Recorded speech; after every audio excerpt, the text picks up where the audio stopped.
Introduction. The medical profession is justly conservative. Human life should not be considered as the proper material for wild experiments. Conservatism, however, is too often a welcome excuse for lazy minds loath to adapt themselves to fast-changing conditions. Remember the scornful reception which first was accorded to Freud's discoveries in the domain of the unconscious.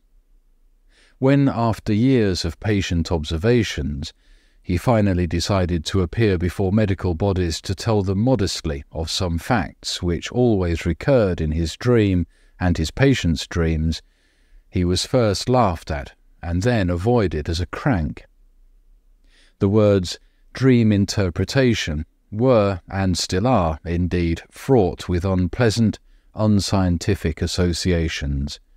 They remind one of all sorts of childish, superstitious notions, which make up the thread and woof of dream books, read by none but the ignorant and the primitive. The wealth of detail, the infinite care never to let anything pass unexplained, with which he presented to the public the result of his investigations, are impressing more and more serious-minded scientists. But the examination of his evidential data demands arduous work and presupposes an absolutely open mind. This is why we still encounter men totally unfamiliar with Freud's writings, men who were not even interested enough in the subject to attempt an interpretation of their dreams or their patients' dreams, deriding Freud's theories and combating them with the help of statements which he never made. Some of them, like Professor Boris Sidis, reach at times conclusions which are strangely similar to Freud's, but in their ignorance of psychoanalytic literature, they fail to credit Freud for observations antedating theirs. Besides those who sneer at dream study because they have never looked into the subject, there are those who do not dare to face the facts revealed by dream study. Dreams tell us many an unpleasant biological truth about ourselves, and only very free minds can thrive on such a diet. Self-deception is a plant which withers fast in the pellucid atmosphere of dream investigation. The weakling and the neurotic attached to his neurosis are not anxious to turn such a powerful searchlight upon the dark corners of their psychology. Freud's theories are anything but theoretical. He was moved by the fact that there always seemed to be a close connection between his patients' dreams and their mental abnormalities, to collect thousands of dreams and to compare them with the case histories in his possession. He did not start out with a preconceived bias, hoping to find evidence which might support his views. He looked at facts 1,000 times until they began to tell him something. His attitude towards dream study was, in other words, that of a statistician who does not know and has no means of foreseeing what conclusions will be forced on him by the information he is gathering, but who is fully prepared to accept those unavoidable conclusions. This was indeed a novel way in psychology. Psychologists had always been wont to build in what Bleuler calls autistic ways, that is, through methods in no wise supported by evidence, some attractive hypothesis which sprung from their brain, like Minerva from Jove's brain, fully armed. After which they would stretch upon that unyielding frame the hide of a reality which they had previously killed. It is only to minds suffering from the same distortions, to minds also autistically inclined, that those empty, artificial structures appear acceptable moulds for philosophic thinking. The pragmatic view that truth is what works had not been as yet expressed when Freud published his revolutionary views on the psychology of dreams. 5 facts of first magnitude were made obvious to the world by his interpretation of dreams. First of all, Freud pointed out a constant connection between some part of every dream and some detail of the dreamer's life during the previous waking state. This positively establishes a relation between sleeping states and waking states, and disposes of the widely prevalent view that dreams are purely nonsensical phenomena coming from nowhere and leading nowhere. Secondly, Freud, after studying the dreamer's life and modes of thought, after noting down all his mannerisms and the apparently insignificant details of his conduct which reveal his secret thoughts, came to the conclusion that there was in every dream the attempted or successful gratification of some wish, conscious or unconscious. Thirdly, he proved that many of our dream visions are symbolical, which causes us to consider them as absurd and unintelligible. The universality of those symbols, however, makes them very transparent to the trained observer. Fourthly, Freud showed that sexual desires play an enormous part in our unconscious, a part which puritanical hypocrisy has always tried to minimize, if not to ignore entirely. Finally, Freud established a direct connection between dreams and insanity, between the symbolic visions of our sleep and the symbolic actions of the mentally deranged. There were, of course, many other observations which Freud made while dissecting the dreams of his patients, but not all of them present as much interest as the foregoing, nor were they as revolutionary or likely to wield as much influence on modern psychiatry.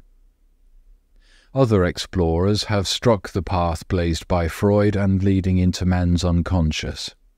Jung of Zurich, Adler of Vienna, and Kempf of Washington, D.C. have made to the study of the unconscious contributions which have brought that study into fields which Freud himself never dreamt of invading. One fact which cannot be too emphatically stated, however, is that but for Freud's wish-fulfillment theory of dreams, neither Jung's energic theory, nor Adler's theory of organ inferiority and compensation, nor Kempf's dynamic mechanism might have been formulated. Freud is the father of modern abnormal psychology, and he established the psychoanalytical point of view. No one who is not well grounded in Freudian lore can hope to achieve any work of value in the field of psychoanalysis. On the other hand, let no one repeat the absurd assertion that Freudism is a sort of religion bounded with dogmas and requiring an act of faith. Freudism, as such, was merely a stage in the development of psychoanalysis, a stage out of which all but a few bigoted camp followers, totally lacking in originality, have evolved. Thousands of stones have been added to the structure erected by the Viennese physician, and many more will be added in the course of time. But the new additions to that structure would collapse like a house of cards, but for the original foundations, which are as indestructible as Harvey's statement as to the circulation of blood. Regardless of whether additions or changes have been made to the original structure, the analytic point of view remains unchanged. That point of view is not only revolutionizing all the methods of diagnosis and treatment of mental derangements, but compelling the intelligent, up-to-date physician to revise entirely his attitude to almost every kind of disease.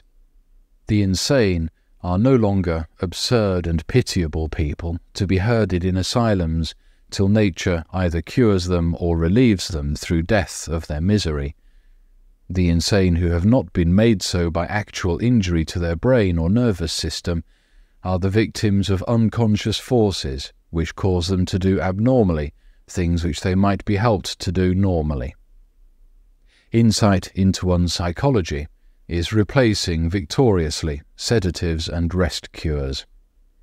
Physicians dealing with purely physical cases have begun to take into serious consideration the mental factors which have predisposed a patient to certain ailments. Freud's views have also made a revision of all ethical and social values unavoidable, and have thrown an unexpected flood of light upon literary and artistic accomplishment. But the Freudian point of view, or more broadly speaking, the psychoanalytic point of view, shall ever remain a puzzle to those who, from laziness or indifference, refused to survey with the great Viennese the field over which he carefully groped his way. We shall never be convinced until we repeat under his guidance all his laboratory experiments.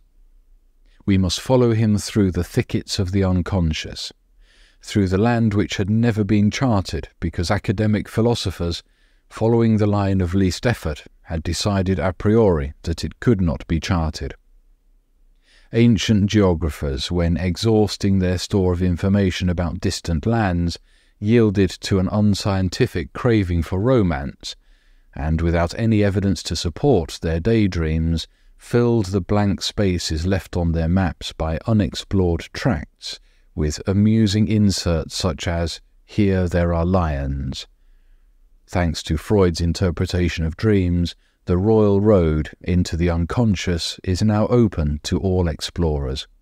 They shall not find lions, they shall find man himself, and the record of all his life and of his struggle with reality. And it is only after seeing man as his unconscious, revealed by dreams, presents him to us, that we shall understand him fully. For as Freud said to Putnam, "We are what we are because we have been what we have been." Not a few serious-minded students, however, have been discouraged from attempting a study of Freud's dream psychology. The book in which he originally offered to the world his interpretation of dreams was as circumstantial as a legal record to be pondered over by scientists at their leisure, not to be assimilated in a few hours by the average alert reader. In those days, Freud could not leave out any detail likely to make his extremely novel thesis evidentially acceptable to those willing to sift data. Freud himself, however, realized the magnitude of the task which the reading of his magnum opus imposed upon those who have not been prepared for it by long psychological and scientific training, and he abstracted from that gigantic work the parts which constitute the essential of his discoveries. The publishers of the present work deserve credit for presenting to the reading public the gist of Freud's psychology in the master's own words, and in a form which shall neither discourage beginners nor appear too elementary to those who are more advanced in psychoanalytic study. Dream psychology is the key to Freud's works and to all modern psychology. With a simple, compact manual such as Dream Psychology, there shall be no longer any excuse for ignorance of the most revolutionary psychological system of modern times. André Tridon, 121 Madison Avenue, New York, November 1920. Dream Psychology, Psychoanalysis for Beginners by Professor Dr. Sigmund Freud. Authorized English translation by M.D. Eder. 1. Dreams have a meaning. In what we might term pre-scientific days, people were in no uncertainty about the interpretation of dreams. When they were recalled after awakening, they were regarded as either the friendly or hostile manifestation of some higher powers, demoniacal and divine. With the rise of scientific thought, the whole of this expressive mythology was transferred to psychology. Today, there is but a small minority among educated persons who doubt that to dream is the dreamer's own psychical act. But since the downfall of the mythological hypothesis, an interpretation of the dream has been wanting. The conditions of its origin, its relationship to our psychical life when we are awake, its independence of disturbances which, during the state of sleep, seem to compel notice, its many peculiarities repugnant to our waking thought, the incongruence between its images and the feelings they engender, then the dream's evanescence, the way in which, on awakening, our thoughts thrust it aside as something bizarre, and our reminiscences mutilating or rejecting it. All these and many other problems have for many hundred years demanded answers which up till now could never have been satisfactory. Before all, there is the question as to the meaning of the dream, a question which in itself is double-sided. There is firstly the psychical significance of the dream, its position with regard to the psychical processes as to a possible biologic function. Secondly, as the dream a meaning? Can sense be made of each single dream as of other mental syntheses? Three tendencies can be observed in the estimation of dreams. Many philosophers have given currency to one of these tendencies, one which at the same time preserves something of the dream's former overvaluation. The foundation of dream life is for them a peculiar state of psychical activity, which they even celebrate as elevation to some higher state. Schubert, for instance, claims, "The dream is the liberation of the spirit from the pressure of external nature, a detachment of the soul from the fetters of all matter." Not all go so far as this, but many maintain that dreams have their origin in real spiritual excitations, and are the outward manifestation of spiritual powers, whose free movements have been hampered during the day. See Dream Fantasies by Scherner and Volkert. A large number of observers acknowledge that dream life is capable of extraordinary achievement, at any rate in certain fields. See memory. In striking contradistinction with this, the majority of medical writers hardly admit that the dream is a psychical phenomena at all. According to them, dreams are provoked and initiated exclusively by stimuli proceeding from the senses or the body, which either reach the sleeper from without or are accidental disturbances of his internal organs. The dream has no greater claim to meaning and importance than the sound called forth by the 10 fingers of a person quite unacquainted with music, running his fingers over the keys of an instrument. The dream is to be regarded, says Binns, as a physical process, always useless, frequently morbid. All the peculiarities of dream life are explicable as the incoherent effort, due to some physiological stimulus of certain organs or of the cortical elements of a brain otherwise asleep. But slightly affected by scientific opinion and untroubled as to the origin of dreams, the popular view holds firmly to the belief that dreams really have got a meaning. In some way they do foretell the future, whilst the meaning can be unraveled in some way or other from its oft-bizarre and enigmatical content. The reading of dreams consists in replacing the events of the dream, so far as remembered, by other events. This is done either scene by scene, according to some rigid key, or the dream as a whole is replaced by something else of which it was a symbol. Serious-minded persons laugh at these efforts. Dreams are but sea foam. One day I discovered to my amazement that the popular view grounded in superstition, and not the medical one, comes nearer to the truth about dreams. I arrived at new conclusions about dreams by use of a new method of psychological investigation, one which had rendered me good service in the investigation of phobias, obsessions, illusions, and the like, and which, under the name, quote, psychoanalysis, end quote, had found acceptance by a whole school of investigators. The manifold analogies of dream life, with the most diverse conditions of psychical disease in the waking state, have been rightly insisted upon by a number of medical observers. It seemed, therefore, a priori hopeful to apply the interpretation of dream methods of investigation, which have been tested in psychopathological processes. Obsessions and those peculiar sensations of haunting dread remain as strange to normal consciousness as do dreams to our waking consciousness. Their origin is as unknown to consciousness as is that of dreams. It was practical ends that impelled us, in these diseases, to fathom their origin and formation. Experience had shown us that a cure and a consequent mastery of the obsessing ideas did result when once those thoughts, the connecting links between the morbid ideas and the rest of the psychical content, were revealed, which were heretofore veiled from consciousness. The procedure I employed for the interpretation of dreams thus arose from psychotherapy. This procedure is readily described, although its practice demands instruction and experience. Suppose the patient is suffering from intense morbid dread. He is requested to direct his attention to the idea in question without, however, as he has so frequently done, meditating upon it. Every impression about it, without any exception, which occurs to him should be imparted to the doctor. The statement, which will perhaps then made, that he could not concentrate his attention upon anything at all, is to be countered by assuring him most positively that such a blank state of mind is utterly impossible. As a matter of fact, a great number of impressions will soon occur, with which others will associate themselves.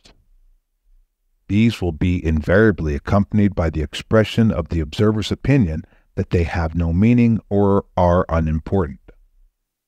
It will be at once noticed that this is the self-criticism which prevented the patient from imparting the ideas, which had indeed already excluded them from consciousness. If the patient can be induced to abandon this self-criticism and to pursue the trains of thought which are yielded by concentrating the attention, most significant matter will be obtained, matter which will be presently seen to be clearly linked to the morbid idea in question. Its connection with other ideas will be manifest, and later on will permit the replacement of the morbid idea by a fresh one, which is perfectly adapted to psychical continuity. This is not the place to examine thoroughly the hypothesis upon which this experiment rests, or the deductions which follow from its invariable success. It must suffice to state that we obtain matter enough for the resolution of every morbid idea, if we especially direct our attention to the unbidden associations which disturb our thoughts, those which are otherwise put aside by the critic as worthless refuse. If the procedure is exercised on oneself, the best plan of helping the experiment is to write down at once all one's first indistinct fancies. I will now point out where this method leads when I apply it to the examination of dreams. Any dream could be made use of in this way. From certain motives I, however, choose a dream of my own, which appears confused and meaningless to my memory, and one which has the advantage of brevity. Probably my dream of last night satisfies the requirements. Its content, fixed immediately after awakening, runs as follows. Quote, company, at table or table d'hôte.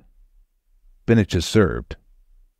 Mrs. E.L., sitting next to me, gives me her undivided attention, and places her hand familiarly upon my knee. In defense, I remove her hand. Then she says, "But you have always had such beautiful eyes." I then distinctly see something like two eyes as a sketch, or as the contour of a spectacle lens. End quote. This is the whole dream, or, at all events, all I can remember. It appears to me not only obscure and meaningless, but more especially odd. Mrs. E.L. is a person with whom I am scarcely on visiting terms, nor to my knowledge have I ever desired any more cordial relationship. I have not seen her for a long time, and do not think there was any mention of her recently. No emotion whatever accompanied the dream process. Reflecting upon this dream does not make it a bit clearer in my mind. I will now, however, present the ideas without premeditation and without criticism, which introspected yielded.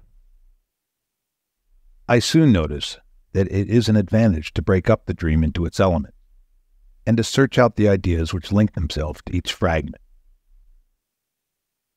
Company, at table or table d'hôte. The recollection of the slight event with which the evening of yesterday ended is at once called up. I left a small party in the company of a friend, who offered to drive me home in his cab. "I prefer a taxi," he said. "That gives one such a pleasant occupation. There's always something to look at." When we were in the cab, and the cab driver turned the disc so that the first 60 hellers were visible, I continued the jest. "We've hardly got in, and we already owe 60 hellers. The taxi always reminds me of the table d'hôte. It makes me avaricious and selfish by continuously reminding me of my debt. It seems to me to mount up too quickly, and I'm always afraid that I shall be at a disadvantage, just as I cannot resist at table d'hôte the comical fear that I am getting too little, that I must look after myself. In far-fetched connection with this, I quote, "To earth, this weary earth ye bring us. To guilt, ye let us heedless go." Another idea about the table d'hôte. A few weeks ago, I was very cross with my dear wife at the dinner table at a Tyrolese health resort because she was not sufficiently reserved with some neighbors with whom I wished to have absolutely nothing to do. I begged her to occupy herself rather with me than with the strangers. That is just as if I had been at a disadvantage at the table d'hôte. The contrast between the behavior of my wife at the table and that of Mrs. E.L. in the dream now strikes me. Addresses herself entirely to me. I now notice that the dream is the reproduction of a little scene which transpired between my wife and myself when I was secretly courting her. The caressing under cover of the tablecloth was an answer to a wooer's passionate letter. In the dream, however, my wife is replaced by the unfamiliar E.L. Mrs. E.L. is the daughter of a man who I owed money. I cannot help noticing that here there is revealed an unsuspected connection between the dream content and my thoughts. If the chain of association be followed up which proceeds from one element of the dream, one is soon led back to another one of its elements.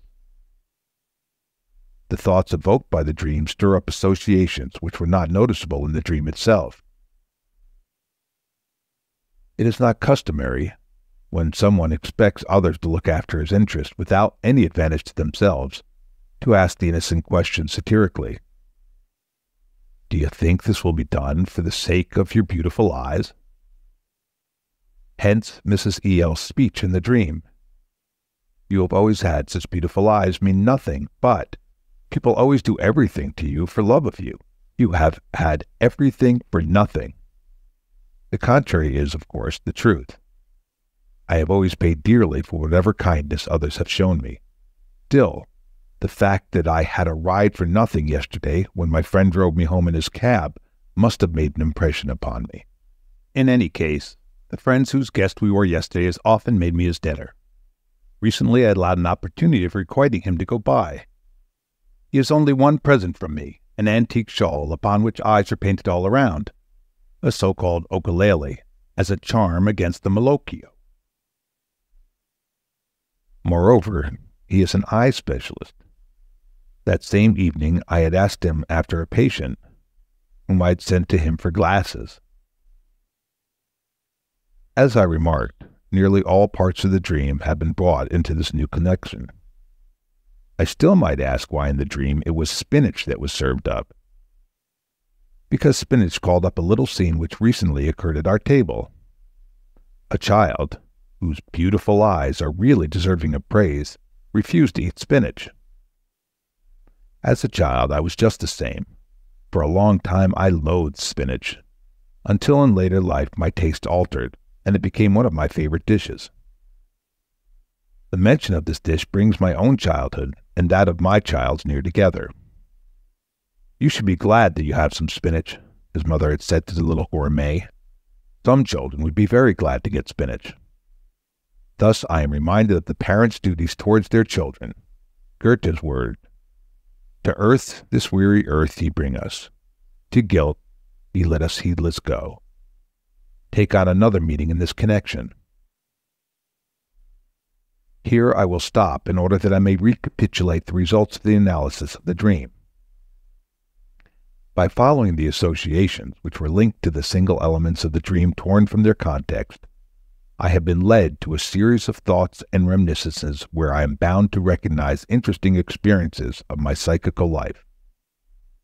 The matter yielded by an analysis of the dream stands in intimate relationship with the dream content, but this relationship is so special that I should never have been able to have inferred the new discoveries directly from the dream itself.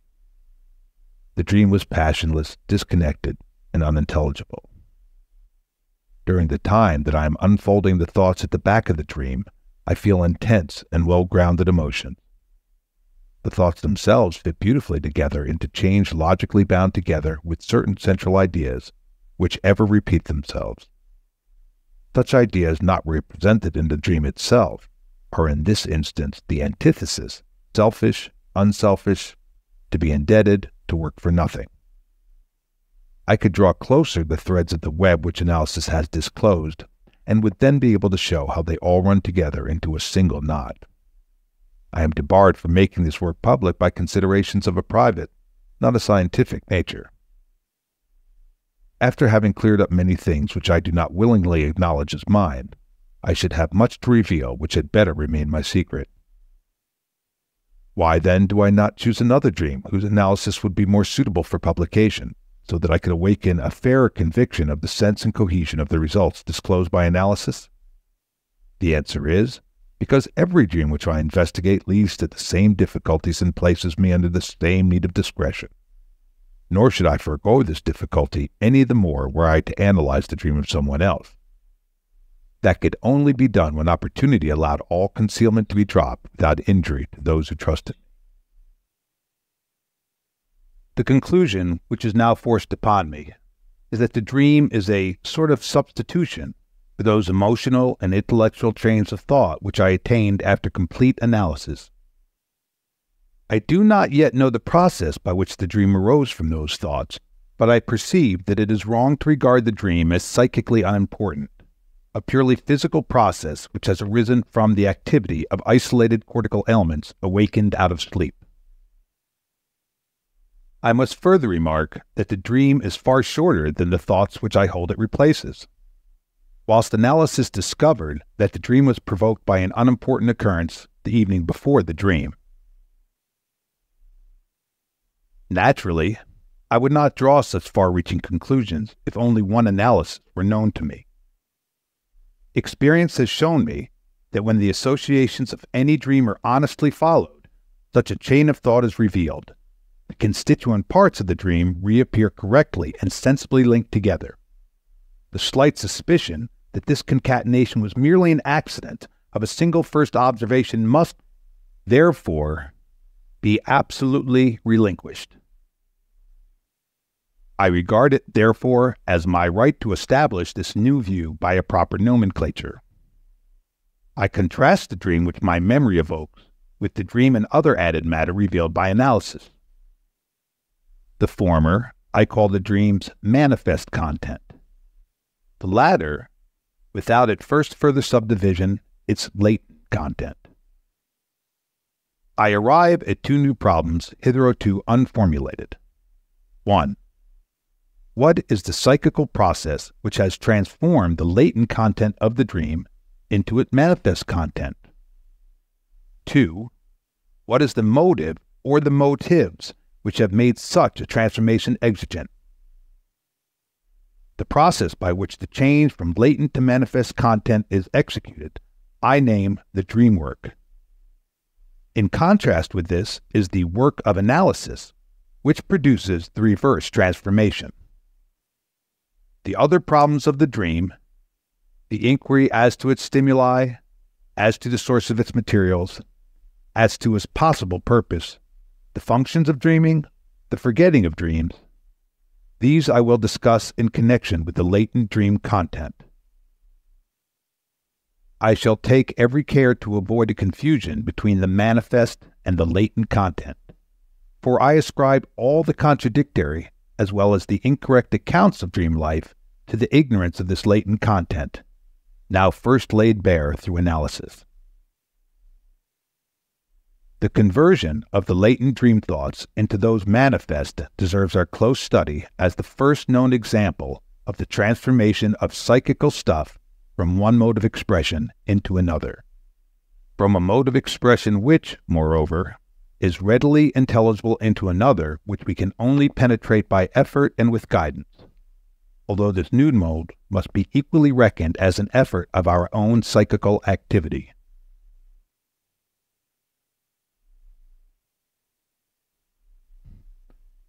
From the standpoint of the relationship of latent to manifest dream content, dream can be divided into three classes. We can, in the first place, distinguish those dreams which have a meaning and are at the same time intelligible, which allow us to penetrate into our psychical life without further ado. Such dreams are numerous, they are usually short, and, as a general, do not seem very noticeable because everything remarkable or exciting surprise is absent. Their occurrence is, moreover, a strong argument against the doctrine which derives the dream from the isolated activity of certain cortical elements. All signs of a lowered or subdivided psychical activity are wanting.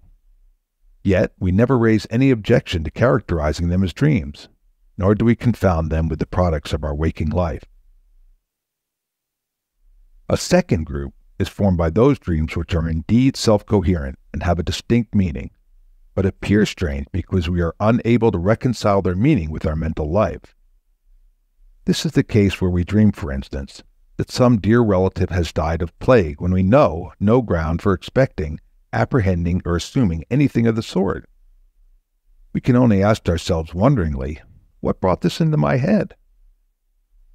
To the third group, those dreams belong which are void of both meaning and intelligibility. They are incoherent, complicated, and meaningless.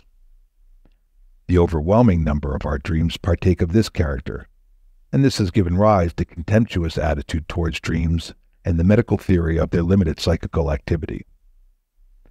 It is especially in the longer and more complicated dream plots that signs of incoherence are seldom missing.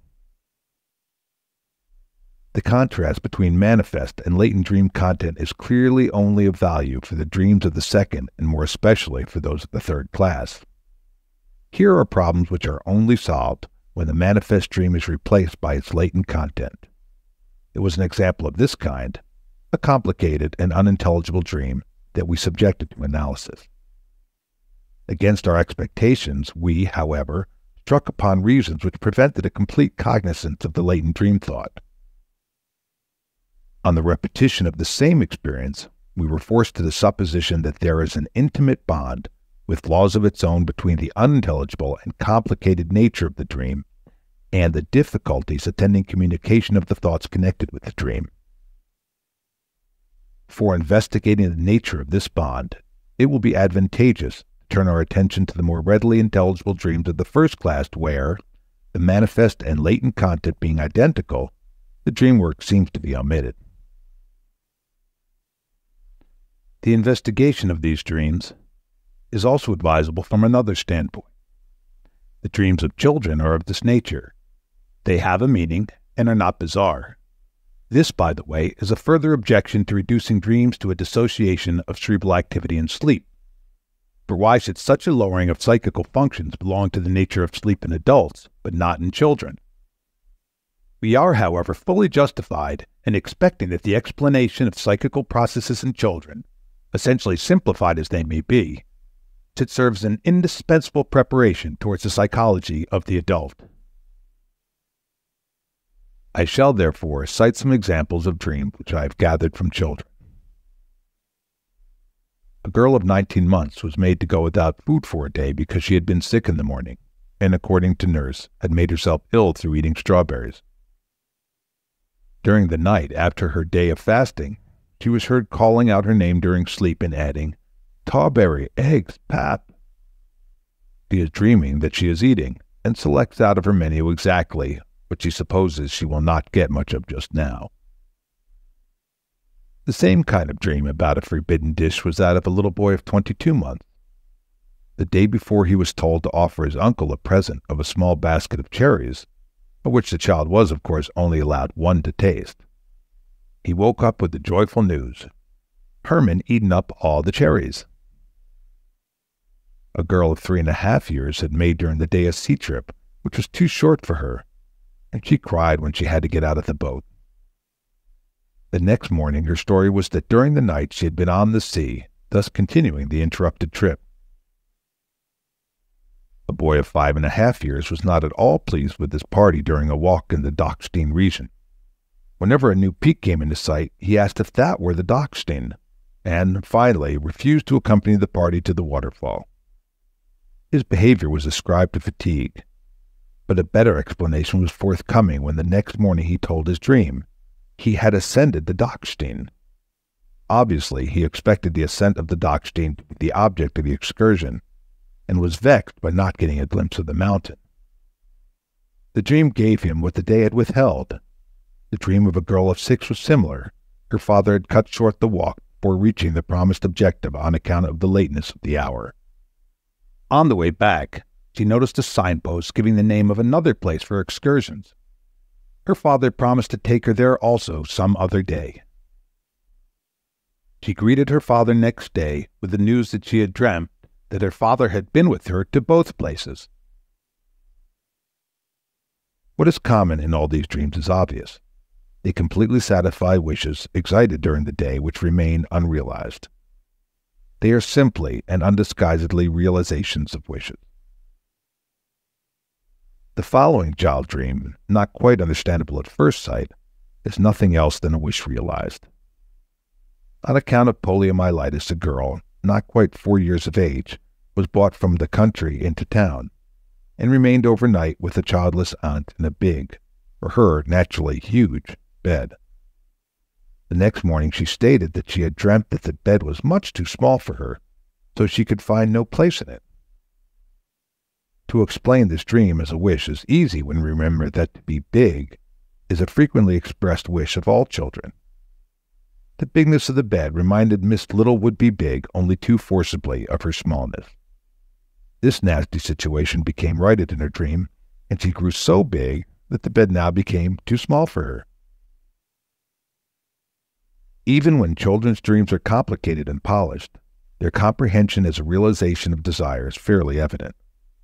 A boy of 8 dreamt that he was being driven with Achilles in a war chariot, guided by Diomedes. The day before, he was assiduously reading about great heroes. It is easy to show that he took these heroes as his models, and regretted that he was not living in those days. From this short collection, a further characteristic of the dreams of children is manifest: their connection with the life of the day. The desires which are realized in these dreams are left over from the day, or, as a rule, the day previous, and the feeling has become intently emphasized and fixed during the day's thoughts. Accidental and indifferent matters, or what must appear so to the child, find no acceptance in the content of the dream. Innumerable instances of such dreams of the infantile type can be found among adults also, but as mentioned, these are mostly exactly like the manifest content. Thus, a random selection of persons will generally respond to thirst at night with a dream about drinking, thus striving to get rid of the sensation and to let sleep continue. Many persons frequently have these comforting dreams before waking, just when they are called.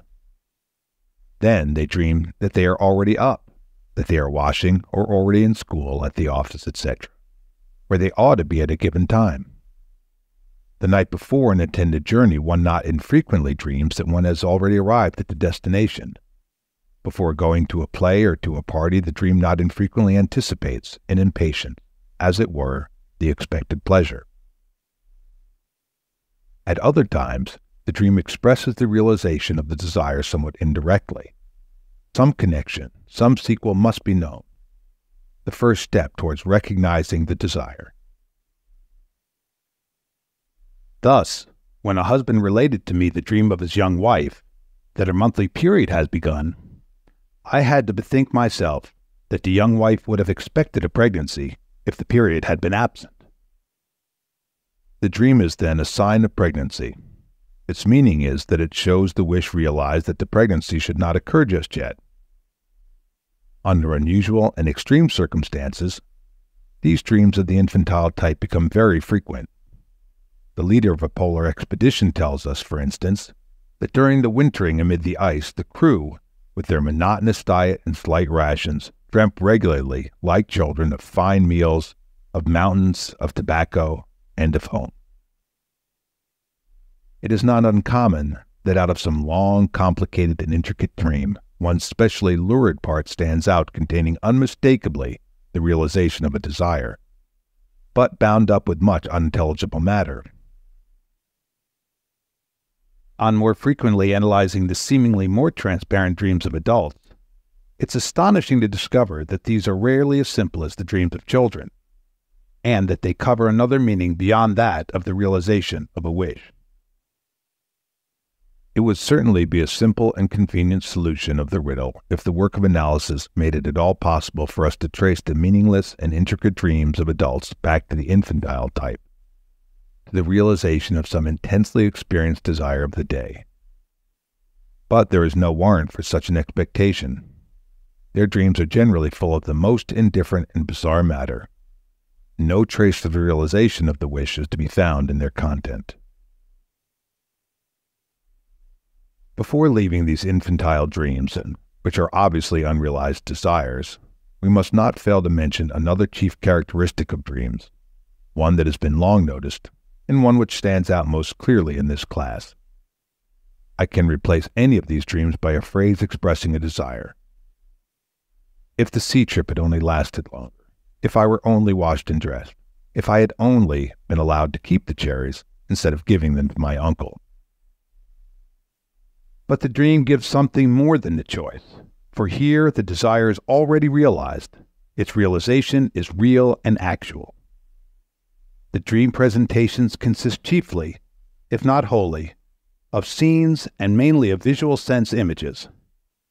Hence, a kind of transformation is not entirely absent in this class of dreams, and this may be fairly designated as the dream work. An idea merely existing in the region of possibility is replaced by a vision of its accomplishment. Chapter 2 of Dream Psychology. We are compelled to assume that such transformation of scene has also taken place in intricate dreams, though we do not know whether it has encountered any possible desire. The dream instance at the commencement, which we analyzed somewhat thoroughly, did give us occasion in two places to suspect something of the kind. Analysis brought out that my wife was occupied with others at the table, and that I did not like it. In the dream itself, exactly the opposite occurs, for the person who replaces my wife gives me her undivided attention. But can one wish for anything pleasanter after a disagreeable incident than that the exact contrary should have occurred, just as the dream has it? The stinging thought in the analysis that I have never had anything for nothing is similarly connected with the woman's remark in the dream, "You have always had such beautiful eyes." Some portion of the opposition between the latent and manifest content of the dream must be therefore derived from the realization of a wish. Another manifestation of the dream work, which all incoherent dreams have in common, is still more noticeable. Choose any instance and compare the number of separate elements in it, or the extent of the dream, if written down, with the dream thoughts yielded by analysis, and of which but a trace can be refound in the dream itself. There can be no doubt that the dream working has resulted in an extraordinary compression or condensation. It is not at first easy to form an opinion as to the extent of the condensation. The more deeply you go into the analysis, the more deeply you are impressed by it. There will be found no factor in the dream whence the chains of associations do not lead in two or more directions, no scene which has not been pieced together out of two or more impressions and events. For instance, I once dreamt about a kind of swimming bath where the bathers suddenly separated in all directions.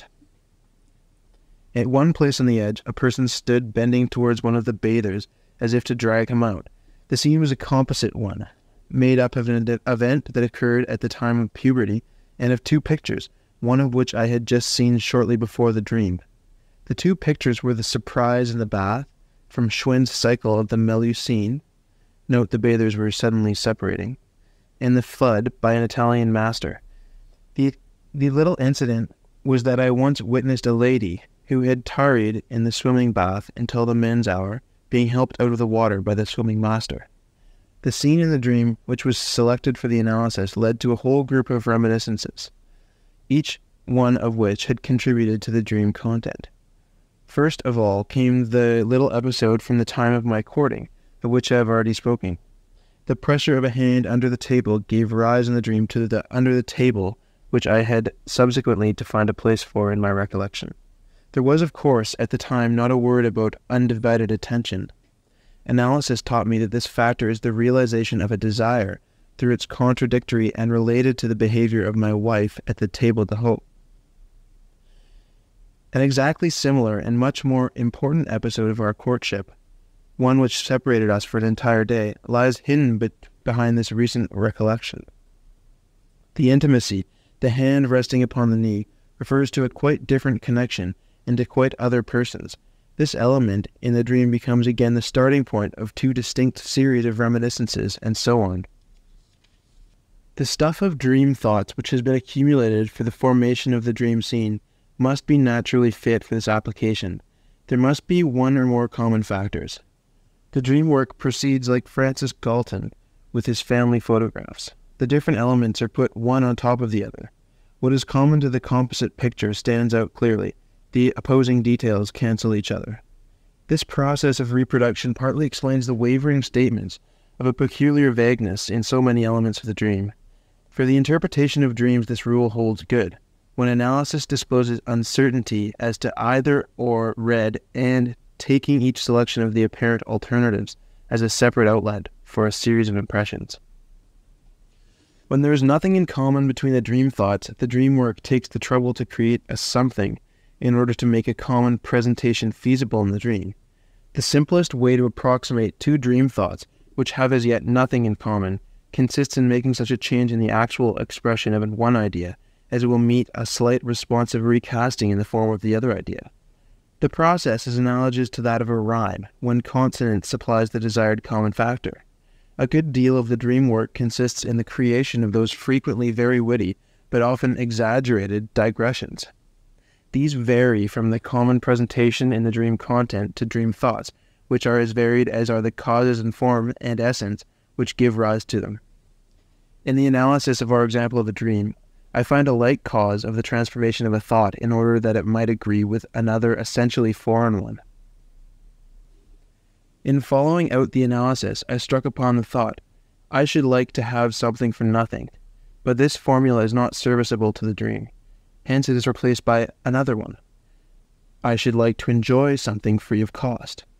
The word cost, in brackets taste, with its double meaning, is appropriate to a table d'hôte. It, moreover, is in place through the special sense in the dream. At home, if there is a dish which the children decline, their mother first tries gentle persuasion with a "just taste it."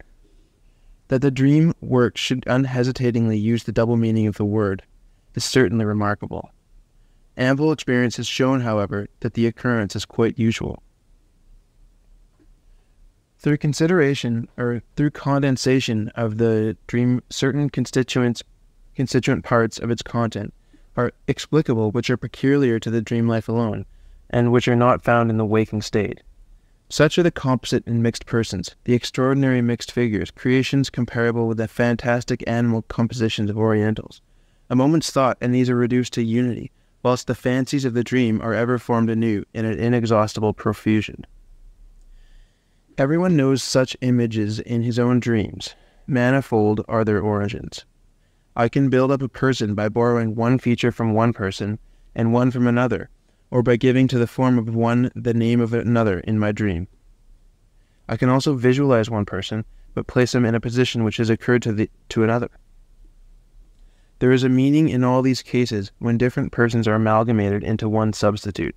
Such cases denote an and a just like, a comparison of the original person from a certain point of view, a comparison which can be also realized in the dream itself. As a rule, however, the identity of the blended persons is only discoverable by analysis, and is only indicated in the dream content by the formation of the combined persons.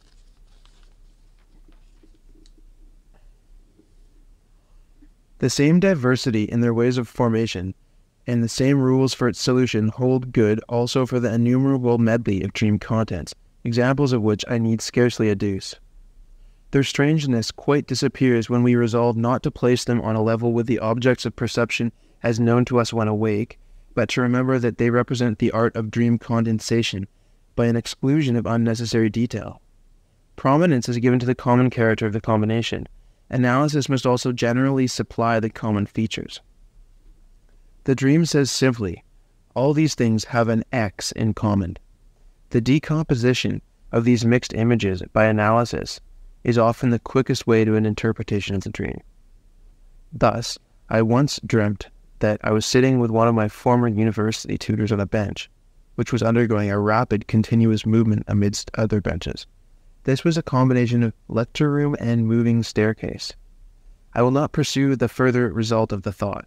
Another time I was sitting in a carriage, and on my lap an object in shape like a top hat, which, however, was made of transparent glass. The scene at once brought me to the proverb, "He who keeps his hat in his hand will travel safely through the land." By a slight turn, the glass hat reminded me of Ars Light, and I knew that I was about to invent something which was to make me as rich and independent as his invention had made my countryman, Dr. R. of Welsbach. Then I should be able to travel instead of remaining in Vienna. In the dream, I was traveling with my invention, with the, it is true, rather awkward glass top hat. The dream work is particularly adept at representing two contradictory conceptions by means of the same mixed image. Thus, for instance, a woman dreamt of herself carrying a tall flower stalk is in the picture of the Annunciation. Chastity Mary is her own name. But the stalk was bedecked with thick white blossoms resembling camellias, contrast with chastity, la dame aux camellias.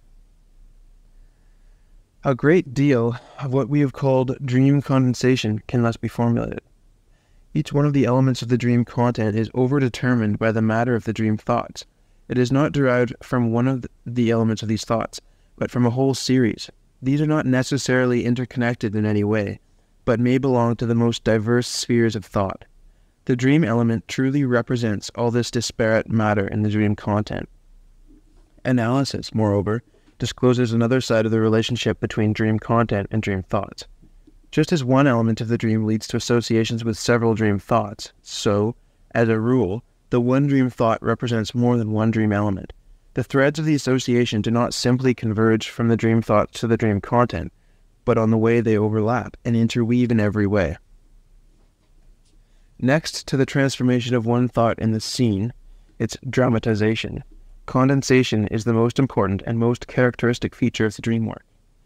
We have as yet no clue as to the motive calling for such compression of the content. In the complicated and intricate dreams with which we are now concerned, condensation and dramatization do not wholly account for the difference between dream contents and dream thoughts. There is evidence of a third factor, which deserves careful consideration. When I have arrived at an understanding of the dream thoughts by my analysis, I notice, above all, that the matter of the manifest is very different from that of the latent dream content. That is, I admit, only an apparent difference which vanishes on closer investigation, for in the end I find the whole dream content carried out in the dream thoughts, nearly all the dream thoughts again represented in the dream content. Nevertheless, there does remain a certain amount of difference. The essential content which stood out clearly and broadly in the dream must, after analysis, rest satisfied with a very subordinate role among the dream thoughts. These very dream thoughts, which, going by my feelings, have a claim to the greatest importance, are either not present at all in the dream content, or are represented by some remote allusion in some obscure region of the dream. I can thus describe these phenomena. During the dream work, the psychical intensity of those thoughts and conceptions to which it properly pertains flows to others which, in my judgment, have no claim to such emphasis. There is no other process which contributes so much to the concealment of the dream's meaning and to make the connection between the dream content and the dream ideas irreconcilable. During this process, which I will call the dream displacement, I notice also the psychical intensity, significance, or emotional nature of the thoughts become transposed in sensory vividness. What was clearest in the dream seems to me, without further consideration, the most important, but often in some obscure element of the dream I can recognize the most direct offspring of the principal dream thought. I could only designate this dream displacement as the transvaluation of psychical values. The phenomena will not have been considered in all its bearings unless I add that this displacement, or transvaluation, is shared by different dreams in extremely varying degrees. There are dreams which take place almost without any displacement. These have the same time, meaning, and intelligibility as we found in the dreams which recorded a desire. In other dreams, not a bit of the dream idea has retained its own psychical value, or everything essential in these dream ideas has been replaced by unessentials, whilst every kind of transition between these conditions can be found. The more obscure and intricate a dream is, the greater is the part to be ascribed to the impetus of the displacement in its formation. The example that we chose for analysis shows that at least this much of the displacement, that its context has a different center of interest from that of the dream ideas. In the forefront of the dream content, the main scene appears as if a woman wished to make advances to. In the dream idea, the chief interest rests on the desire to enjoy disinterested love, which shall cost nothing. This idea lies at the back of the talk about the beautiful eyes and the far-fetched allusion to spinach. If we abolish the dream displacement, we attain through analysis quite certain conclusions regarding the two problems of the dream which are most disputed, as to what provokes a dream at all, and as to the connection of the dream with our waking life. There are dreams which at once expose their links with the events of the day. In others, no trace of such a connection can be found. By the aid of analysis, it can be shown that every dream, without exception, is linked up with our impressions of the day, or perhaps it would be more correct to say of the day previous to the dream. The impressions which have incited the dream may be so important that we are not surprised at our being occupied with them whilst awake. In this case, we are right in saying that the dream carries on the chief interest of our waking life. More usually, however, when the dream contains anything relating to the impressions of the day, it is so trivial, unimportant, and so deserving of oblivion that we can only recall it with an effort. The dream content appears then, even when coherent and intelligible, to be concerned with those indifferent trifles of thought undeserving of our waking interest. The depreciation of dreams is largely due to the predominance of the indifferent and the worthless in their content. Analysis destroys the appearance upon which this derogatory judgment is based. When the dream content discloses nothing but some indifferent impression as instigating the dream, analysis ever indicates some significant event which has been replaced by something indifferent with which it has entered into abundant associations. Where the dream is concerned with uninteresting and unimportant conceptions, analysis reveals the numerous associative paths which connects the trivial with the momentous in the psychical estimation of the individual. It is only the action of displacement if what is indifferent obtains recognition in the dream content instead of those impressions which are really the stimulus, or instead of the things of real interest.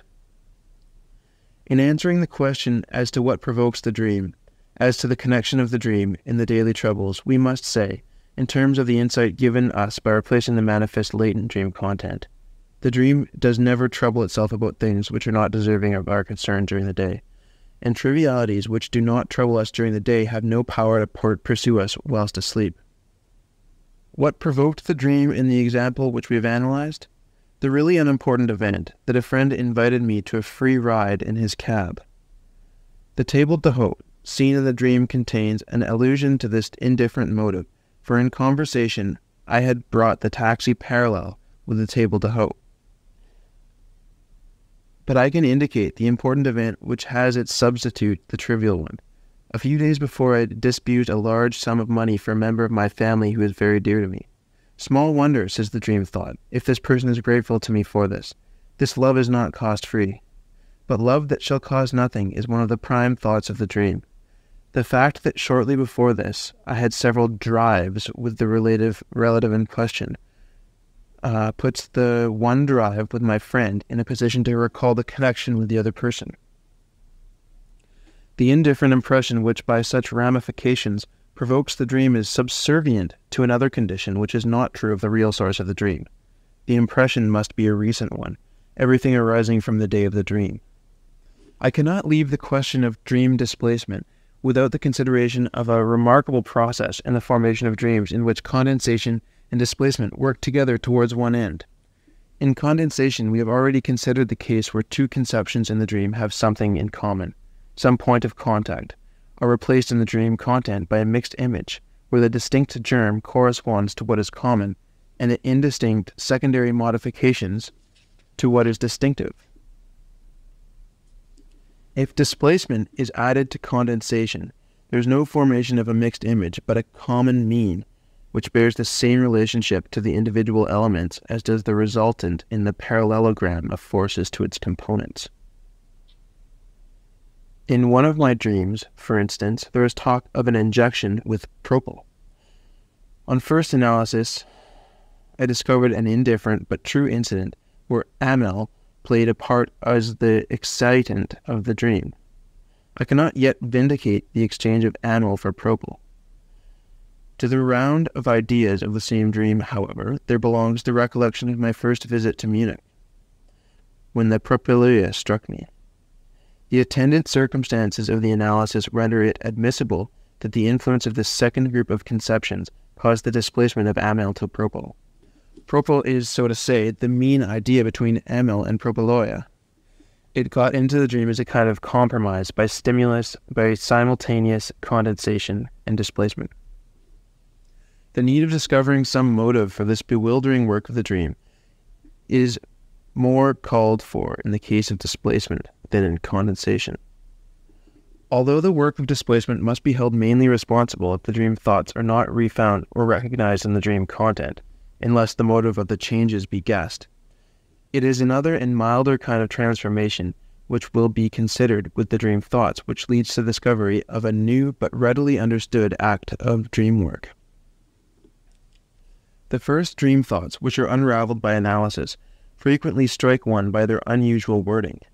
They do not appear to be expressed in the sober form which our thinking prefers. Rather, they are expressed symbolically by allegories and metaphors, like the figurative language of the poets. It is not difficult to find the motives for this degree of constraint in the expression of the dream ideas. The dream content consists chiefly of visual scenes, hence the dream ideas must, in the first place, be prepared to make use of these forms of presentation. Conceive that a political leader's or a barrister's address had to be transposed into pantomime, and it will be easy to understand the transformations to which the dream work is constrained by regard for this dramatization of the dream content. Around the psychical stuff of dream thoughts, there are ever found reminiscences of impressions, not infrequently of early childhood, scenes which, as a rule, have been visually grasped. Whenever possible, this portion of the dream ideas exercises a definite influence upon the modeling of the dream content. It works like a center of crystallization by attracting and rearranging the stuff of dream thoughts. The scene of the dream is not infrequently nothing but a modified repetition, complicated by interpolations of events that have left such an impression. The dream but very seldom reproduces accurate and unmixed reproductions of real scenes. The dream content does not, however, consist exclusively of scenes, but it also includes scattered fragments of visual images, conversations, and even bits of unchanged thoughts. It will be perhaps to the point if we instance in the briefest way the means of dramatization which are at the disposal of the dream work for the repetition of the dream thoughts and the peculiar language of the dream. The dream thoughts which we learned from the analysis exhibit themselves as a psychical complex of the most complicated superstructure. Their parts stand in the most diverse relationship to each other. They form backgrounds and foregrounds, stipulations, digressions, illustrations, demonstrations, and protestations. It may be said to be almost the rule that one train of thought is followed by its contradictory. No feature known to our reason whilst awake is absent.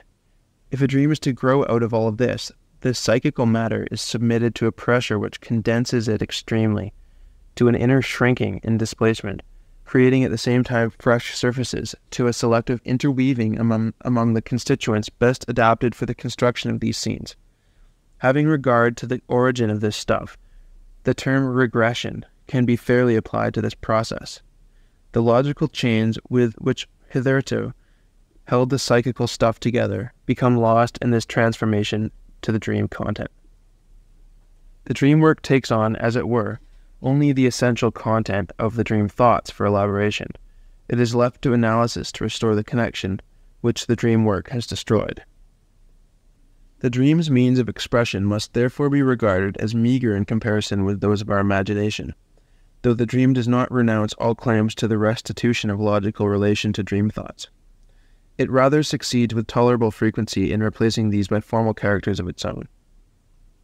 By reason of the undoubted connection existing between all parts of the dream thoughts, the dream is able to embody this matter into a single scene. It upholds a logical connection as approximation in time and space, just as the painter who groups all the poets for his picture of Parnassus, who, though they have never been altogether on a mountain peak, yet form ideally a community. The dream continues this method of presentation in individual dreams, and often when it displays two elements close together in the dream content, it warrants some special interconnection between what they represent in the dream thoughts.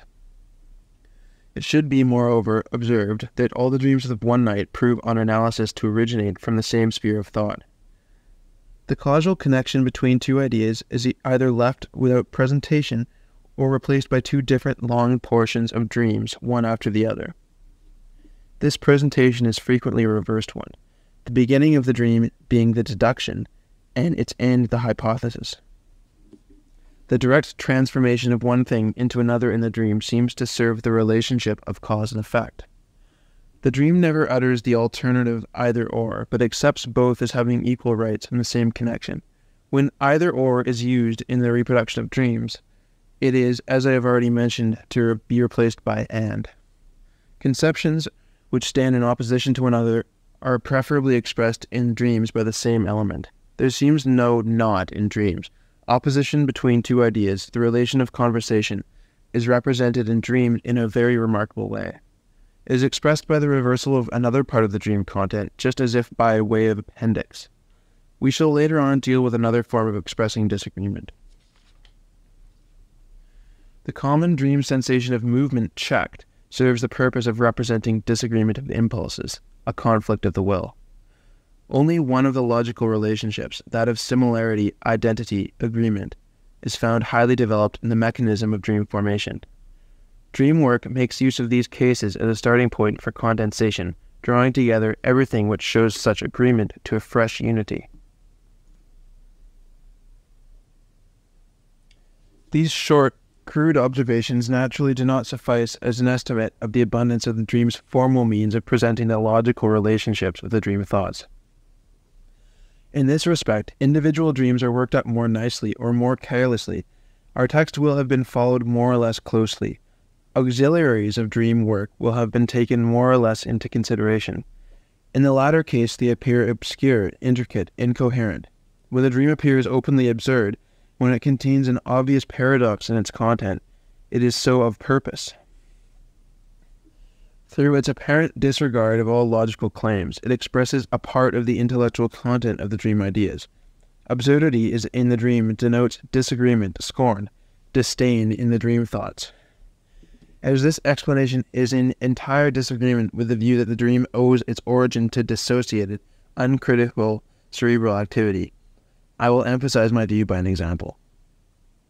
One of my acquaintances, Mr. M., has been attacked by no less a person than Goethe in an essay with, we all maintain, unwarrantable violence. Mr. M. has naturally been ruined by this attack.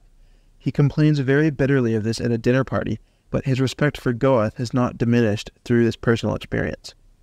I now attempt to clear up the chronological relations which strike me as improbable.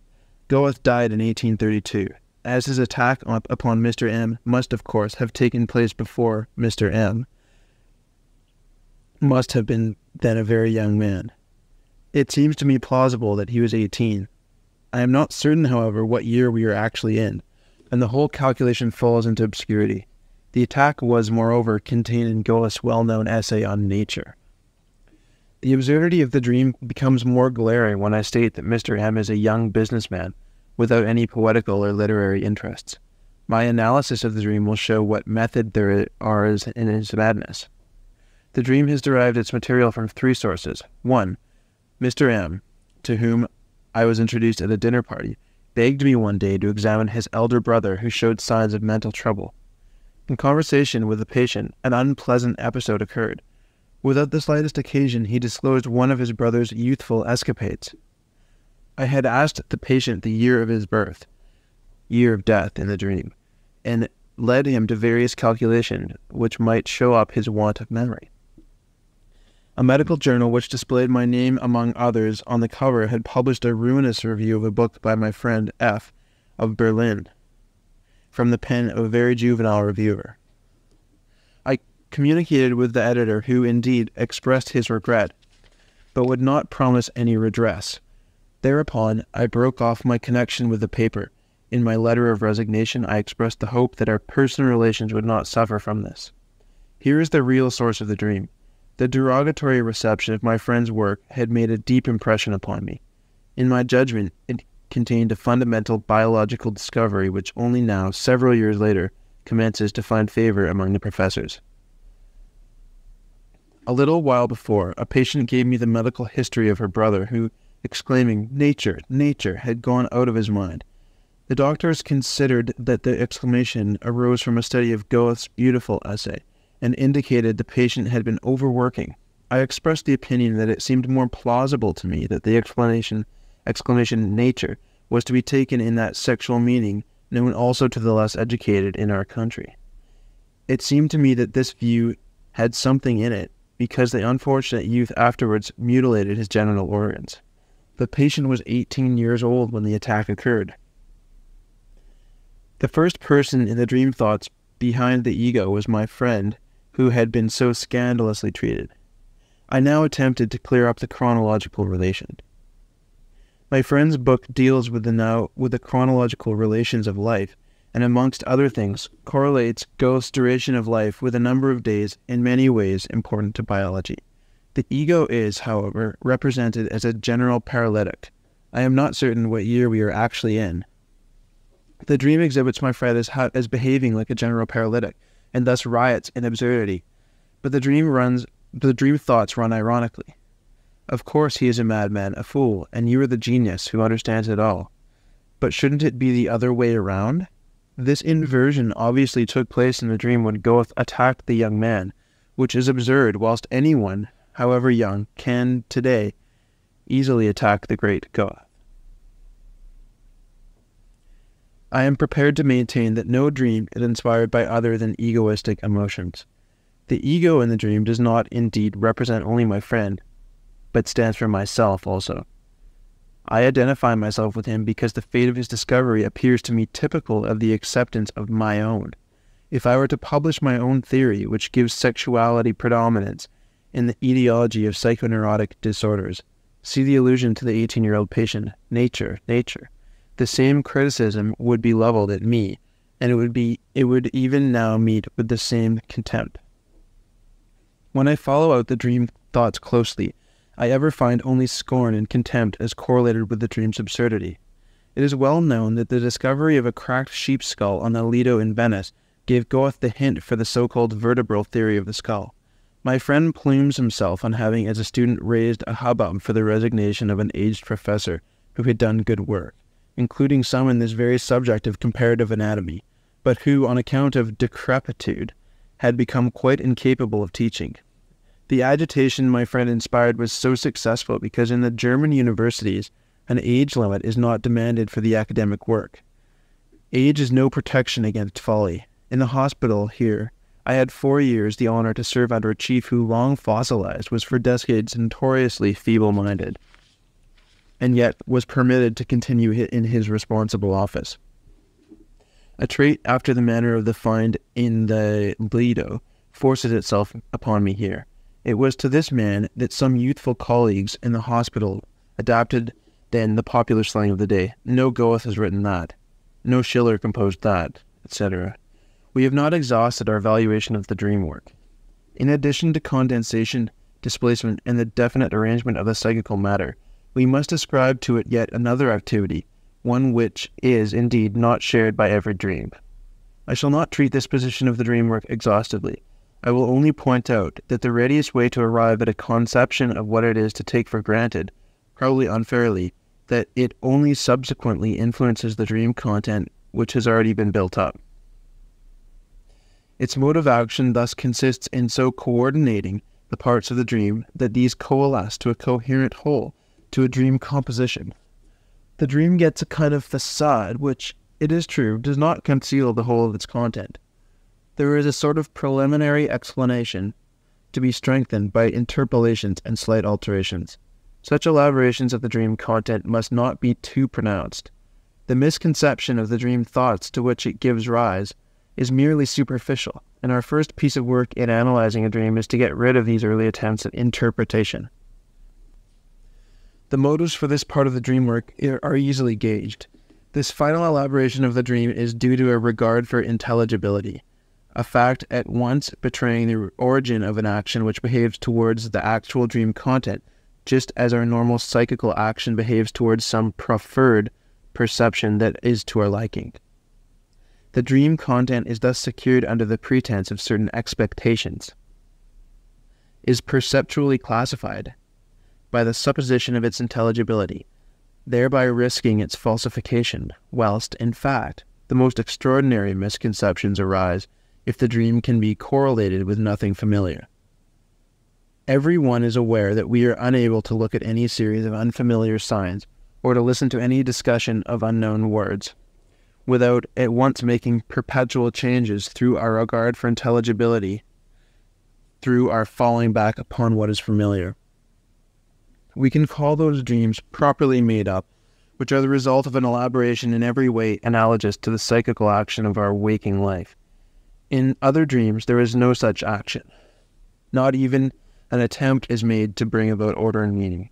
We regard the dream as quite mad because on awaking, it is this last named part of the dream work, the dream elaboration, that we identify ourselves. So far, however, as our analysis is concerned, the dream, which resembles a medley of disconnected fragments, is of as much value as the one with a smooth and beautifully polished surface. In the former case, we are spared to some extent the trouble of breaking down the super-elaboration of the dream content. All the same, it would be an error to see in the dream facade nothing but the misunderstood and somewhat arbitrary elaboration of the dream carried out at the instance of our psychical life. Wishes and fantasies are not infrequently employed in the erection of this facade, which were already fashioned in the dream thoughts. They are akin to those of waking life, daydreams as they are very properly called. These wishes and fantasies, which analysis discloses in our dreams at night, often present themselves as repetitions and refashionings of the scenes of infancy. Thus, the dream facade may show us directly the true core of the dream, distorted through admixture with other matter. Beyond these four activities, there is nothing else to be discovered in the dream work. If we keep closely to the definition that dream work denotes the transference of dream thoughts to dream content, we are compelled to say that the dream work is not creative. It develops no fancies of its own. It judges nothing, decides nothing. It does nothing but prepare the matter for condensation and displacement, and refashions it for dramatization, to which must be added to the inconstant last-named mechanism, that of explanatory elaboration. It is true that a good deal is found in the dream content which might be understood as the result of another and more intellectual performance, but analysis shows conclusively every time that these intellectual operations were already present in the dream thoughts and have only been taken over by the dream content. A syllogism in the dream is nothing other than the repetition of a syllogism in the dream thoughts. It seems inoffensive if it has been transferred to the dream without alteration. It becomes absurd if in the dream work it has been transferred to other matter. A calculation in the dream content simply means that there is a calculation in the dream thoughts. Whilst this is always correct, the calculation in a dream can furnish the silliest results by the condensation of its factors and the displacement of the same operations to other things. Even speeches which are found in the dream content are not new compositions. They prove to be pieced together out of speeches which have been made or heard or read. The words are faithfully copied, but the occasion of their utterance is quite overlooked, and their meaning is most violently changed. It is perhaps not superfluous to support these assertions by examples. 1. A seemingly inoffensive, well-made dream of a patient. She was going to market with her cook, who carried the basket. The butcher said to her when she asked him for something, "That is all gone," and wished to give her something else, remarking, "That's very good." She declines and goes to the greengrocer, who wants to sell her a peculiar vegetable which is bound up in bundles and of a black color. She says, "I don't know that. I won't take it." The remark, "That is all gone," arose from the treatment. A few days before I said myself to the patient that the earliest reminiscences of childhood are all gone as such, but are replaced by transferences and dreams. Thus I am the butcher. The second remark, "I don't know," arose in a very different connection. The day before, she had herself called out in rebuke to the cook, who, moreover, also appears in the dream. "Behave yourself properly. I don't know that." That is, I don't know this kind of behavior, I won't have it. The more harmless portion of this speech was arrived at by a displacement of the dream content.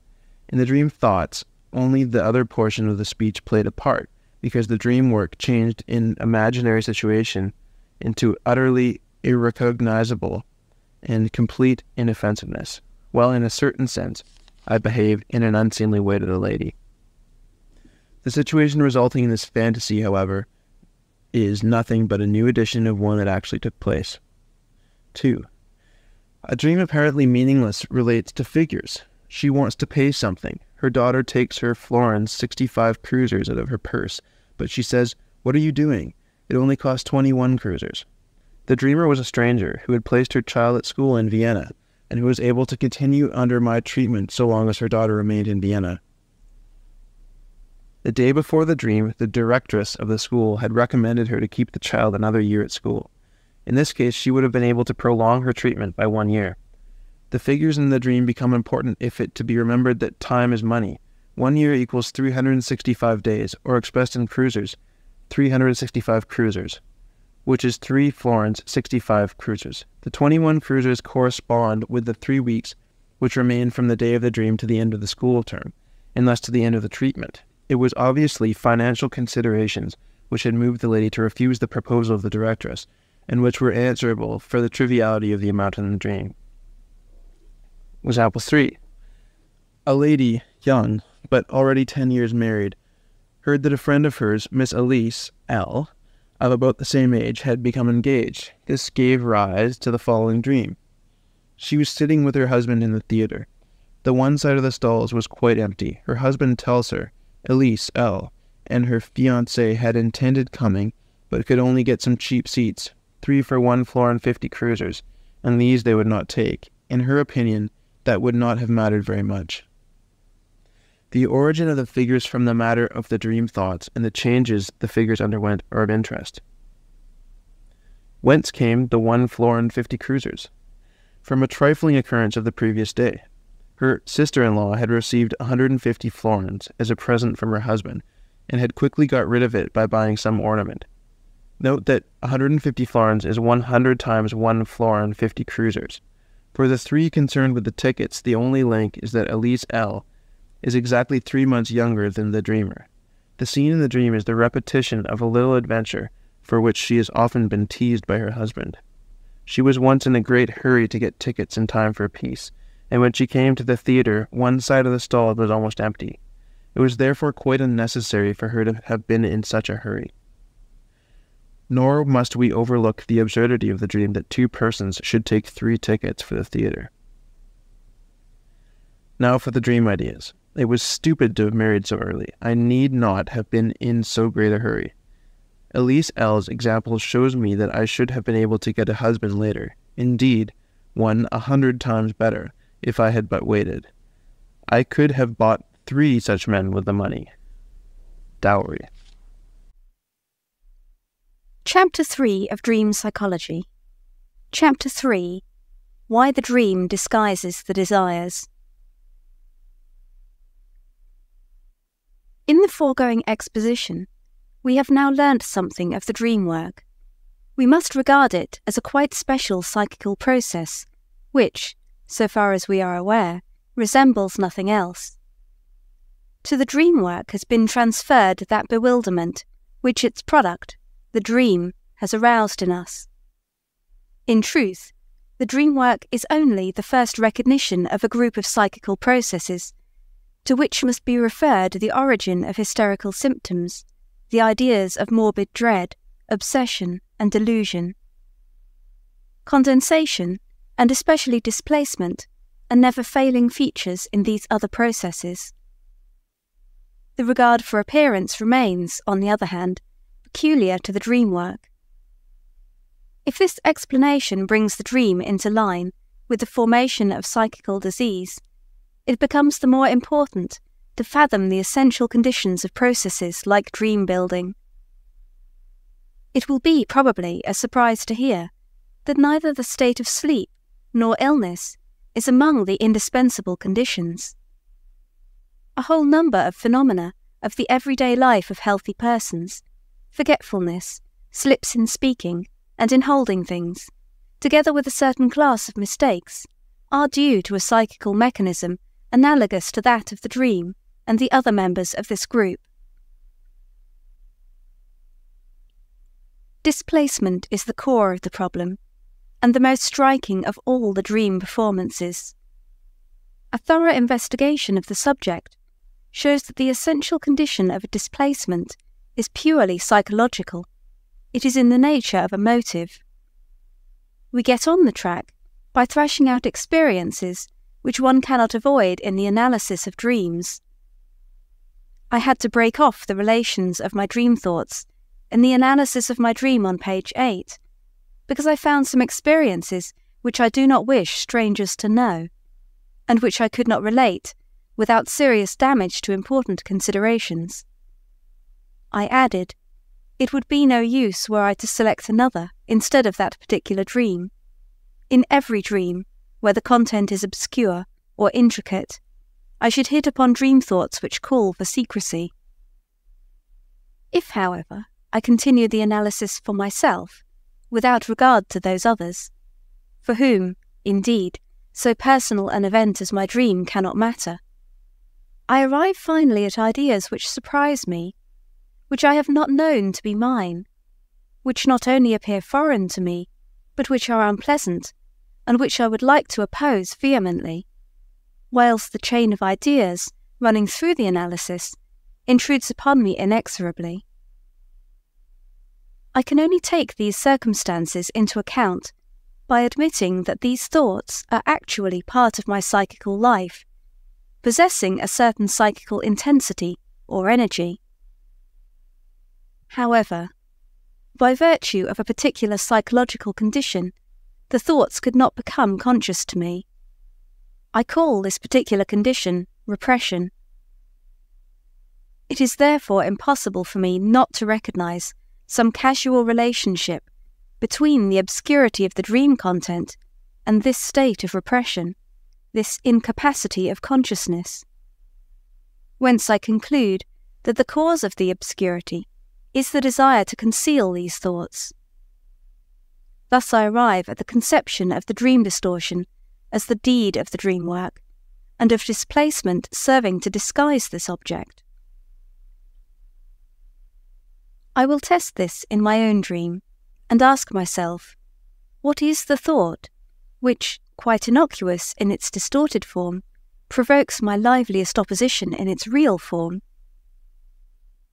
I remember that the free drive reminded me of the last expensive drive with a member of my family, the interpretation of the dream being, I should for once like to experience affection for which I should not have to pay, and that shortly before the dream I had to make a heavy disbursement for this very person.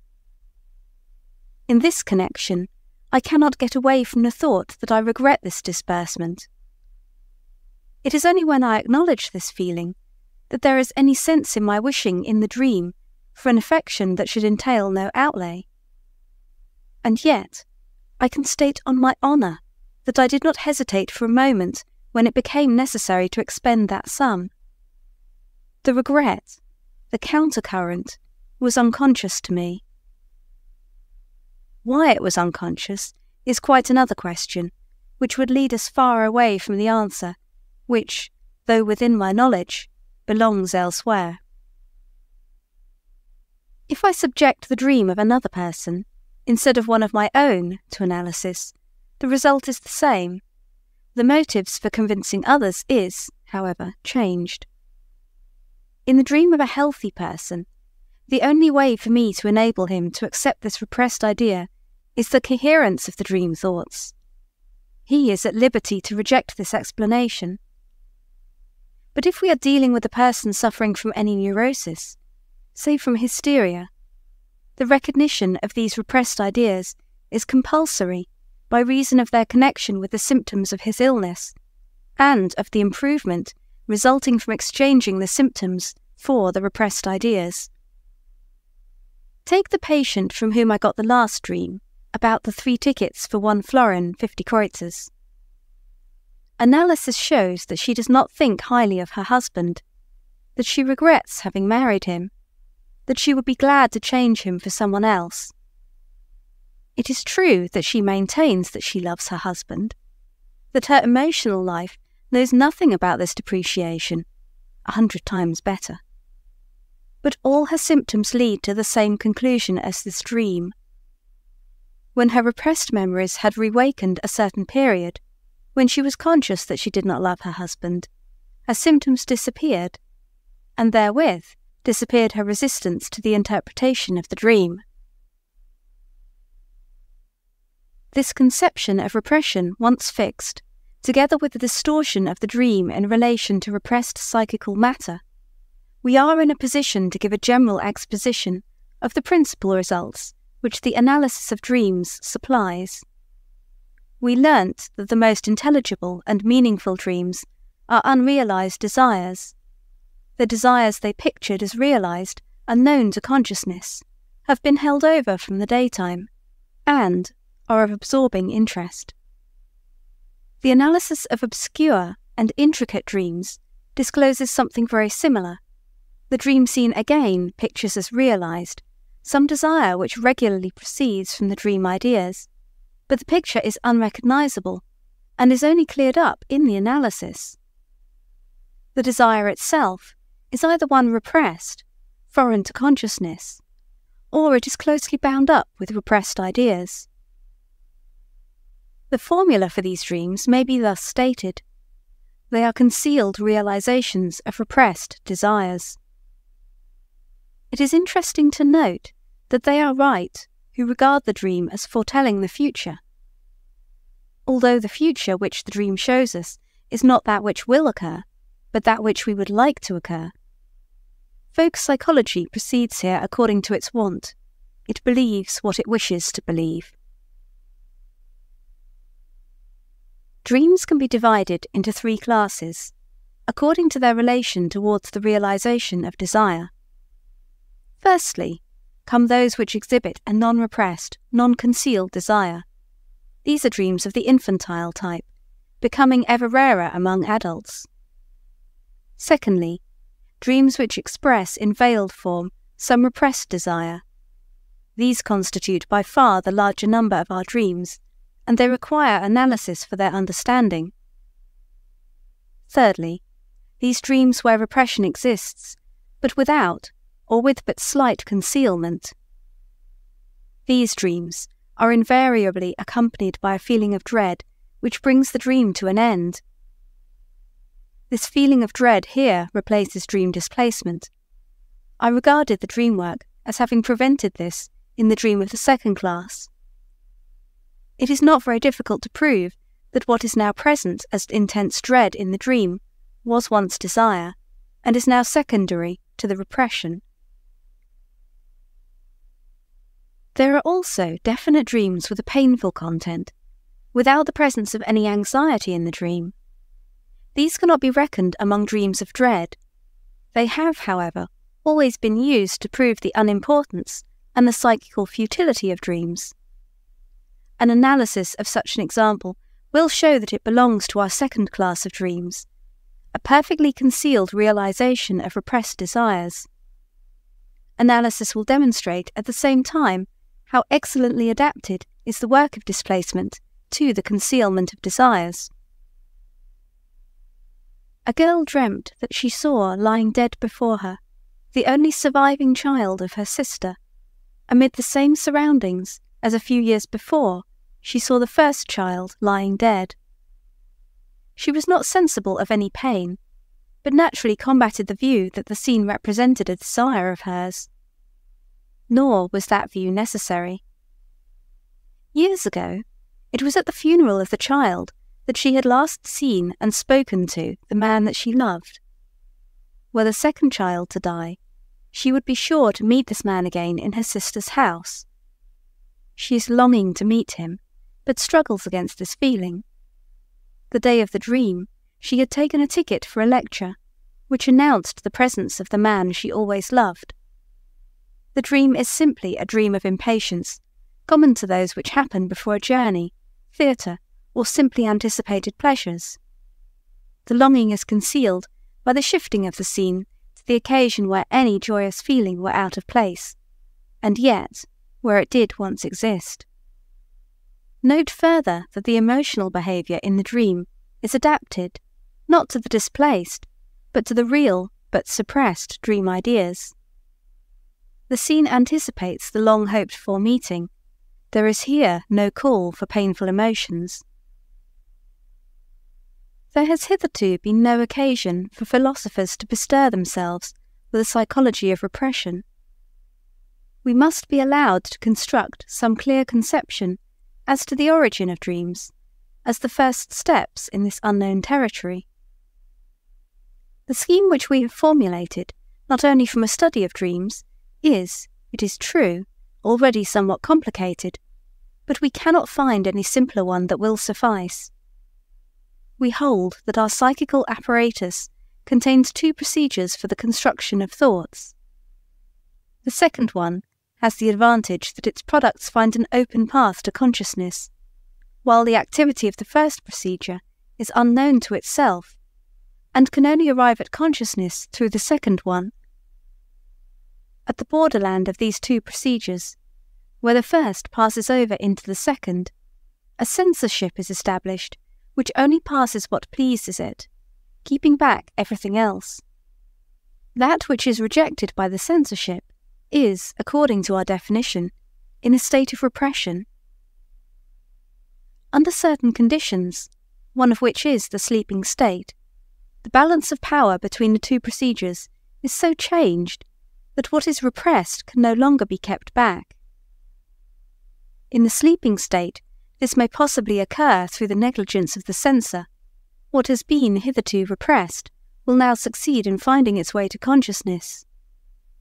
But as the censorship is never absent, but merely off guard, certain alterations must be conceded so as to placate it. It is a compromise which becomes conscious in this case, a compromise between what one procedure has in view and the demands of the other. Repression, laxity of the censor, compromise, this is the foundation for the origin of many another psychological process, just as it is for the dream. In such compromises we can observe the processes of condensation, of displacement, the acceptance of superficial associations, which we have found in the dream work. It is not for us to deny the demonic element which has played a part in constructing our explanation of dream work. The impression left is that the formation of obscure dreams proceeds as if a person had something to say which must be agreeable for another person upon whom he is dependent to hear. It is by the use of this image that we figure to ourselves the conception of the dream distortion and of the censorship, and ventured to crystallize our impression in a rather crude, but at least definite, psychological theory. Whatever explanation the future may offer of these first and second procedures, we shall expect a confirmation of our correlate that the second procedure commands the entrance to consciousness and can exclude the first from consciousness. Once the sleeping state overcome, the censorship resumes complete sway, and is now able to revoke that which was granted in a moment of weakness. That the forgetting of dreams explains this in part, at least, we are convinced by our experience, confirmed again and again. During the relation of a dream, or during analysis of one, it not infrequently happens that some fragment of the dream is suddenly forgotten. This fragment, so forgotten, invariably contains the best and readiest approach to an understanding of the dream. Probably that is why it sinks into oblivion, i.e., into a renewed suppression. Viewing the dream content as the representation of a realized desire, and referring its vagueness to the changes made by the censor in the repressed matter, it is no longer difficult to grasp the function of dreams. In fundamental contrast with those saws which assume that sleep is disturbed by dreams, we hold the dream as the guardian of sleep. So far as children's dreams are concerned, our view should find ready acceptance. The sleeping state, or the psychical change to sleep, whatsoever it be, is brought about by the child being sent to sleep or compelled thereto by fatigue, only assisted by the removal of all stimuli which might open other objects to the psychical apparatus. The means which serve to keep external stimuli distant are known, but what are the means we can employ to depress the internal psychical stimuli which frustrate sleep?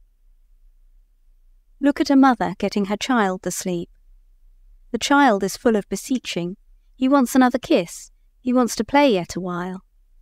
His requirements are in part met, in part drastically put off till the following day. Clearly, these desires and needs which agitate him are hindrances to sleep. Everyone knows the charming story of the bad boy, Baldwin Grollers, who awoke at night bellowing out, "I want the rhinoceros." A really good boy, instead of bellowing, would have dreamt that he was playing with the rhinoceros. Because the dream which realizes his desire is believed during sleep, it removes the desire and makes sleep possible. It cannot be denied that this belief accords with the dream image, because it is arrayed in the psychical appearance of probability. The child is without the capacity, which it will acquire later, to distinguish hallucinations or fantasies from reality. The adult has learnt this differentiation. He has also learnt the futility of desire, and by continuous practice manages to postpone his aspirations until they can be granted in some roundabout method by a change in the external world. For this reason, it is rare for him to have his wishes realized during sleep in the short psychical way. It is even possible that this never happens, and that everything which appears to us like a child's dream demands a much more elaborate explanation. Thus it is that, for adults, for every sane person without exception, a differentiation of the psychical matter has been fashioned which the child knew not. A psychical procedure has been reached which, informed by the experience of life, exercises with jealous power a dominating and restraining influence upon psychical emotions. By its relation to consciousness, and by its spontaneous mobility, it is endowed with the greatest means of psychical power. A portion of the infantile emotions has been withheld from this procedure as useless to life, and all the thoughts which flow from these are found in the state of repression. Whilst the procedure in which we recognize our normal ego reposes upon the desire for sleep, it appears compelled by the psychological conditions of sleep to abandon some of the energy with which it was wont during the day to keep down what was repressed. This neglect is really harmless. However much the emotions of the child's spirit may be stirred, they find the approach to consciousness rendered difficult, and that to movement blocked in consequence of the state of sleep. The danger of their disturbing sleep must, however, be avoided. Moreover, we must admit that even in deep sleep, some amount of free attention is exerted as a protection against sense stimuli which might perchance make an awakening seem wiser than the continuance of sleep. Otherwise we could not explain the fact of our being always awakened by stimuli of certain quality. As the old physiologist Burdach pointed out, the mother is awakened by the whimpering of her child, the miller by the cessation of his mill, most people by gently calling out their names. This attention, thus on the alert, makes use of the internal stimuli arising from repressed desires, and fuses them into the dream, which as a compromise satisfies both procedures at the same time. The dream creates a form of psychical release for the wish, which is either suppressed or formed by the aid of repression, inasmuch as it presents it as realized. The other procedure is also satisfied, since the continuance of the sleep is assured. Our ego here gladly behaves like a child. It makes the dream pictures believable, saying, as it were, "Quite right, but let me sleep." The contempt which, once awakened, we bear the dream, and which rests upon the absurdity and apparent illogicality of the dream is probably nothing but the reasoning of our sleeping ego on the feelings about what was repressed. With greater right, it should rest upon the incompetency of this disturber of our sleep.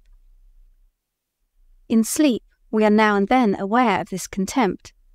The dream content transcends the censorship rather too much. We think, it's only a dream, and sleep on. It is no objection to this view if there are borderlines for the dream where its function, to preserve sleep from interruption, can no longer be maintained, as in the dreams of impending dread. It is here changed for another function, to suspend the sleep at the proper time. It acts like a conscientious night watchman, who first does his duty by quelling disturbances so as not to waken the citizen, but equally does his duty quite properly when he awakens the street should the causes of the trouble seem to him serious, and himself unable to cope with them alone. This function of dreams becomes especially well marked when there arises some incentive for the sense perception. That the senses aroused during sleep influence the dream is well known, and can be experimentally verified. It is one of the certain, but much overestimated results of the medical investigation of dreams. Hitherto, there has been an insoluble riddle connected with this discovery. The stimulus to the sense, by which the investigator affects the sleeper, is not properly recognized in the dream, but is intermingled with a number of indefinite interpretations, whose determination appears left to psychical free will. There is, of course, no such psychical free will. To an external sense stimulus, the sleeper can react in many ways. Either he awakens, or he succeeds in sleeping on. In the latter case, he can make use of the dream to dismiss the external stimulus, and this, again, in more ways than one. For instance, he can stay the stimulus by dreaming of a scene which is absolutely intolerable to him. This was the means used by one who was troubled by a painful perineal abscess. He dreamt that he was on horseback, and made use of a poultice which was intended to alleviate his pain, as a saddle, and thus got away from the cause of the trouble. Or, as is more frequently the case, the external stimulus undergoes a new rendering, which leads him to connect it with a repressed desire seeking its realization, and robs him of its reality, and is treated as if it were part of the psychical matter. Thus, someone dreamt that he had written a comedy which embodied a definite motif. It was being performed. The first act was over amid enthusiastic applause. There was great clapping.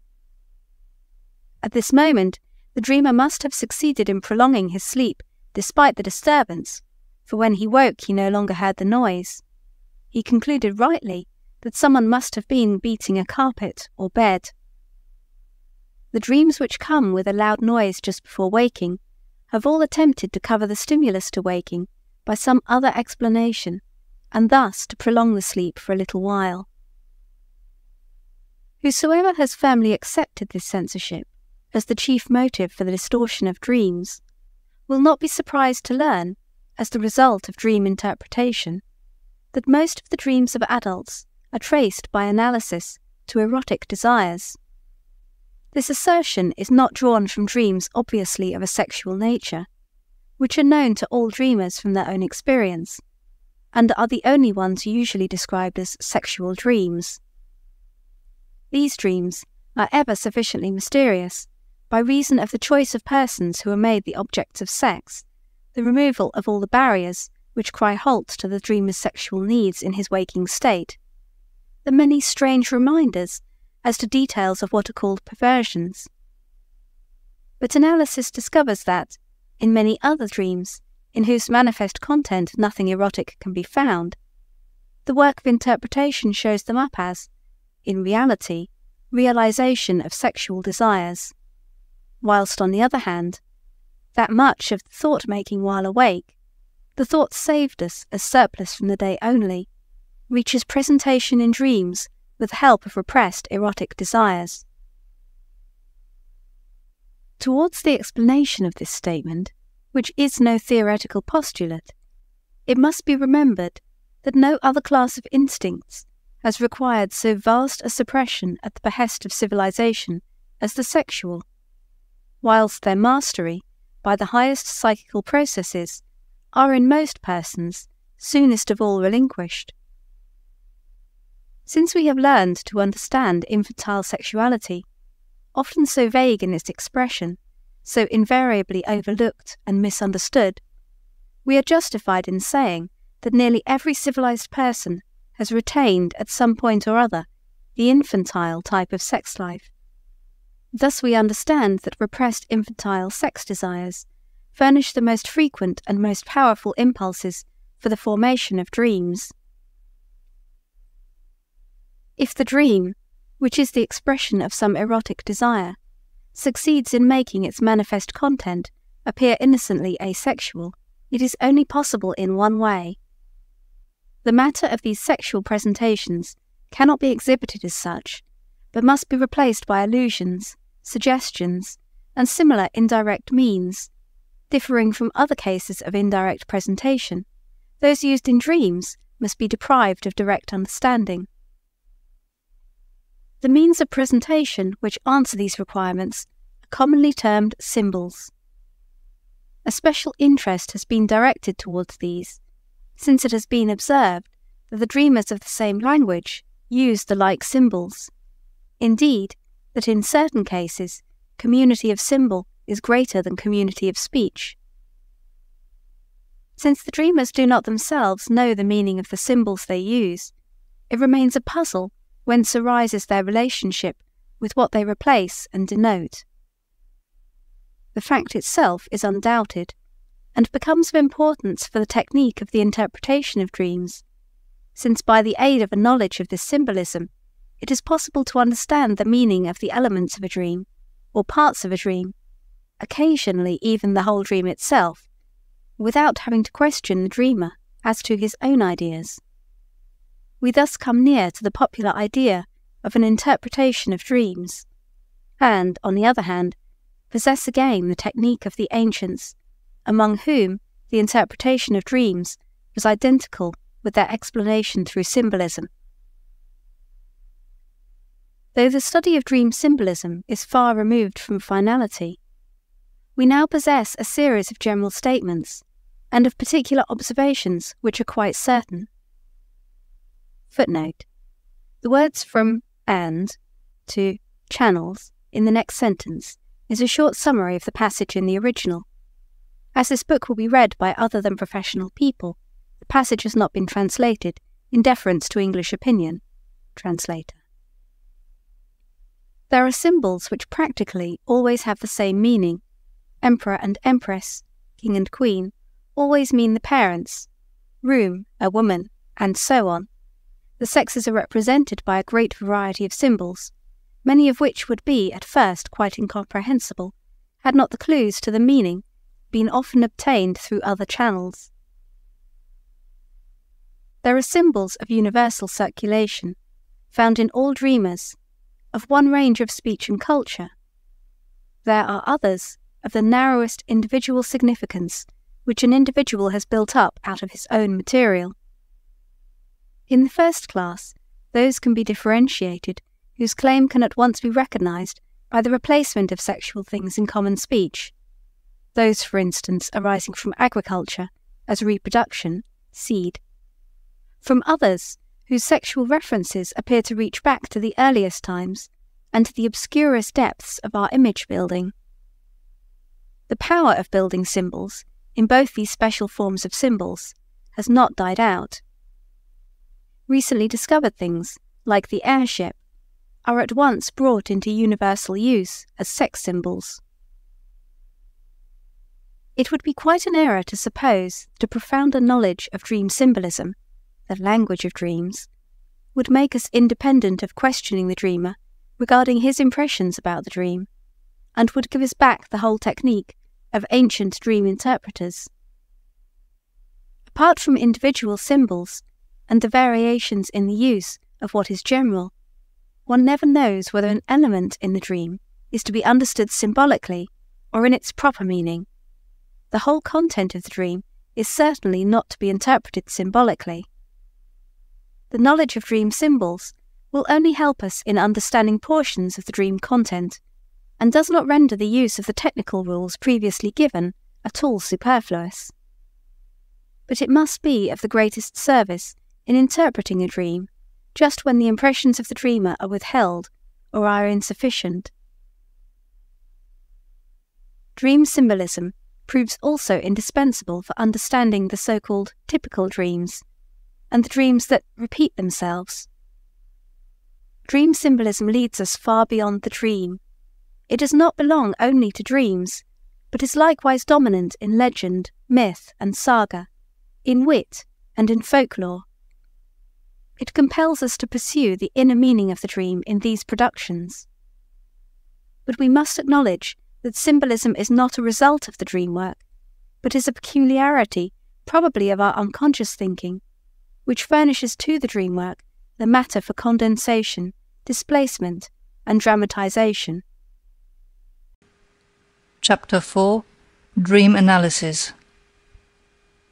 Perhaps we shall now begin to suspect that dream interpretation is capable of giving us hints about the structure of our psychic apparatus, which we have thus far expected in vain from philosophy.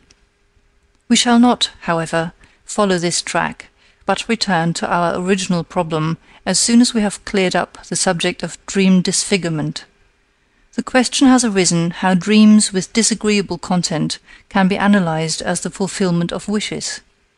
We see now that this is possible in case dream disfigurement has taken place, in case the disagreeable content serves only as a disguise for what is wished. Keeping in mind our assumptions in regard to the two psychic instances, we may now proceed to say, disagreeable dreams, as a matter of fact, contain something which is disagreeable to the second instance, but which at the same time fulfills a wish of the first instance. They are wish dreams, in the sense that every dream originates in the first instance, while the second instance acts towards the dream only in repelling, not in a creative manner. If we limit ourselves to a consideration of what the second instance contributes to the dream, we can never understand the dream. If we do so, all the riddles which the authors have found in the dream remain unsolved. That the dream actually has a secret meaning, which turns out to be the fulfillment of a wish, must be proved afresh for every case by means of an analysis. I therefore select several dreams which have painful contents and attempt an analysis of them. They are partly dreams of hysterical subjects, which require long preliminary statements, and now and then also an examination of the psychic processes which occur in hysteria. I cannot, however, avoid this added difficulty in the exposition. When I give a psychoneurotic patient analytic treatment, dreams are always, as I have said, the subject of our discussion. It must, therefore, give him all the psychological explanations, through whose aid I myself have come to an understanding of his symptoms. And here I undergo an unsparing criticism, which is perhaps not less keen than that I must expect from my colleagues. Contradiction of the thesis that all dreams are the fulfillments of wishes is raised by my patients with perfect regularity. Here are several examples of the dream material which is offered me to refute this position. You always tell me that the dream is a wish fulfilled, begins a clever lady patient. Now I shall tell you a dream in which the content is quite the opposite, in which a wish of mine is not fulfilled. How do you reconcile that with your theory? The dream is as follows.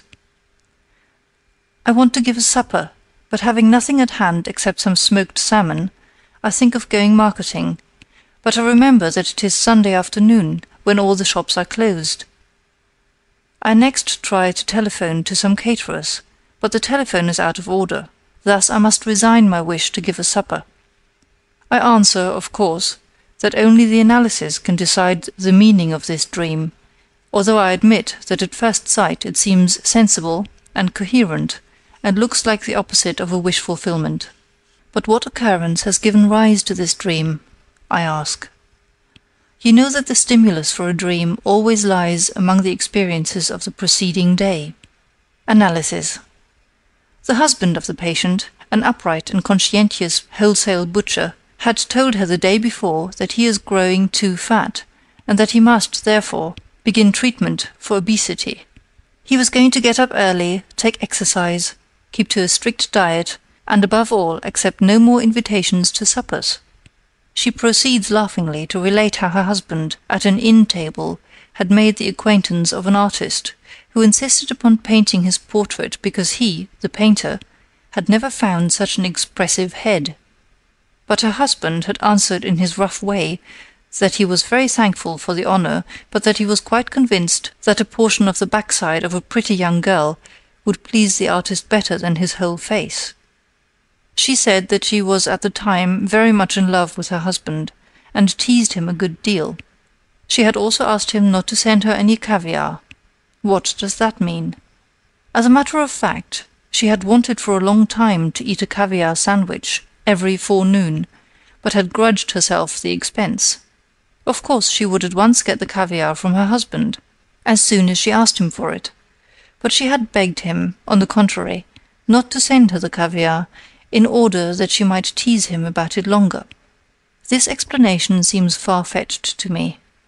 Unadmitted motives are in the habit of hiding behind such unsatisfactory explanations.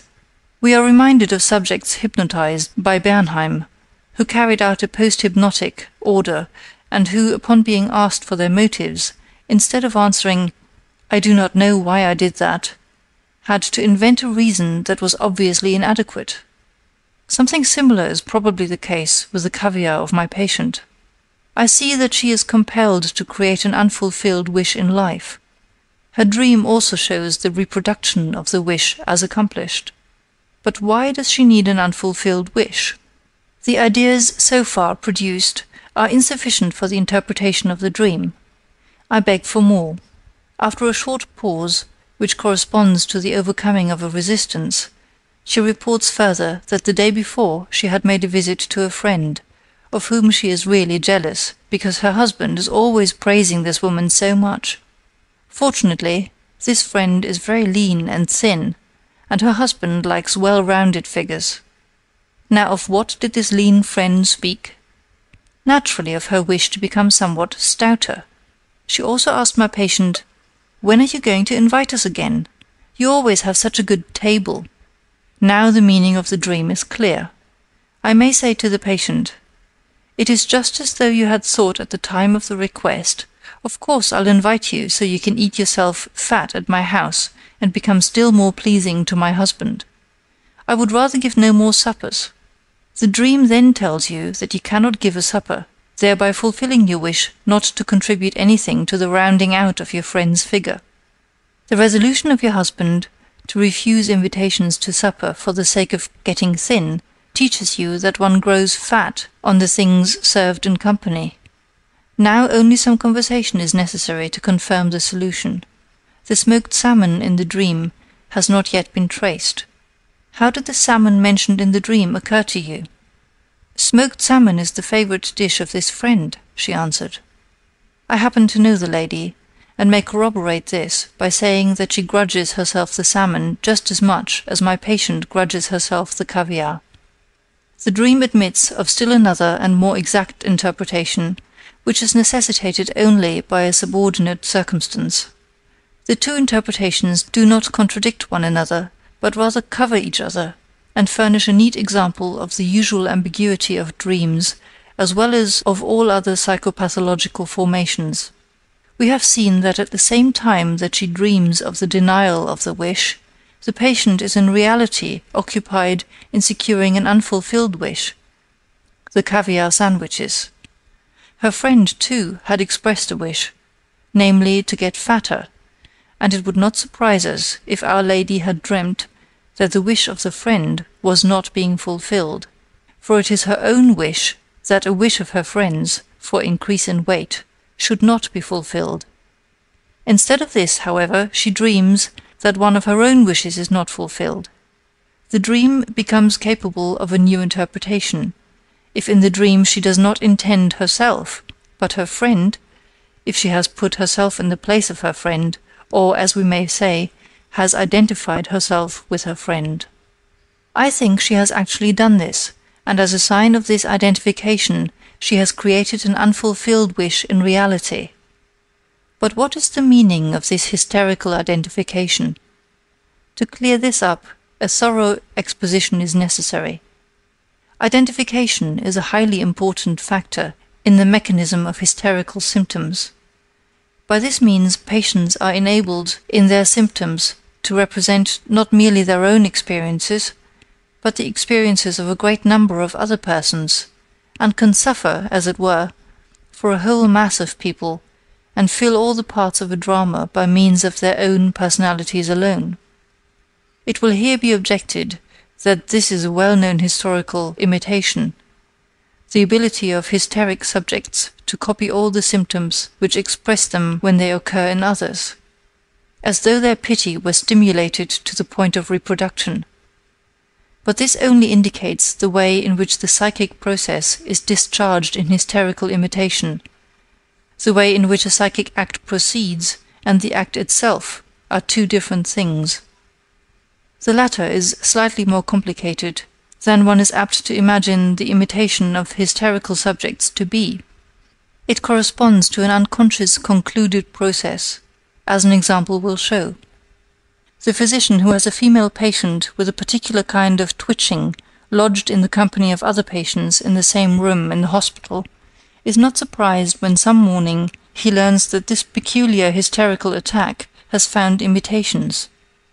He simply says to himself, "The others have seen her and have done likewise." That is psychic infection. Yes, but psychic infection proceeds in somewhat the following manner. As a rule, patients know more about one another than the physician knows about each of them, and they are concerned about each other when the visit of the doctor is over. Some of them have an attack today. Soon it is known among the rest that a letter from home, a return of love-sickness, or the like, is the cause of it. Their sympathy is aroused, and the following syllogism, which does not reach consciousness, is completed in them. If it is possible to have this kind of attack from such causes, I too may have this kind of attack, for I have the same reasons. If this were a cycle capable of becoming conscious, it would perhaps express itself in fear of getting the same attack, but it takes place in another psychic sphere, and therefore ends in the realization of the dreaded symptom. Identification is therefore not a simple imitation, but a sympathy based upon the same etiological claim. It expresses an as though, and refers to some common quality which has remained in the unconscious. Identification is most often used in hysteria to express sexual community. A hysterical woman identifies herself most readily, although not exclusively, with persons with whom she has had sexual relations, or who have sexual intercourse with the same persons as herself. Language takes such a conception into consideration. Two lovers are one. In the hysterical fantasy, as well as in the dream, it is sufficient for the identification if one thinks of sexual relations, whether or not they become real. The patient then only follows the rules of the hysterical thought processes when she gives expression to her jealousy of her friend, which, moreover, she herself admits to be unjustified, in that she puts herself in her place, and identifies herself with her by creating a symptom, the denied wish. I might further clarify the process specifically as follows. She puts herself in the place of her friend in the dream, because her friend has taken her own place relation to her husband, and because she would like to take her friend's place in the esteem of her husband. Footnote 1. To sit for the painter. Goethe. And if he has no backside, how can the nobleman sit? End of footnote. Footnote 2. I myself regret the introduction of such passages from the psychopathology of hysteria, which, because of their fragmentary representation, and of being torn from all connection with the subject, cannot have a very enlightening influence. If these passages are capable of throwing light upon the intimate relations between the dream and the psychoneurosis, they have served the purpose for which I have taken them up. End of footnote. The contradiction to my theory of dreams, in the case of another female patient, the most witty among all my dreamers, was solved in a simpler manner, although according to the scheme that a non-fulfillment of one wish signifies the fulfillment of another. I had one day explained to her that the dream is a wish of fulfillment. The next day she brought me a dream to the effect that she was travelling with her mother-in-law to their common summer resort. Now I knew that she had struggled violently against spending the summer in the neighbourhood of her mother-in-law. I also knew that she had luckily avoided her mother-in-law by renting an estate in a far distant country resort. Now the dream reversed this wished-for solution. Was not this in the flattest contradiction to my theory of wish-fulfillment in the dream? Certainly it was only necessary to draw the inferences from this dream in order to get at its interpretation. According to this dream, I was in the wrong. It was thus her wish that I should be in the wrong, and this wish the dream showed her as fulfilled. But the wish that I should be in the wrong, which was fulfilled in the theme of the country home, referred to a more serious matter.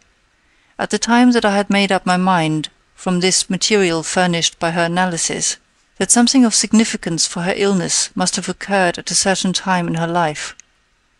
At that time I had made up my mind, from the material furnished by her analysis, that something of significance for her illness must have occurred at a certain time in her life. She had denied it because it was not present in her memory. We soon came to see that I was in the right. Her wish that I should be in the wrong, which is transformed into the dream, thus corresponded to the justifiable wish that those things which at the time had only been suspected had never occurred at all.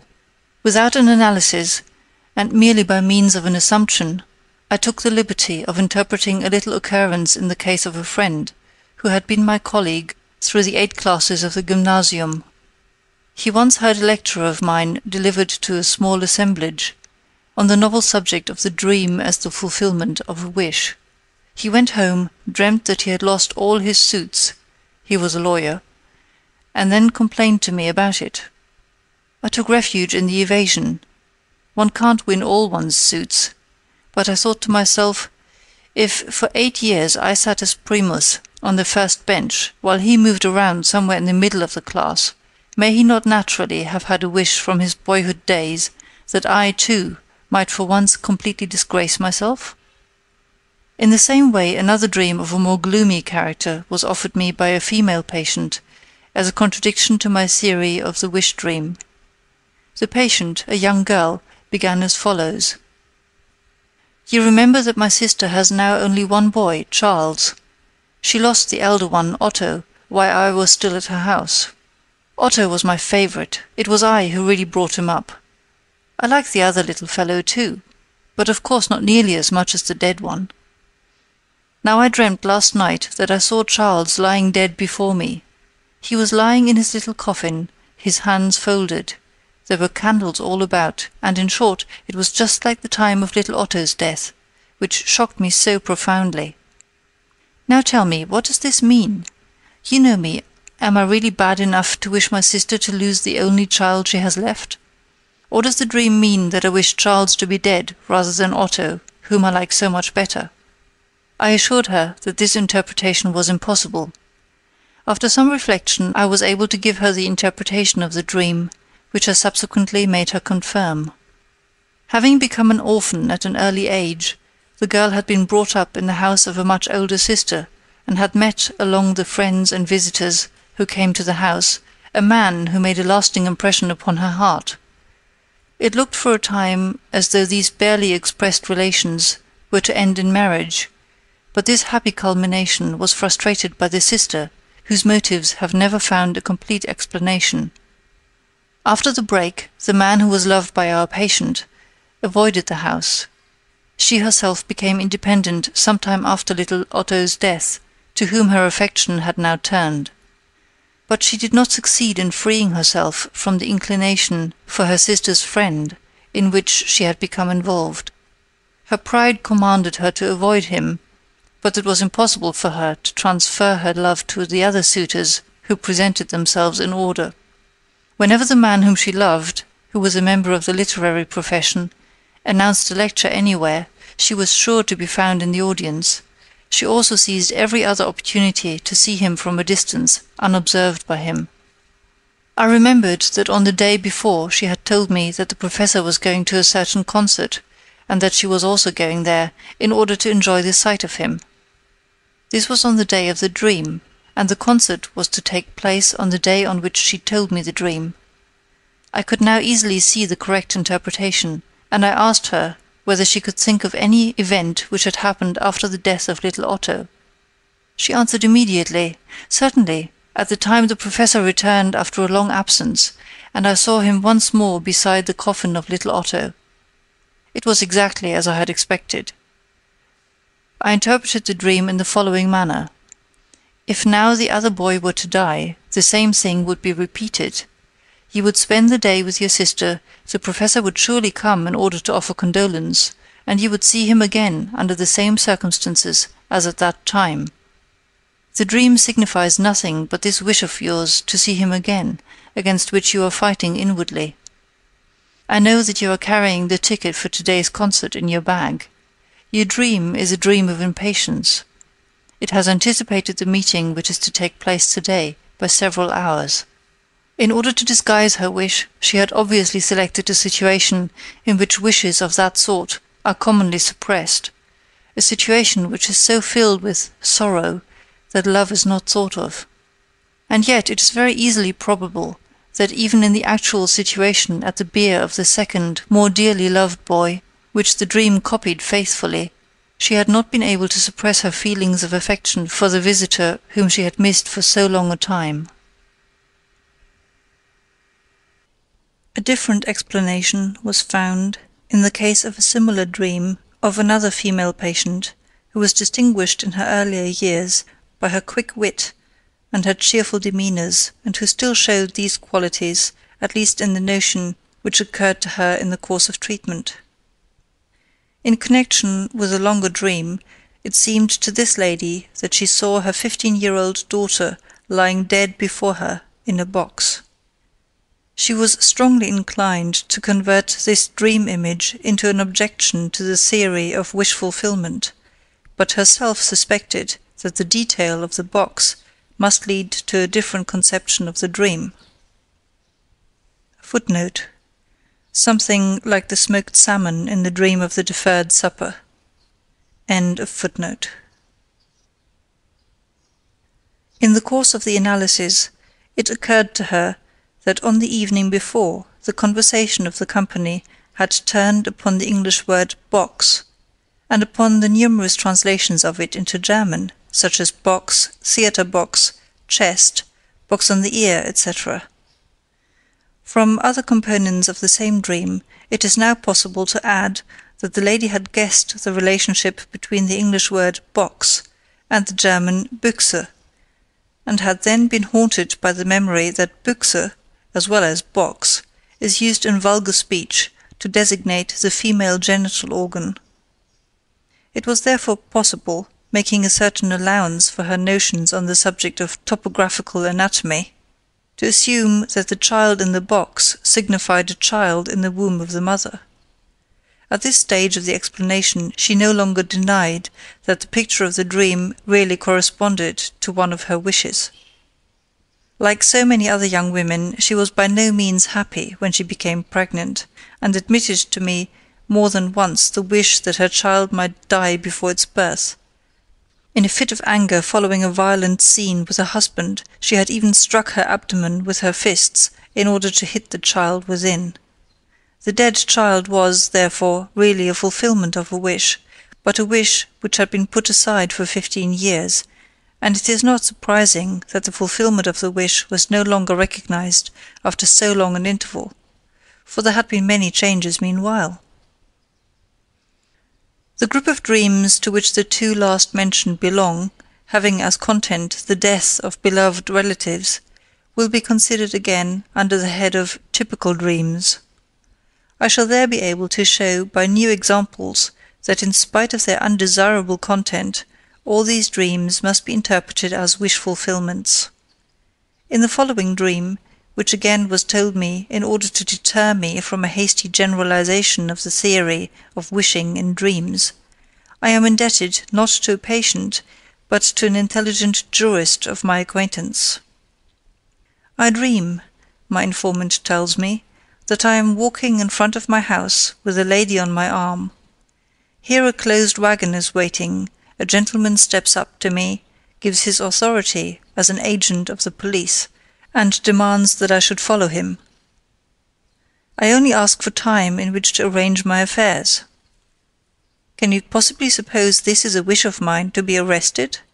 Of course not, I must admit. Do you happen to know upon which charge you were arrested? Yes, I believe for infanticide. Infanticide?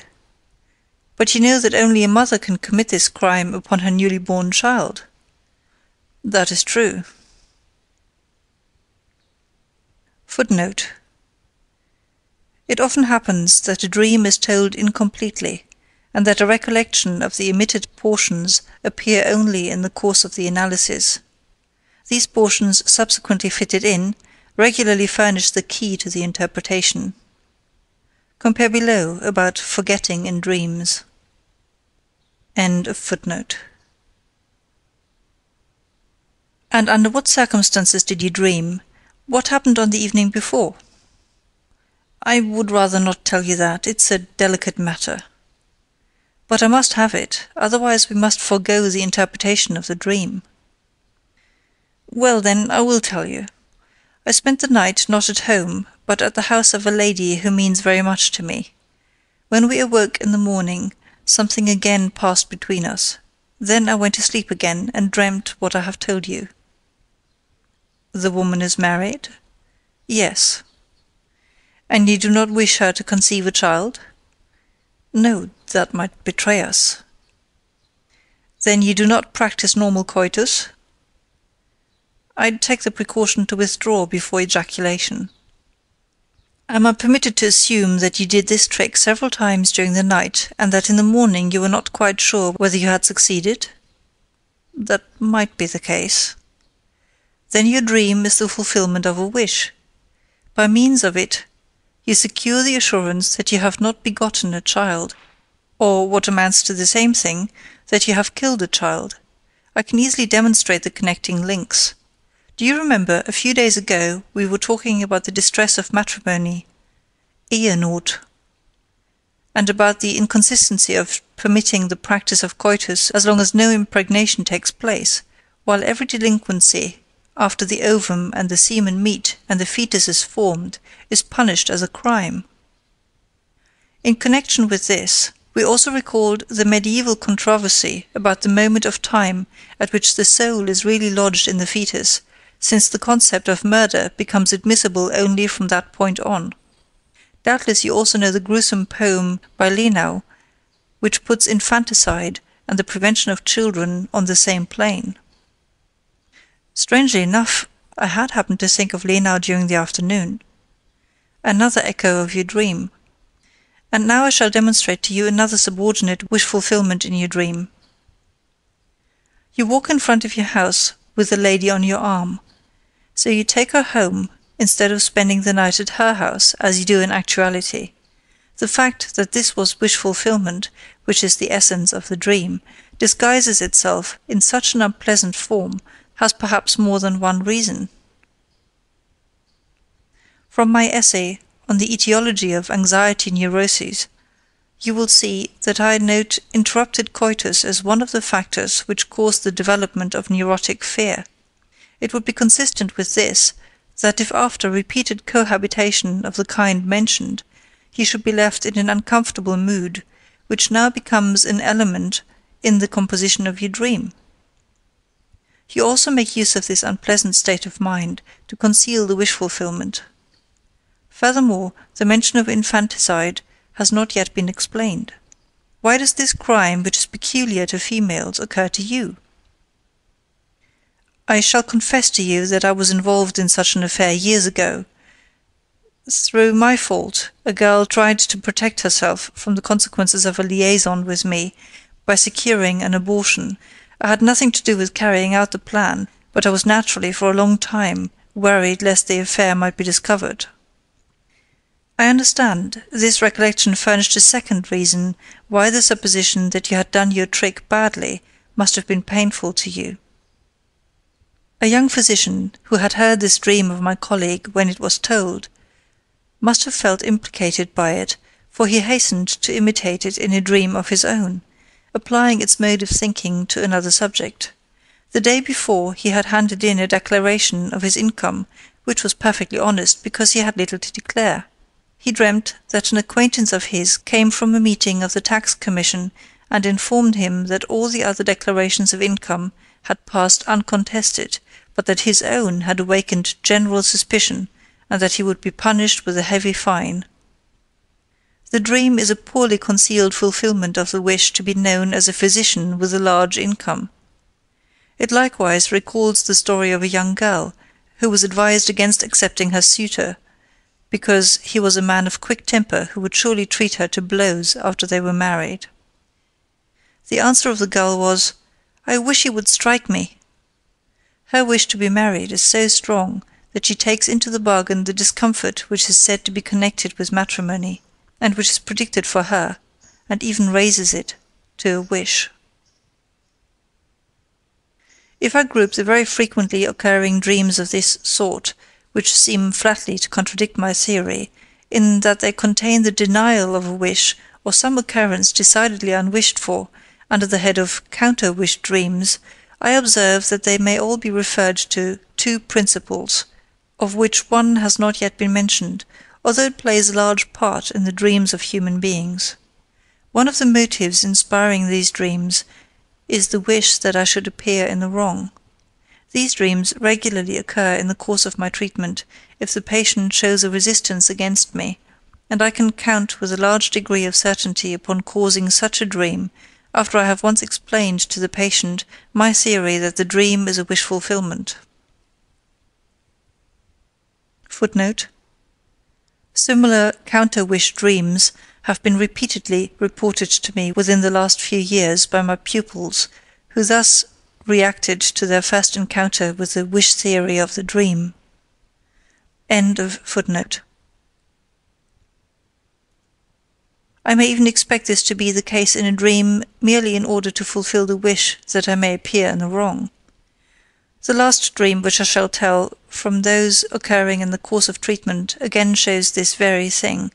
A young girl who has struggled hard to continue my treatment, against the will of her relatives and the authorities whom she had consulted, dreams as follows. She is forbidden at home to come to me any more. She then reminds me of the promise I made her to treat her for nothing, if necessary, and I say to her, "I can show no consideration in money matters." It is not at all easy in this case to demonstrate the fulfillment of a wish, but in all cases of this kind there is a second problem, the solution of which helps also to solve the first. Where does she get the words which she puts into my mouth? Of course I have never told her anything like that, but one of her brothers, the very one who has the greatest influence over her, has been kind enough to make this remark about me. It is then the purpose of the dream that this brother should remain in the right, and she does not try to justify this brother merely in the dream. It is her purpose in life, and the motive for her being ill. The other motive for counter-wish dreams is so clear that there is danger of overlooking it, as for some time happened in my own case. In the sexual make-up of many people there is a masochistic component, which has arisen through the conversion of the aggressive, sadistic component into its opposite.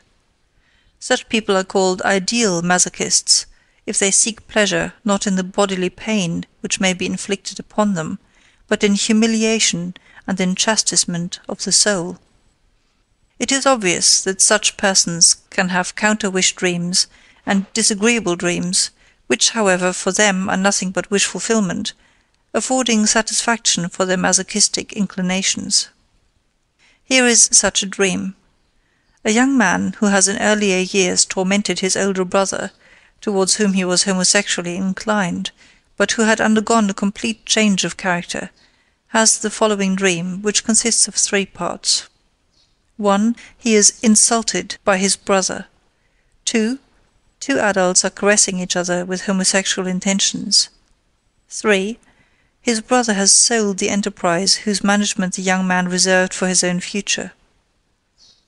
He awakens from the last-mentioned dream with the most unpleasant feelings, and yet it is a masochistic wish-dream, which might be translated: "It would serve me quite right if my brother were to make that sale against my interest, as a punishment for all the torments which he has suffered at my hands." I hope that the above discussion and examples will suffice, until further objection can be raised, to make it seem credible that even dreams with a painful content are to be analyzed as the fulfillment of wishes. Nor will it seem a matter of chance that in the course of interpretation one always happens upon subjects of which one does not like to speak or think. The disagreeable sensation with which such dreams arouse is simply identical with the antipathy which endeavors, usually with success, to restrain us from the treatment or discussion of such subjects, and which must be overcome by all of us, if in spite of its unpleasantness we find it necessary to take the matter in hand. But this disagreeable sensation, which occurs also in dreams, does not preclude the existence of a wish. Everyone has wishes which he would not like to tell to others, which he does not want to admit even to himself. We are, on other grounds, justified in connecting the disagreeable character of all these dreams with the fact of dream disfigurement, and in concluding that these dreams are distorted, and that the wish fulfillment in them is disguised until recognition is impossible for no other reason than that the repugnance, a will to suppress, exists in relation to the subject matter of the dream, or in relation to the wish which the dream creates. Dream disfigurement, then, turns out in reality to be an act of the censor. We shall take into consideration everything which the analysis of disagreeable dreams has brought to light, if we reword our formula as follows. The dream is the disguised fulfillment of a suppressed, repressed wish. Now there still remains, as a particular species of dreams with painful content, dreams of anxiety, the inclusion of which under dreams of wishing will find least acceptance with the uninitiated. But I can settle the problem of anxiety dreams in very short order, for what they may reveal is not a new aspect of the dream problem. It is a question, in their case, of understanding neurotic anxiety in general. The fear which we experience in the dream is only seemingly explained by the dream content. If we subject the content of the dream to analysis, we become aware that the dream fear is no more justified by the dream content than the fear in a phobia is justified by the idea upon which the phobia depends. For example, it is true that it is possible to fall out of a window, and that some care must be exercised when one is near a window, but it is inexplicable why the anxiety in the corresponding phobia is so great, and why it follows its victims to an extent so much greater than is warranted by its origin. The same explanation, then, which applies to the phobia, applies also to the dream of anxiety. In both cases, the anxiety is only superficially attached to the idea which accompanies it and comes from another source. On account of the intimate relation of dream fear to neurotic fear, discussion of the former obliges me to refer to the latter. In a little essay on the anxiety neurosis, footnote, see selected papers on hysteria and other psychoneuroses, page 133, translated by A. A. Brill, Journal of Nervous and Mental Diseases, monograph series. End of footnote. I maintained that neurotic fear has its origin in the sexual life, and corresponds to a libido which has been turned away from its object and has not succeeded in being applied. From this formula, which has since proved its validity more and more clearly, we may deduce the conclusion that the content of anxiety dreams is of a sexual nature, the libido belonging to which content has been transformed into fear. Chapter 5 of Dream Psychology. Section 5. Sex in Dreams. The more one is occupied with the solution of dreams, the more willing one must become to acknowledge that the majority of the dreams of adults treat of sexual material and give expression to erotic wishes. Only one who really analyzes dreams, that is to say, who pushes forward from their manifest content to the latent dream thoughts, can form an opinion on this subject. Never the person who is satisfied with registering the manifest content, as, for example, Naku in his works on sexual dreams. Let us recognize at once that this fact is not to be wondered at, but that it is in complete harmony with the fundamental assumptions of dream explanation. No other impulse has had to undergo so much suppression from the time of childhood as the sex impulse and its numerous components. From no other impulse have survived so many and such intense unconscious wishes, which now act in the sleeping state in such a manner as to produce dreams. In dream interpretation, this significance of sexual complexes must never be forgotten, nor must they, of course, be exaggerated to the point of being considered exclusive. Of many dreams it can be ascertained by a careful interpretation that they are even to be taken bisexually, inasmuch as they result in an irrefutable secondary interpretation in which they realize homosexual feelings, that is, feelings that are common to the normal sexual activity of the dreaming person. But that all dreams are to be interpreted bisexually seems to me to be a generalization as indemonstrable as it is improbable, which I should not like to support. Above all, I should not know how to dispose of the apparent fact that there are many dreams satisfying other than, in the widest sense, erotic needs, as dreams of hunger, thirst, convenience, etc. Likewise, the similar assertions, quote, that behind every dream one finds the death sentence, unquote, Stiegel, and that every dream shows, quote, a continuation from the feminine to the masculine line, unquote, Adler, seem to me to proceed far beyond what is admissible in the interpretation of dreams.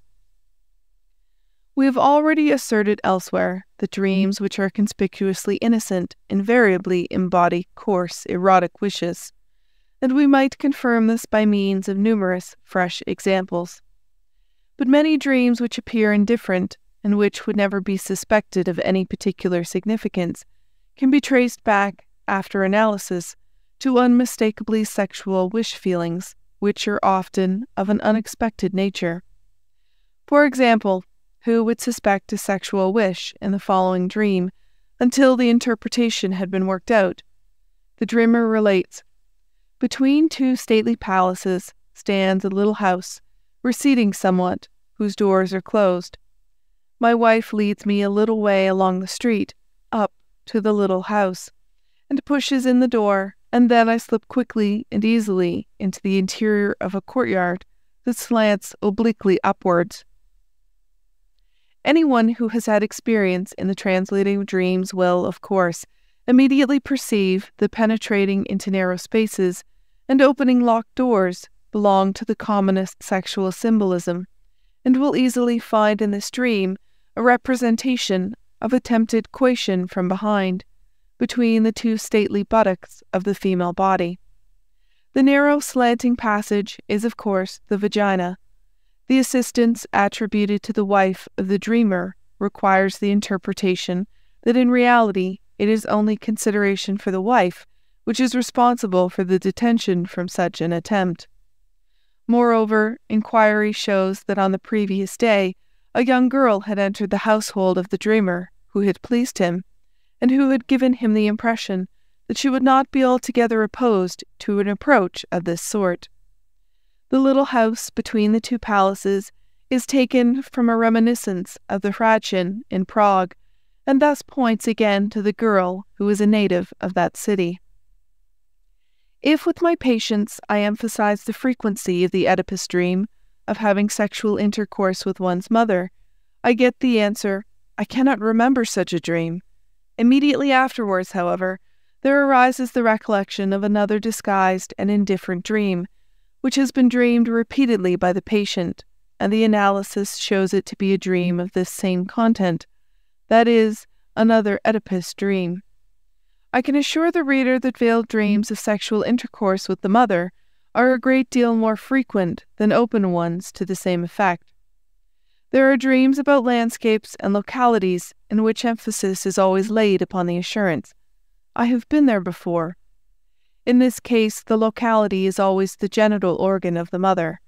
It can indeed be asserted with such certainty of no other locality that one has been there before.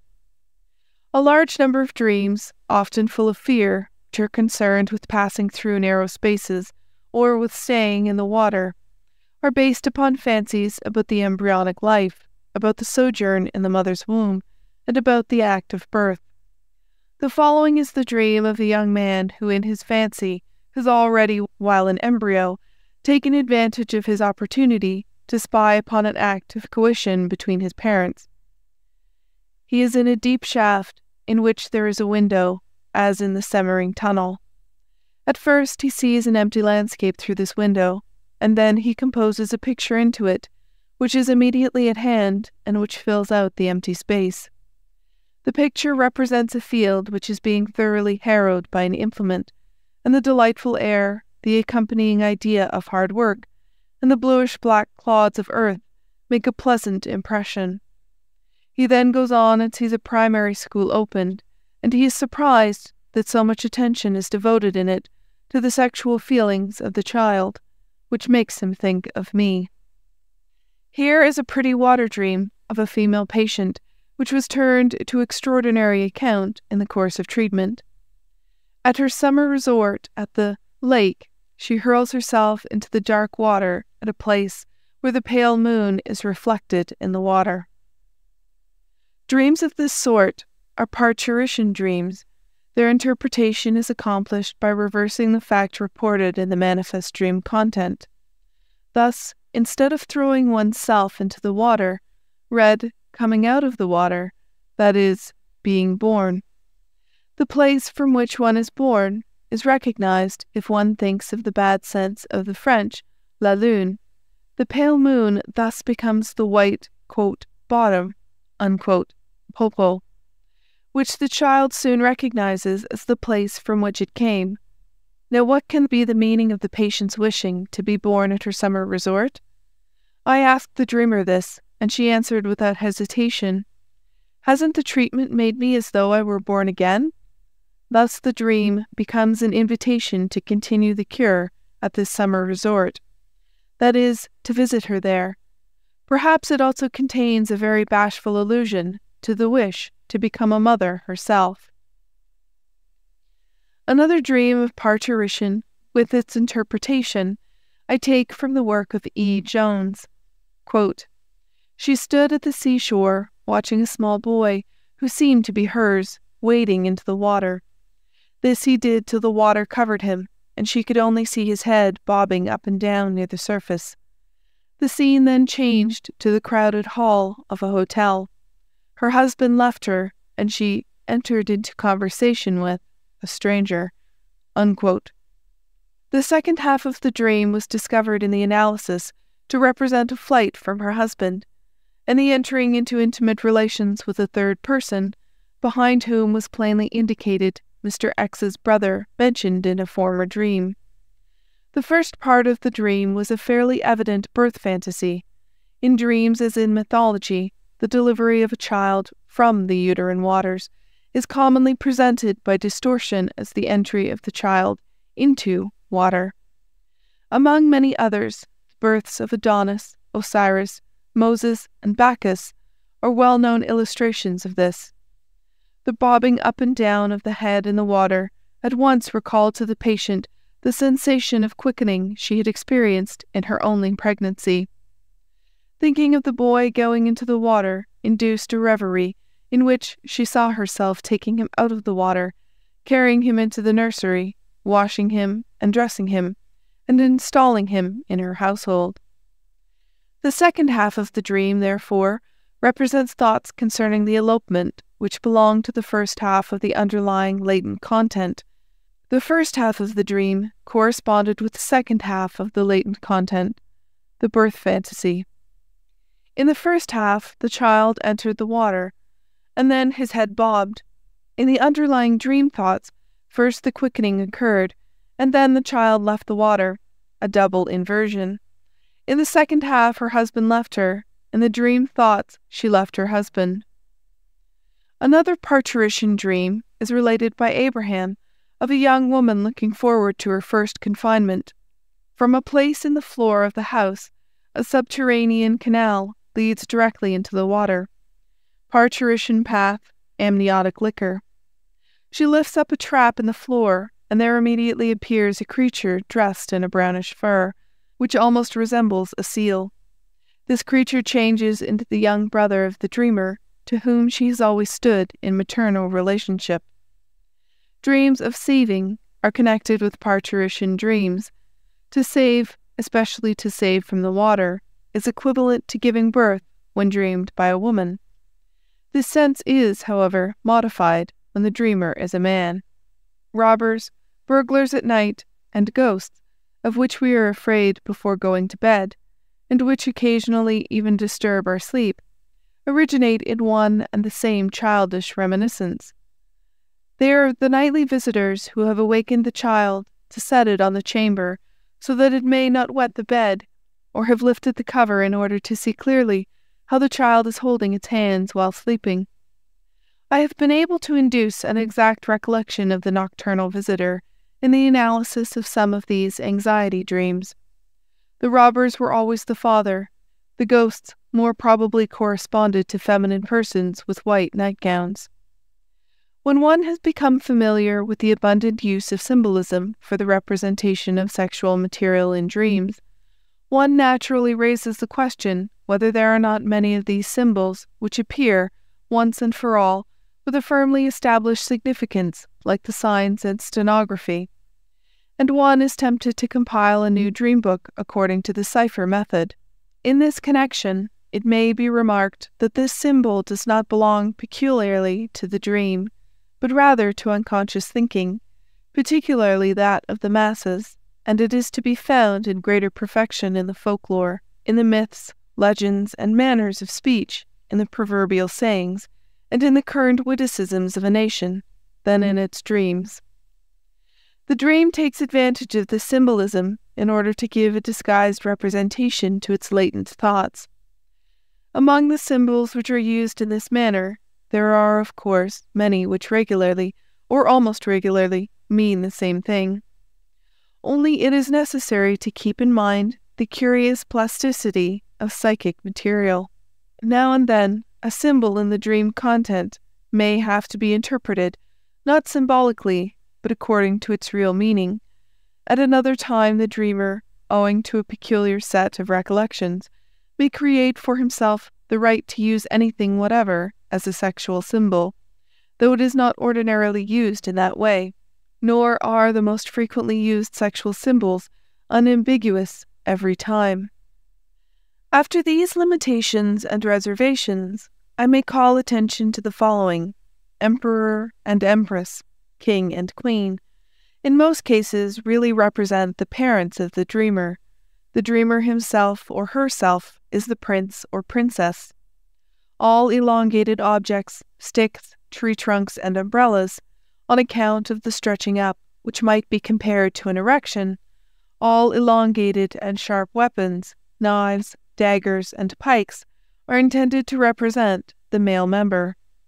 A frequent, not very intelligible symbol for the same is a nail file, on account of the rubbing and scraping.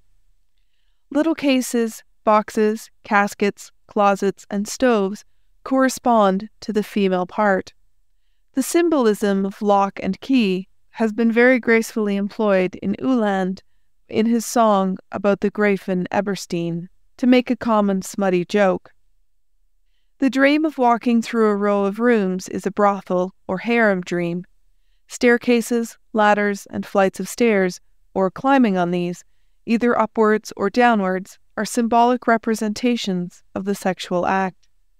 Smooth walls over which one is climbing, facades of houses upon which one is letting oneself down, frequently under great anxiety correspond to the erect human body, and probably repeat in the dream reminiscences of the upward climbing of little children on their parents or foster parents. Smooth walls are men. Often in a dream of anxiety, one is holding on firmly to some projection from a house. Tables, set tables, and boards are women, perhaps on account of the opposition which does away with the bodily contours. Since bed and board, mensa et thorus, constitute marriage, the former are often put for the latter in the dream, and as far as practicable, the sexual presentation complex is transposed to the eating complex. Of articles of dress, the woman's hat may frequently be definitely interpreted as the male genital. In dreams of men, one often finds the cravat as a symbol for the penis. This indeed is not only because cravats hang down long and are characteristic of the man, but also because one can select them at pleasure, a freedom which is prohibited by nature in the original of the symbol. Persons who make use of this symbol in the dream are very extravagant with cravats, and possess regular collections of them. All complicated machines and apparatus in dream are very probably genitals, and the description of which dream symbolism shows itself to be as tireless as the activity of wit. Likewise, many landscapes in dreams, especially with bridges or with wooded mountains, can be readily recognized as descriptions of the genitals. Finally, where one finds incomprehensible neologisms, one may think of combinations made up of components having a sexual significance. Children also in the dream often signify the genitals, as men and women are in the habit of fondly referring to their genital organ as their little one. As a very recent symbol of the male genital may be mentioned the flying machine, utilization of which is justified by its relation to flying, as well as occasionally by its form. To play with a little child, or to beat a little one, is often the dream's representation of onanism. A number of other symbols, in part not sufficiently verified, are given by Stekel, who illustrates them with examples. Right and left, according to him, are to be conceived in the dream in an ethical sense. Quote, "The right way always signifies the road to righteousness, the left the one to crime. Thus the left may signify homosexuality, incest, and perversion, while the right signifies marriage, relations with a prostitute, etc.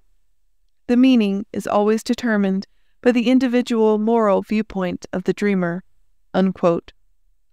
Relatives in the dream generally play the role of genitals. Not to be able to catch up with a wagon is interpreted by Stekel as regret not to be able to come up to a difference in age. Baggage with which one travels is the burden of sin by which one is oppressed. Also numbers which frequently occur in the dream are assigned by Stekel a fixed symbolical meaning. But these interpretations seem neither sufficiently verified nor of general validity, although the interpretation in individual cases can generally be recognized as probable. In a recently published book by W. Stekel, Die Sprache des Traums, which I was unable to utilize, there is a list of the most common sexual symbols, the object of which is to prove that all sexual symbols can be bisexually used. He states, quote, "Is there a symbol which, parenthesis, if in any way permitted by the fantasy, parenthesis, may not be used simultaneously in the masculine and feminine sense?" To be sure, the clause in parentheses takes away much of the absoluteness of this assertion, for this is not at all permitted by the fantasy. I do not, however, think it superfluous to state that in my experience, Stekel's general statement has to give way to the recognition of a greater manifoldness. Besides those symbols, which are just as frequent for the male as for the female genitals, there are others which preponderately, or almost exclusively, designate one of the sexes, and there are still others of which only the male or only the female signification is known. To use long, firm objects and weapons as symbols of the female genitals, or hollow objects, chests, pouches, as symbols of the male genitals, is indeed not allowed by the fancy. It is true that the tendency of the dream and the unconscious fancy to utilize the sexual symbol bisexually betrays an archaic trend, for in children a difference in the genitals is unknown, and the same genitals are attributed to both sexes. These very incomplete suggestions may suffice to stimulate others to make a more careful collection. I shall now add a few examples of the application of such symbolisms in dreams, which will serve to show how impossible it becomes to interpret a dream without taking into account the symbolism of dreams, and how imperatively it obtrudes itself in many cases. 1. The hat as a symbol of a man, of the male genital. A fragment from the dream of a young woman who suffered from agoraphobia on account of a fear of temptation. Quote, I am walking in the street in summer. I wear a straw hat of peculiar shape, the middle piece of which is bent upwards, and the side pieces of which hang downwards. The description became here obstructed, and in such a fashion that one is lower than the other. I am cheerful and in a confidential mood, and as I pass a troop of young officers, I think to myself, none of you can have any designs upon me. Unquote. As she could produce no associations to the hat, I said to her, the hat is really a male genital, with its raised middle piece and the two downward hanging side pieces. I intentionally refrained from interpreting those details concerning the unequal downward hanging of the two side pieces, although just such individualities in the determinations lead the way to the interpretation. I continued by saying that if she only had a man with such a virile genital, she would not have to fear the officers, that is, she would have nothing to wish from them, for she is mainly kept from going without protection and company by her fancies of temptation. This last explanation of her fear I had already been able to give her repeatedly on the basis of other material. It is quite remarkable how the dreamer behaved after this interpretation. She withdrew her description of the hat, and claimed not to have said that the two side pieces were hanging downwards. I was, however, too sure of what I had heard to allow myself to be misled, and I persisted in it. She was quiet for a while, and then found the courage to ask why it was that one of her husband's testicles was lower than the other, and whether it was the same in all men. With this, the peculiar detail of the hat was explained, and the whole interpretation was accepted by her. The hat symbol was familiar to me long before the patient related this dream. From other but less transparent cases, I believe that the hat may also be taken as a female genital. 2. The little one as the genital, to be run over as a symbol of sexual intercourse, another dream of the same agoraphobic patient. Quote, her mother sends away her little daughter so that she must go alone. She rides with her mother to the railroad and sees her little one walking directly upon the tracks so that she cannot avoid being run over. She hears the bones crackle. From this she experiences a feeling of discomfort, but no real horror. She then looks out through the car window to see whether the parts cannot be seen behind. She then reproaches her mother for allowing the little one to go out alone. Unquote. Analysis. It is not an easy matter to give here a complete interpretation of the dream. It forms part of a cycle of dreams, and can be fully understood only in connection with the others. For it is not easy to get the necessary material sufficiently isolated to prove the symbolism. The patient at first finds that the railroad journey is to be interpreted historically as an allusion to a departure from a sanatorium for nervous diseases, with the superintendent of which she naturally was in love. Her mother took her away from this place, and the physician came to the railroad station and handed her a bouquet of flowers on leaving. She felt uncomfortable because her mother witnessed this homage. Here the mother therefore appears as a disturber of her love affairs, which is the role actually played by this strict woman during her daughter's girlhood. The next thought referred to the sentence, quote, "She then looks to see whether the parts can be seen behind." Unquote.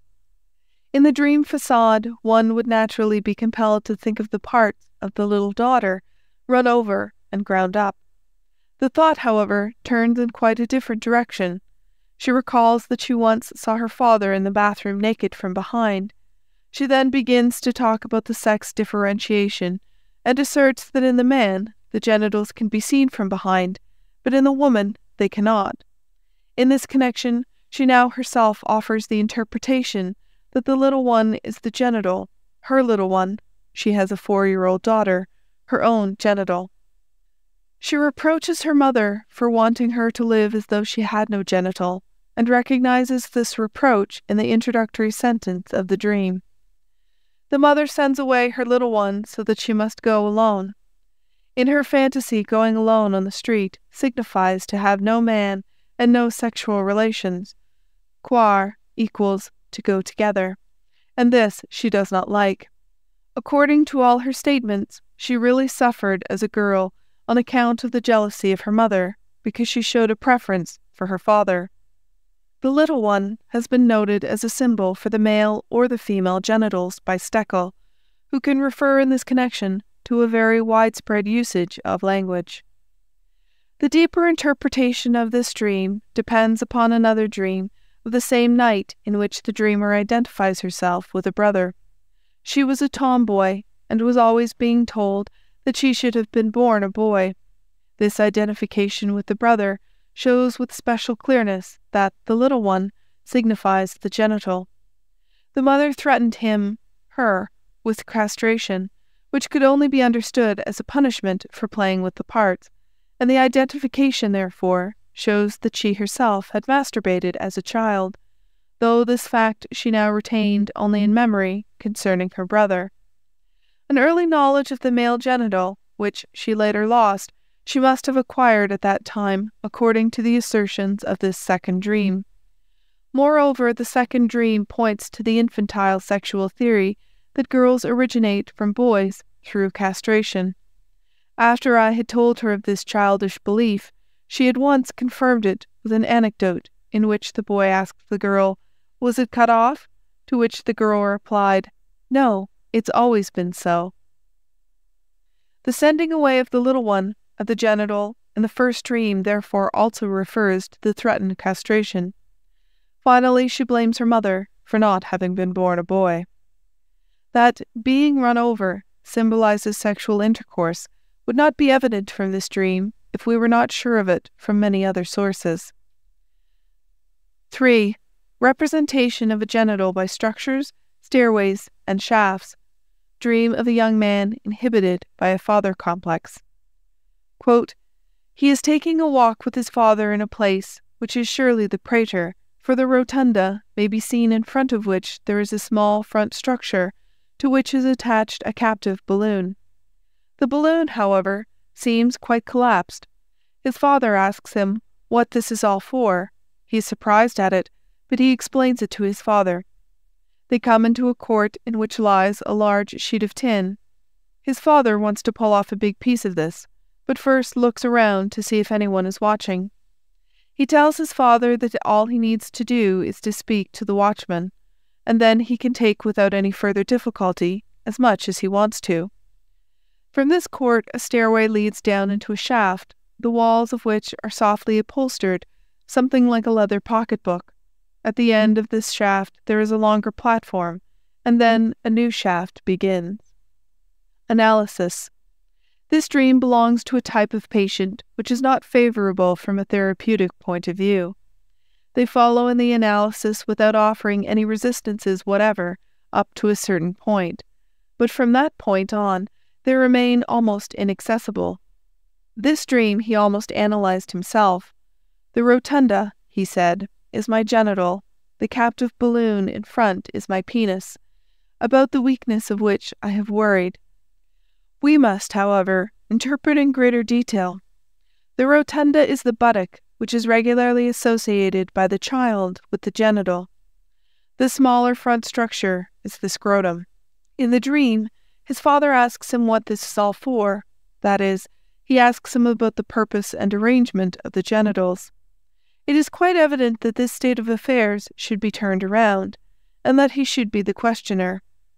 As such a questioning on the side of the father has never taken place in reality, we must conceive the dream thought as a wish, or take it conditionally as follows: if I had only asked my father for sexual enlightenment.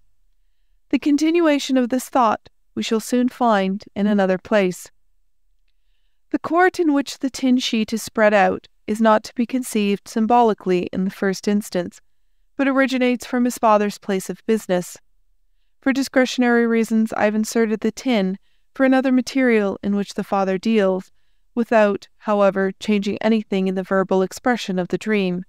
The dreamer had entered his father's business and had taken a terrible dislike to the questionable practices upon which profit mainly depends. Hence, the continuation of the above dream thought, if I had only asked him, would be, he would have deceived me, just as he does his customers. For the pulling off, which serves to represent commercial dishonesty, the dreamer himself gives a second explanation, namely, onanism. This is not only entirely familiar to us, but agrees very well with the fact that the secrecy of onanism is expressed by its opposite, why one can do it quite openly. It, moreover, agrees entirely with our expectations that the onanistic activity is again put off on the father, just as was the questioning in the first scene of the dream. The shaft he at once interprets as the vagina by referring to the soft upholstering of the walls. That the act of coition in the vagina is described as a going down instead of in the usual way as a going up, I have also found true in other instances. The details that at the end of the first shaft there is a longer platform and then a new shaft, he himself explains biographically. He had for some time consorted with women sexually, but had then given it up because of inhibitions, and now hopes to be able to take it up again with the aid of the treatment. The dream, however, becomes indistinct toward the end, and to the experienced interpreter it becomes evident that in the second scene of the dream the influence of another subject has begun to assert itself. In this his father's business and his dishonest practices signify the first vagina, represented as a shaft, so that one might think of a reference to the mother. 4. The male genital symbolized by persons and the female by a landscape. Dream of a woman of the lower class, whose husband is a policeman, reported by B. Datner. Then someone broke into the house and anxiously called for a policeman. But he went with 2 tramps by mutual consent into a church, to which led a great many stairs. Behind the church there was a mountain, on top of which a dense forest. The policeman was furnished with a helmet, a gorget, and a cloak. The 2 vagrants, who went along with the policeman quite peaceably, had tied to their loins sack-like aprons. A road led from the church to the mountain. This road was overgrown on each side with grass and brushwood, which became thicker and thicker as it reached the height of the mountain, where it spread out into quite a forest. 5. A stairway dream. Reported and interpreted by Otto Rank. For the following transparent pollution dream, I am indebted to the same colleague who furnished us with the dental irritation dream. I am running down the stairway in the stairhouse after a little girl whom I wish to punish because she has done something to me. At the bottom of the stairs, someone held the child for me. A grown-up woman? I grasp it, but do not know whether I have hit it, for I suddenly find myself in the middle of the stairway, where I practice coitus with the child, in the air as it were. It is really no coitus. I only rub my genital on her external genital, and in doing this I see it very distinctly as I see her head, which is lying sideways. During the sexual act I see hanging to the left and above me, also as if in the air, 2 small pictures, landscapes, representing a house on a green. On the smaller one my surname stood in the place where the painter's signature should be. It seemed to be intended for my birthday present. A small sign hung in front of the pictures to the effect that cheaper pictures could also be obtained. I then see myself very indistinctly lying in bed, just as I had seen myself at the foot of the stairs, and I am awakened by a feeling of dampness, which came from the pollution. Interpretation. The dreamer had been in a bookstore on the evening of the day of the dream, where, while he was waiting, he examined some pictures which were exhibited, which represented motives similar to the dream pictures. He stepped nearer to a small picture which particularly took his fancy in order to see the name of the artist, which, however, was quite unknown to him. Later in the same evening, in company, he heard about a Bohemian servant girl who boasted that her illegitimate child was made on the stairs. The dreamer inquired about the details of this unusual occurrence, and learned that the servant girl went with her lover to the home of her parents, where there was no opportunity for sexual relations, and that the excited man performed the act on the stairs. In witty allusion to the mischievous expression used about wine adulterers, the dreamer remarked, "The child really grew on the cellar steps." These experiences of the day, which are quite prominent in the dream content, were readily reproduced by the dreamer. But he just as readily reproduced an old fragment of infantile recollection, which was also utilized by the dream. The stairhouse was the house in which he had spent the greatest part of his childhood, and in which he had first become acquainted with sexual problems. In this house he used, among other things, to slide down the banister astride, which caused him to become sexually excited. In the dream he also comes down the stairs very rapidly, so rapidly that, according to his own distinct assertions, he hardly touched the individual stairs, but rather flew, or slid down, as we used to say. Upon reference to this infantile experience, the beginning of the dream seems to represent the factor of sexual excitement. In the same house and in the adjacent residence, the dreamer used to play pugnacious games with the neighboring children, in which he satisfied himself, just as he did in the dream. If one recalls from Freud's investigation of sexual symbolism that in the dream, stairs or climbing stairs almost regularly symbolizes coitus, the dream becomes clear. Its motive power, as well as its effect, as is shown by the pollution, is of a purely libidinous nature. Sexual excitement became aroused during the sleeping state. In the dream, this is represented by the rapid running or sliding down the stairs, and the sadistic thread in this is, on the basis of the pugnacious playing, indicated in the pursuing and overcoming of the child. The libidinous excitement becomes enhanced and urges to sexual action, represented in the dream by the grasping of the child and the conveyance of it to the middle of the stairway. Up to this point, the dream would be one of pure sexual symbolism and obscure for the unpracticed dream interpreter. But this symbolic gratification, which would have ensured undisturbed sleep, was not sufficient for the powerful libidinous excitement. The excitement leads to an orgasm, and thus the whole stairway symbolism is unmasked as a substitute for coitus. Freud lays stress on the rhythmical character of both actions as one of the reasons for the sexual utilization of the stairway symbolism, and this dream especially seems to corroborate this, for, according to the express assertion of the dreamer, the rhythm of a sexual act was the most pronounced feature in the whole dream. Still, another remark concerning the two pictures, which, aside from their real significance, also have the value of Weibsbilder, literally woman pictures, but idiomatically women. This is at once shown by the fact that the dream deals with a big and a little picture, just as the dream content presents a big, grown-up, and a little girl. That cheap pictures could also be obtained points to the prostitution complex, just as the dreamer's surname in the little picture and the thought that it was intended for his birthday point to the parent complex, to be born on the stairway, to be conceived in coitus. The indistinct final scene, in which the dreamer sees himself on the staircase landing, lying in bed and feeling wet, seems to go back into childhood, even beyond the infantile onanism, and manifestly has its prototype in similar pleasurable scenes of bedwetting. 6. A modified stair dream.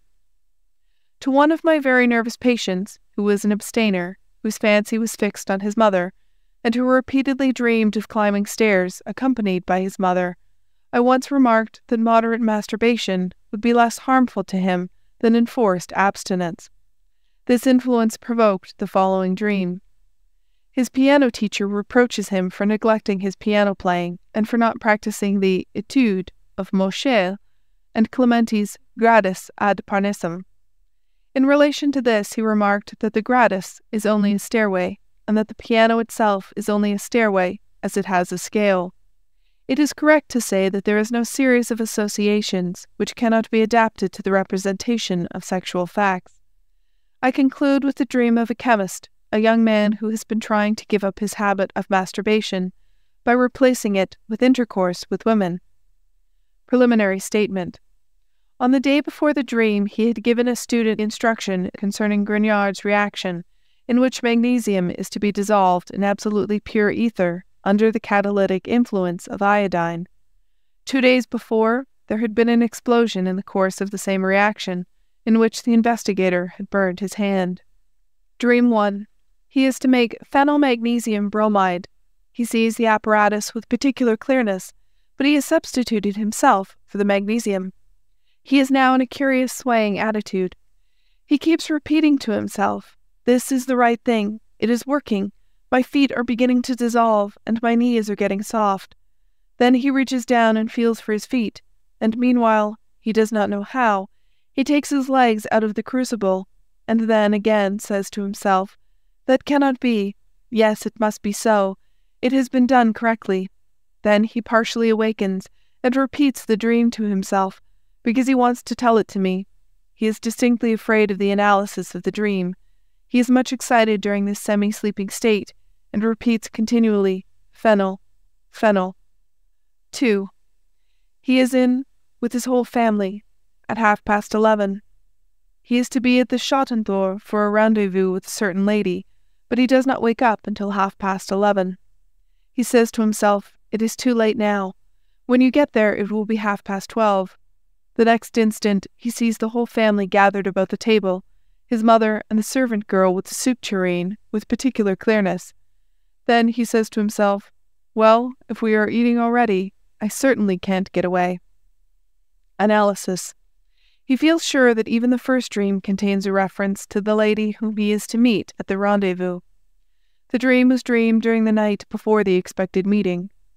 The student to whom he gave the instruction is a particularly unpleasant fellow.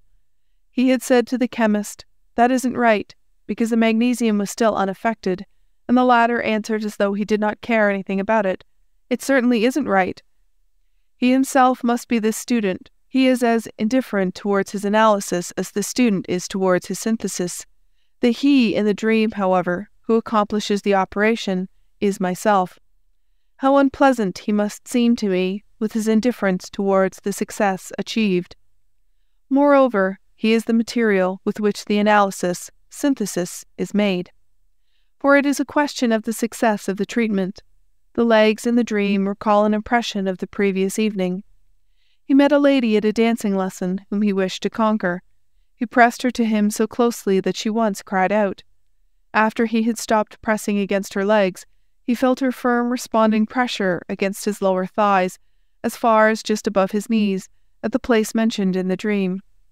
In this situation, then, the woman is the magnesium in the retort, which is at last working. He is feminine towards me, as he is masculine towards the woman. If it will work with the woman, the treatment will also work. Feeling and becoming aware of himself in the region of his knees refers to masturbation, and corresponds to his fatigue of the previous day. The rendezvous had actually been set up for 11:30. His wish to oversleep and to remain with his usual sexual objects, that is, with masturbation, corresponds with his resistance. Chapter 6. The Wish in Dreams. That the dream should be nothing but a wish fulfillment surely seemed strange to us all, and that not alone because of the contradictions offered by the anxiety dream. After learning from the first analytical explanations that the dream conceals sense and psychic validity, we could hardly expect so simple a determination of this sense. According to the correct but concise definition of Aristotle, the dream is a continuation of thinking in sleep, in so far as one sleeps. Considering that during the day our thoughts produce such a diversity of psychic acts, judgments, conclusions, contradictions, expectations, intentions, etc., why should our sleeping thoughts be forced to confine themselves to the production of wishes? Are there not, on the contrary, many dreams that present a different psychic act in dream form, for example, a solicitude, and is not the very transparent father's dream mentioned above of such a nature? From the gleam of light falling into his eyes while asleep, the father draws the solicitous conclusion that a candle has been upset and may have set fire to the corpse. He transforms this conclusion into a dream by investing it with a senseful situation enacted in the present tense. What part is played in this dream by the wish fulfillment, and which are we to suspect?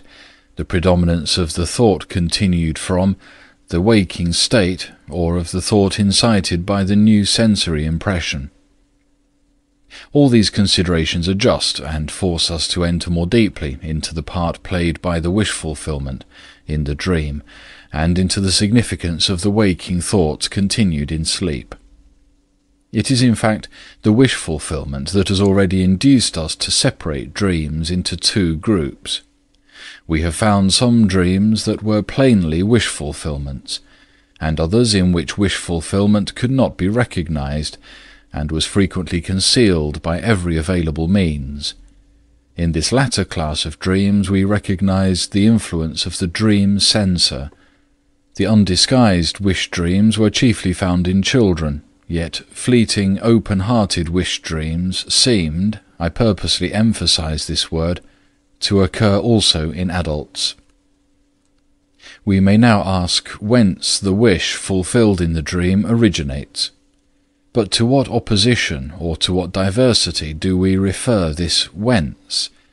I think it is to the opposition between conscious daily life and a psychic activity remaining unconscious, which can only make itself noticeable during the night. I thus find a threefold possibility for the origin of a wish. Firstly, it may have been incited during the day, and owing to external circumstances failed to find gratification. There is thus left for the night an acknowledged but unfulfilled wish. Secondly, it may come to the surface during the day but be rejected, leaving an unfulfilled but suppressed wish.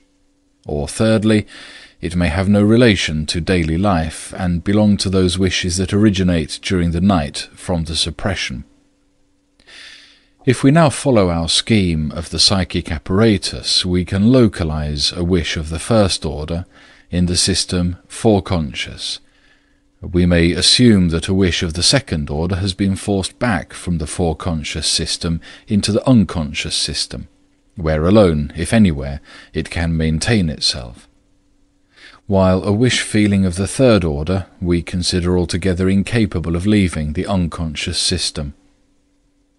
This brings up the question whether wishes arising from these different sources possess the same value for the dream, and whether they have the same power to incite a dream. On reviewing the dreams which we have at our disposal for answering this question, we are at once moved to add as a fourth source of the dream wish the actual wish incitements arising during the night, such as thirst and sexual desire. It then becomes evident that the source of the dream wish does not affect its capacity to incite a dream, that a wish suppressed during the day asserts itself in the dream can be shown by a great many examples. I shall mention a very simple example in this class. A somewhat sarcastic young lady, whose younger friend has become engaged to be married, is asked throughout the day by her acquaintances whether she knows and what she thinks of the fiancé. She answers with unqualified praise, thereby silencing her own judgment, as she would prefer to tell the truth, namely that he is an ordinary person. The following night she dreams that the same question is put to her, and that she replies with the formula, "In case of subsequent orders it will suffice to mention the number." Finally, we have learned from numerous analyses that the wish in all dreams that have been subject to distortion has been derived from the unconscious, and has been unable to come to perception in the waking state. Thus it would appear that all wishes are of the same value and force for the dream formation. I am at present unable to prove that the state of affairs is really different, but I am strongly inclined to assume a more stringent determination of the dream wish. Children's dreams leave no doubt that an unfulfilled wish of the day may be the instigator of the dream, but we must not forget that it is, after all, the wish of a child, that it is a wish feeling of infantile strength only. I have a strong doubt whether an unfulfilled wish from the day would suffice to create a dream in an adult. It would rather seem that as we learn to control our impulses by intellectual activity, we more and more reject as vain the formation or retention of such intense wishes as are natural to childhood. In this, indeed, there may be individual variations. Some retain the infantile type of psychic processes longer than others. The differences are here the same as those found in the gradual decline of the originally distinct visual imagination. In general, however, I am of the opinion that unfulfilled wishes of the day are insufficient to produce a dream in adults. I readily admit that the wish instigators originating in conscious life contribute towards the incitement of dreams, but that is probably all. The dream would not originate if the foreconscious wish were not reinforced from another source. That source is the unconscious. I believe that the conscious wish is a dream inciter only if it succeeds in arousing a similar unconscious wish which reinforces it. Following the suggestions obtained through the psychoanalysis of the neuroses, I believe that these unconscious wishes are always active and ready for expression whenever they find an opportunity to unite themselves with an emotion from conscious life, and that they transfer their greater intensity to the lesser intensity of the latter. Footnote: They share this character of indestructibility with all psychic acts that are really unconscious, that is, with psychic acts belonging to the system of the unconscious only. These paths are constantly open and never fall into disuse. They conduct the discharge of the exciting process as often as it becomes endowed with unconscious excitement. To speak metaphorically, they suffer the same form of annihilation as the shades of the lower region in the Odyssey, who awoke to new life the moment they drank blood. The processes depending on the foreconscious system are destructible in a different way. The psychotherapy of the neuroses is based on this difference. End of footnote. It may therefore seem that the conscious wish alone has been realized in a dream, but a slight peculiarity in the formation of this dream will put us on the track of the powerful helper from the unconscious. These ever-active and, as it were, immortal wishes from the unconscious recall the legendary Titans who from time immemorial have borne the ponderous mountains which were once rolled upon them by the victorious gods, and which even now quiver from time to time from the convulsions of their mighty limbs. I say that these wishes found in the repression are of themselves of an infantile origin, as we have learned from the psychological investigation of the neuroses. I should like, therefore, to withdraw the opinion previously expressed that it is unimportant whence the dream wish originates, and replace it by another, as follows. The wish manifested in the dream must be an infantile one. In the adult, it originates in the unconscious, while in the child, where no separation and censor as yet exist between foreconscious and unconscious, or where these are only in the process of formation, it is an unfulfilled and unrepressed wish from the waking state. I am aware that this conception cannot be generally demonstrated, but I maintain nevertheless that it can be frequently demonstrated, even when it is not suspected, and that it cannot be generally refuted. The wish feelings which remain from the conscious waking state are therefore relegated to the background in the dream formation. In the dream content, I shall attribute to them only the part attributed to the material of actual sensations during sleep. If I now take into account those other psychic instigations remaining from the waking state which are not wishes, I shall only adhere to the line mapped out for me by this train of thought. We may succeed in provisionally terminating the sum of energy of our waking thoughts by deciding to go to sleep. He is a good sleeper who can do this. Napoleon I is reputed to have been a model of this sort, but we do not always succeed in accomplishing it, or in accomplishing it perfectly. Unsolved problems, harassing cares, overwhelming impressions continue the thinking activity even during sleep, maintaining psychic processes in the system which we have termed the foreconscious. These mental processes continuing into sleep may be divided into the following groups. 1. That which has not been terminated during the day owing to casual prevention. 2. That which has been left unfinished by temporary paralysis of our mental power, i.e., the unsolved. 3. That which has been rejected and suppressed during the day.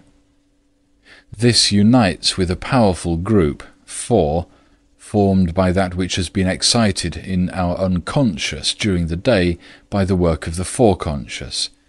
Finally, we may add group 5, consisting of the indifferent and hence unsettled impressions of the day. We should not underrate the psychic intensities introduced into sleep by these remnants of waking life, especially those emanating from the group of the unsolved. These excitations surely continue to strive for expression during the night, and we may assume with equal certainty that the sleeping state renders impossible the usual continuation of the excitement in the foreconscious, and the termination of the excitement by its being conscious. As far as we can normally become conscious of our mental processes, even during the night, in so far we are not asleep. I shall not venture to state what change is produced in the foreconscious system by the sleeping state, but there is no doubt that the psychological character of sleep is essentially due to the change of energy in this very system, which also dominates the approach to motility, which is paralyzed during sleep. In contradistinction to this, there seems to be nothing in the psychology of the dream to warrant the assumption that sleep produces any but secondary changes in the conditions of the unconscious system. Hence, for the nocturnal excitation in the foreconscious, there remains no other path than that followed by the wish excitements from the unconscious. This excitation must seek reinforcement from the unconscious, and follow the detours of the unconscious excitations. But what is the relation of the foreconscious day remnants to the dream? There is no doubt that they penetrate abundantly into the dream, that they utilize the dream content to obtrude themselves upon consciousness even during the night. Indeed, they occasionally even dominate the dream content and impel it to continue the work of the day. It is also certain that the day remnants may just as well have any other character as that of wishes, but it is highly instructive and even decisive for the theory of wish fulfillment to see what conditions they must comply with in order to be received into the dream. Let us pick out one of the dreams cited above as examples. For example, the dream in which my friend Otto seems to show the symptoms of Basedow's disease. My friend Otto's appearance occasioned me some concern during the day, and this worry, like everything else referring to this person, affected me. I may also assume that these feelings followed me into sleep. I was probably bent on finding out what was the matter with him. In the night my worry found expression in the dream which I have reported, the content of which was not only senseless, but failed to show any wish fulfillment. But I began to investigate for the source of this incongruous expression of the solicitude felt during the day, and analysis revealed the connection. I identified my friend Otto with a certain Baron L, and myself with a Professor R. There was only one explanation for my being impelled to select just this substitution for the day thought. I must have always been prepared in the unconscious to identify myself with Professor R, as it meant the realization of one of the immortal infantile wishes, viz., that of becoming great.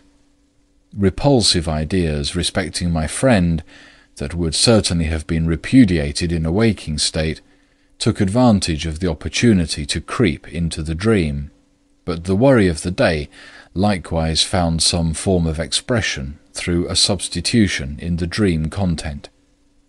The day thought, which was no wish in itself but rather a worry, had in some way to find a connection with the infantile, now unconscious and suppressed wish, which then allowed it, though already properly prepared, to originate for consciousness. The more dominating this worry, the stronger must be the connection to be established.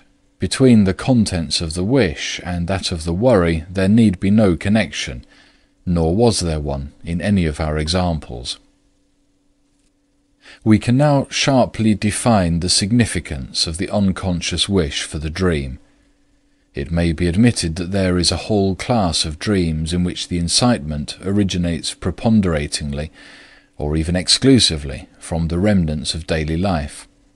And I believe that even my cherished desire to become at some future time a Professor Extraordinarius would have allowed me to slumber undisturbed that night, had not my worry about my friend's health been still active. But this worry alone would not have produced a dream. The motive power needed by the dream had to be contributed by a wish, and it was the affair of the worriment to procure for itself such wish as a motive power of the dream. To speak figuratively, it is quite possible that a day thought plays the part of the contractor or entrepreneur in the dream.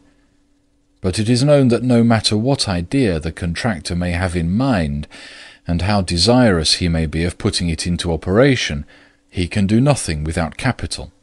He must depend upon a capitalist to defray the necessary expenses, and this capitalist who supplies the psychic expenditure for the dream is invariably and indisputably a wish from the unconscious, no matter what the nature of the waking thought may be.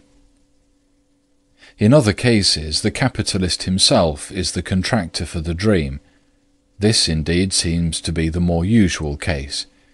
An unconscious wish is produced by the day's work, which in turn creates the dream. The dream processes, moreover, run parallel with all the other possibilities of the economic relationship used here as an illustration. Thus, the entrepreneur may contribute some capital himself, or several entrepreneurs may seek the aid of the same capitalist, or several capitalists may jointly supply the capital required by the entrepreneur.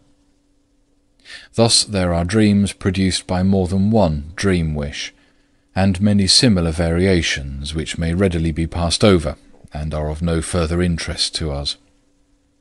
What we have left unfinished in this discussion of the dream wish we shall be able to develop later. The tertium comparationis in the comparisons just employed, i.e. the sum placed at our free disposal in proper allotment, admits of still finer application for the illustration of the dream structure. We can recognize in most dreams a centre especially supplied with perceptible intensity. This is regularly the direct representation of the wish fulfillment, for if we undo the displacements of the dream work by a process of retrogression, we find that the psychic intensity of the elements of the dream thoughts is replaced by the perceptible intensity of the elements in the dream content. The elements adjoining the wish fulfillment have frequently nothing to do with its sense, but prove to be descendants of painful thoughts which oppose the wish. But, owing to their frequently artificial connection with the central element, they have acquired sufficient intensity to enable them to come to expression. Thus, the force of expression of the wish fulfillment is diffused over a certain sphere of association, within which it raises to expression all elements, including those that are in themselves impotent. In dreams having several strong wishes, we can readily separate from one another the spheres of the individual wish fulfillments. The gaps in the dream likewise can often be explained as boundary zones. Although the foregoing remarks have considerably limited the significance of the day remnants for the dream, it will nevertheless be worth our while to give them some attention, for they must be a necessary ingredient in the formation of the dream, inasmuch as experience reveals the surprising fact that every dream shows in its content a connection with some impression of a recent day, often of the most indifferent kind. So far we have failed to see any necessity for this addition to the dream mixture. This necessity appears only when we follow closely the part played by the unconscious wish, and then seek information in the psychology of the neuroses. We thus learn that the unconscious idea, as such, is altogether incapable of entering into the foreconscious, and that it can exert an influence there only by uniting with a harmless idea already belonging to the foreconscious, to which it transfers its intensity, and under which it allows itself to be concealed. This is the fact of transference, which furnishes an explanation for so many surprising occurrences in the psychic life of neurotics. The idea from the foreconscious, which thus obtains an unmerited abundance of intensity, may be left unchanged by the transference, or it may have forced upon it a modification from the content of the transferring idea. I trust the reader will pardon my fondness for comparisons from daily life, but I feel tempted to say that the relations existing for the repressed idea are similar to the situations existing in Austria for the American dentist, who is forbidden to practice unless he gets permission from a regular physician to use his name on the public signboard, and thus cover the legal requirements. Moreover, just as it is naturally not the busiest physicians who form such alliances with dental practitioners, so in the psychic life only such foreconscious or conscious ideas are chosen to cover a repressed idea as have not themselves attracted much of the attention which is operative in the foreconscious. The unconscious entangles with its connections, preferentially either those impressions and ideas of the foreconscious which have been left unnoticed as indifferent, or those that have soon been deprived of this attention through rejection. It is a familiar fact from the association studies confirmed by every experience that ideas which have formed intimate connections in one direction assume an almost negative attitude to whole groups of new connections. I once tried from this principle to develop a theory for hysterical paralysis.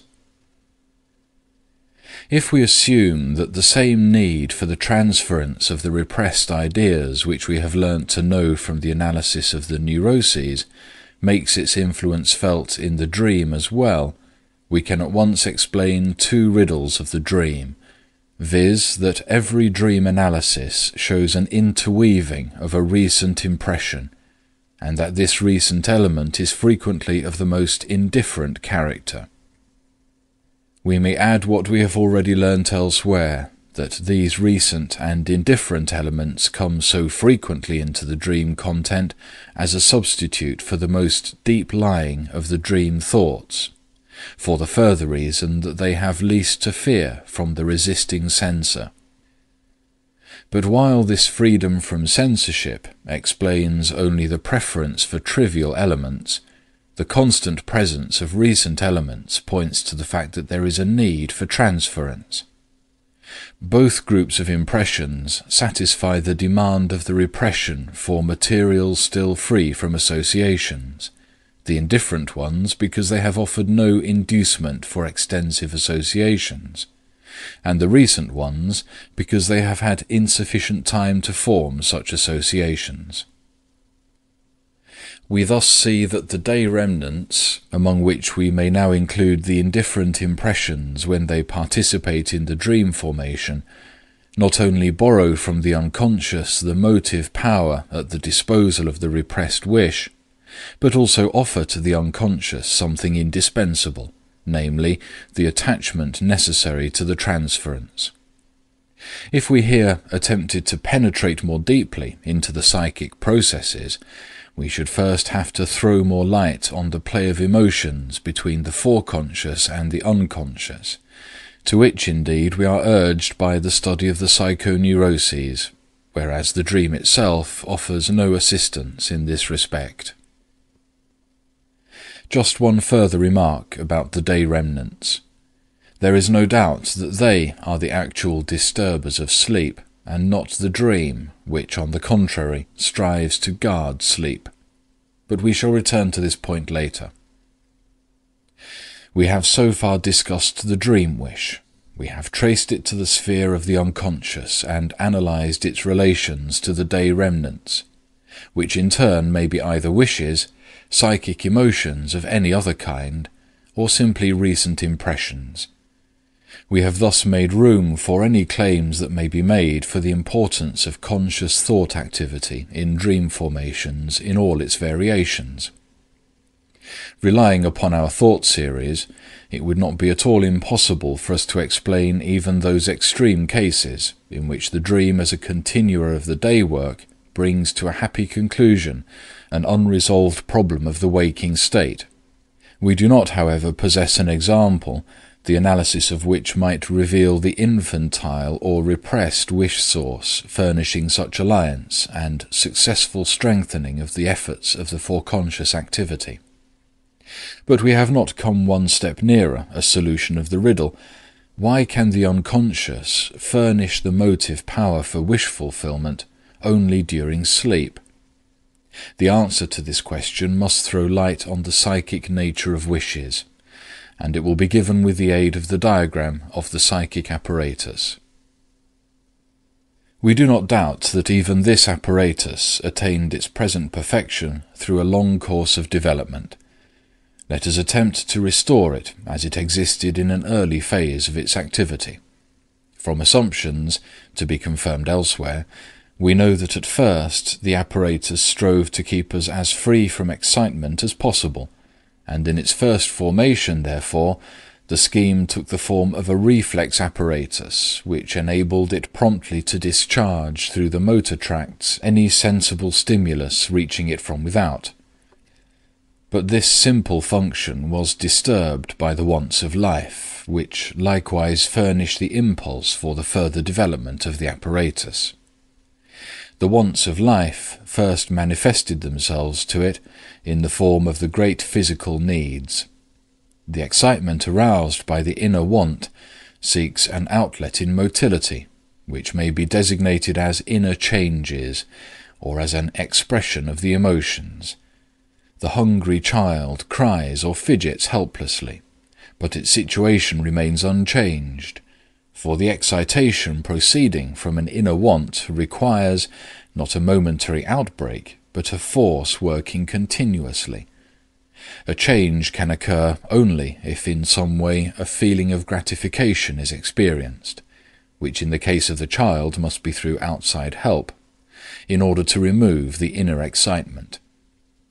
An essential constituent of this experience is the appearance of a certain perception, of food in our example, the memory picture of which thereafter remains associated with the memory trace of the excitation of want.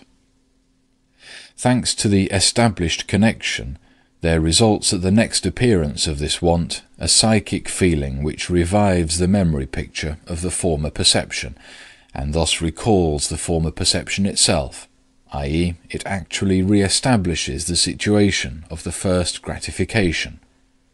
We call such a feeling a wish. The reappearance of the perception constitutes the wish fulfillment, and the full revival of the perception by the want excitement constitutes the shortest road to the wish fulfillment.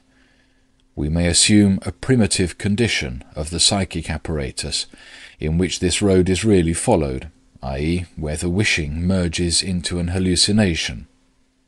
This first psychic activity therefore aims at an identity of perception, i.e., it aims at a repetition of that perception which is connected with the fulfillment of the want. This primitive mental activity must have been modified by bitter practical experience into a more expedient secondary activity. The establishment of the identity perception on the short regressive road within the apparatus does not in another respect carry with it the result which inevitably follows the revival of the same perception from without. The gratification does not take place, and the want continues. In order to equalize the internal with the external sum of energy, the former must be continually maintained, just as actually happens in the hallucinatory psychoses and in the deliriums of hunger, which exhaust their psychic capacity in clinging to the object desired. In order to make more appropriate use of the psychic force, it becomes necessary to inhibit the full regression, so as to prevent it from extending beyond the image of memory, whence it can select other paths leading ultimately to the establishment of the desired identity from the outer world. This inhibition and consequent deviation from the excitation becomes the task of a second system which dominates the voluntary motility, i.e., through whose activity the expenditure of motility is now devoted to previously recalled purposes. But this entire complicated mental activity, which works its way from the memory picture to the establishment of the perception identity from the outer world, merely represents a detour which has been forced upon the wish fulfillment by experience. Footnote: Le Lorrain justly extols the wish fulfillment of the dream, quote, sans fatigue sérieuse, sans être obligé de recourir à cette lutte opiniâtre et longue qui use et corrode les jouissances poursuivies. End of footnote. Thinking is indeed nothing but the equivalent of the hallucinatory wish, and if the dream be called a wish fulfillment, this becomes self-evident, as nothing but a wish can impel our psychic apparatus to activity. The dream, which in fulfilling its wishes follows the short regressive path, thereby preserves for us only an example of the primary form of the psychic apparatus which has been abandoned as inexpedient.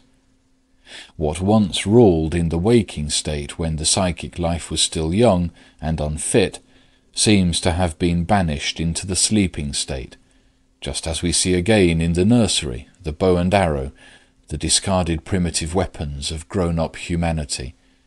The dream is a fragment of the abandoned psychic life of the child. In the psychoses, these modes of operation of the psychic apparatus, which are normally suppressed in the waking state, reassert themselves, and then betray their inability to satisfy our wants in the outer world. The unconscious wish feelings evidently strive to assert themselves during the day also, and the fact of transference and the psychoses teach us that they endeavour to penetrate to consciousness and dominate motility by the road leading through the system of the foreconscious. It is, therefore, the censor lying between the unconscious and the foreconscious, the assumption of which is forced upon us by the dream, that we have to recognize and honour as the guardian of our psychic health. But is it not carelessness on the part of this guardian to diminish its vigilance during the night and to allow the suppressed emotions of the unconscious to come to expression, thus again making possible the hallucinatory regression? I think not, for when the critical guardian goes to rest, and we have proof that his slumber is not profound, he takes care to close the gate to motility. No matter what feelings from the otherwise inhibited unconscious may roam about on the scene, they need not be interfered with. They remain harmless because they are unable to put in motion the motor apparatus which alone can exert a modifying influence upon the outer world. Sleep guarantees the security of the fortress which is under guard. Conditions are less harmless when a displacement of forces is produced, not through a nocturnal diminution in the operation of the critical sensor, but through pathological enfeeblement of the latter, or through pathological reinforcement of the unconscious excitations, and this while the foreconscious is charged with energy and the avenues to motility are open. The guardian is then overpowered. The unconscious excitations subdue the foreconscious. Through it they dominate our speech and actions, or they enforce the hallucinatory regression, thus governing an apparatus not designed for them, by virtue of the attraction exerted by the perceptions on the distribution of our psychic energy. We call this condition a psychosis. We are now in the best position to complete our psychological construction, which has been interrupted by the introduction of the two systems, unconscious and foreconscious. We have still, however, ample reason for giving further consideration to the wish as the sole psychic motive power in the dream. We have explained that the reason why the dream is in every case a wish realization is because it is a product of the unconscious, which knows no other aim in its activity but the fulfillment of wishes, and which has no other forces at its disposal but wish feelings. If we avail ourselves for a moment longer of the right to elaborate from the dream interpretation such far-reaching psychological speculations, we are in duty bound to demonstrate that we are thereby bringing the dream into a relationship which may also comprise other psychic structures. If there exists a system of the unconscious, or something sufficiently analogous to it for the purpose of our discussion, the dream cannot be its sole manifestation. Every dream may be a wish fulfillment, but there must be other forms of abnormal wish fulfillment beside this of dreams. Indeed, the theory of all psychoneurotic systems culminates in the proposition that they too must be taken as wish fulfillments of the unconscious. Our explanation makes the dream only the first member of a group most important for the psychiatrist, an understanding of which means the solution of the purely psychological part of the psychiatric problem. But other members of the group of wish fulfillments, for example, the hysterical symptoms, evince one essential quality which I have so far failed to find in the dream. Thus, from the investigations frequently referred to in this treatise, I know that the formation of an hysterical symptom necessitates the combination of both streams of our psychic life. The symptom is not merely the expression of a realized unconscious wish, but it must be joined by another wish from the foreconscious, which is fulfilled by the same symptom, so that the symptom is at least doubly determined, once by each one of the conflicting systems. Just as in the dream, there is no limit to further over-determination. The determination not derived from the unconscious is, as far as I can see, invariably a stream of thought in reaction against the unconscious wish, for example, a self-punishment. Hence I may say, in general, that an hysterical symptom originates only where two contrasting wish fulfillments, having their source in different psychic systems, are able to combine in one expression. Compare my latest formulation of the origin of the hysterical systems in a treatise published by the Zeitschrift für Sexualwissenschaft by Hirschfeld and others, 1908. Examples on this point would prove of little value, as nothing but a complete unveiling of the complication in question would carry conviction. I therefore content myself with the mere assertion, and will cite an example, not for conviction, but for explication. The hysterical vomiting of a female patient proved, on the one hand, to be the realization of an unconscious fancy from the time of puberty, that she might be continuously pregnant and have a multiple of children, and this was subsequently united with the wish that she might have them from as many men as possible. Against this immoderate wish there arose a powerful defensive impulse, but as the vomiting might spoil the patient's figure and beauty, so that she would not find favour in the eyes of mankind, the symptom was therefore in keeping with her punitive trend of thought, and, being thus admissible from both sides, it was allowed to become a reality. This is the same manner of consenting to a wish-fulfillment which the queen of the Parthians chose for the triumvir Crassus. Believing that he had undertaken the campaign out of greed for gold, she caused molten gold to be poured into the throat of the corpse. Now hast thou what thou hast longed for. As yet we know of the dream only that it expresses a wish-fulfillment of the unconscious, and apparently the dominating foreconscious permits this only after it has subjected the wish to some distortions. We are really in no position to demonstrate regularly a stream of thought antagonistic to the dream wish, which is realized in the dream as in its counterpart. Only now and then have we found in the dream traces of reaction formulations, as, for instance, the tenderness towards friend R in the uncle dream. But the contribution from the foreconscious, which is missing here, may be found in another place. While the dominating system has withdrawn on the wish to sleep, the dream may bring to expression with manifold distortions a wish from the unconscious, and realize this wish by producing the necessary changes of energy in the psychic apparatus, and may finally retain it through the entire duration of sleep. Footnote: this idea has been borrowed from The Theory of Sleep by Liébaud, who revived hypnotic investigation in our days. Du sommeil provoqué, etc., Paris, 1889. End of footnote.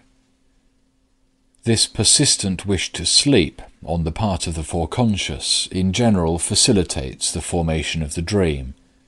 Let us refer to the dream of the father, who, by the gleam of light from the death chamber, was brought to the conclusion that the body had been set on fire. We have shown that one of the psychic forces decisive in causing the father to form this conclusion, instead of being awakened by the gleam of light, was the wish to prolong the life of the child seen in the dream by 1 moment. Other wishes proceeding from the repression probably escape us, because we are unable to analyze this dream. But as a second motive power of the dream, we may mention the father's desire to sleep, for, like the life of the child, the sleep of the father is prolonged for a moment by the dream. The underlying motive is, let the dream go on, otherwise I must wake up. As in this dream, so also in all other dreams, the wish to sleep lends its support to the unconscious wish. We reported dreams which were apparently dreams of convenience, but, properly speaking, all dreams may claim this designation. The efficacy of the wish to continue to sleep is the most easily recognized in the waking dreams, which so transform the objective sensory stimulus as to render it compatible with the continuance of sleep. They interweave this stimulus with the dream in order to rob it of any claims it might make as a warning to the outer world. But this wish to continue to sleep must also participate in the formation of all other dreams which may disturb the sleeping state from within only. Now then, sleep on. Why, it's but a dream. This is in many cases the suggestion of the foreconscious to consciousness when the dream goes too far, and this also describes in a general way the attitude of our dominating psychic activity toward dreaming, though the thought remains tacit. I must draw the conclusion that throughout our entire sleeping state we are just as certain that we are dreaming as we are certain that we are sleeping. We are compelled to disregard the objection urged against this conclusion, that our consciousness is never directed to a knowledge of the former, and that it is directed to a knowledge of the latter only on special occasions when the censor is unexpectedly surprised. Against this objection we may say that there are persons who are entirely conscious of their sleeping and dreaming, and who are apparently endowed with the conscious faculty of guiding their dream life. Such a dreamer, when dissatisfied with the course taken by the dream, breaks it off without awakening, and begins it anew in order to continue it with a different turn, like the popular author who, on request, gives a happier ending to his play. Or, at another time, if placed by the dream in a sexually exciting situation, he thinks in his sleep, "I do not care to continue this dream and exhaust myself by a pollution. I prefer to defer it in favor of a real situation." Chapter 7. The Function of the Dream. Since we know that the foreconscious is suspended during the night by the wish to sleep, we can proceed to an intelligent investigation of the dream process. But let us first sum up the knowledge of this process already gained. We have shown that the waking activity leaves day remnants from which the sum of energy cannot be entirely removed. Or the waking activity revives during the day one of the unconscious wishes, or both conditions occur simultaneously. We have already discovered the many variations that may take place. The unconscious wish has already made its way to the day remnants, either during the day, or at any rate with the beginning of sleep, and has effected a transference to it. This produces a wish transferred to the recent material, or the suppressed recent wish comes to life again through a reinforcement from the unconscious. This wish now endeavors to make its way to consciousness on the normal path of the mental processes through the foreconscious, to which indeed it belongs through one of its constituent elements. It is confronted, however, by the censor, which is still active, and to the influence of which it now succumbs. It now takes on the distortion for which the way has already been paved by its transference to the recent material. Thus far, it is in the way of becoming something resembling an obsession, delusion, or the like, i.e., a thought reinforced by a transference and distorted in expression by the censor. But its further progress is now checked through the dormant state of the foreconscious. This system has apparently protected itself against invasion by diminishing its excitements. The dream process, therefore, takes the regressive course, which has just been opened by the peculiarity of the sleeping state, and thereby follows the attraction exerted on it by the memory groups, which themselves exist in part only as visual energy not yet translated into terms of the later systems. On its way to regression, the dream takes on the form of dramatization. The subject of compression will be discussed later. The dream process has now terminated the second part of its repeatedly impeded course. The first part expended itself progressively from the unconscious scenes or fantasies to the foreconscious, while the second part gravitates from the advent of the censor back to the perceptions. But when the dream process becomes a content of perception, it has, so to speak, eluded the obstacle set up in the foreconscious by the censor and by the sleeping state. It succeeds in drawing attention to itself and in being noticed by consciousness.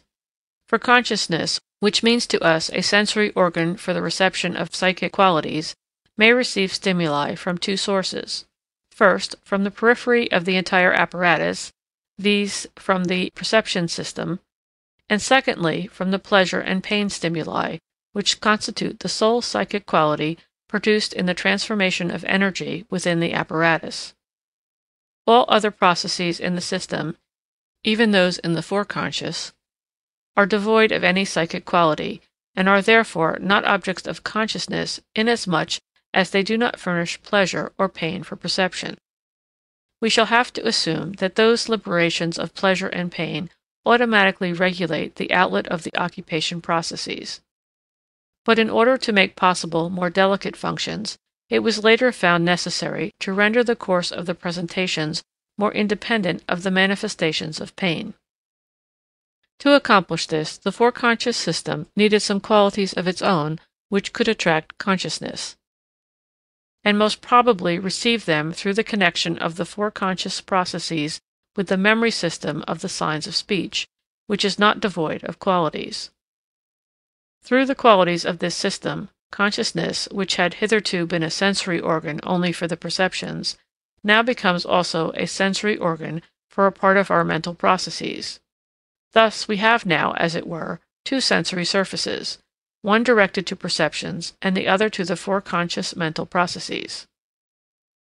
I must assume that the sensory surface of consciousness devoted to the foreconscious is rendered less excitable by sleep than that directed to the P systems. The giving up of interest for the nocturnal mental processes is indeed purposeful. Nothing is to disturb the mind.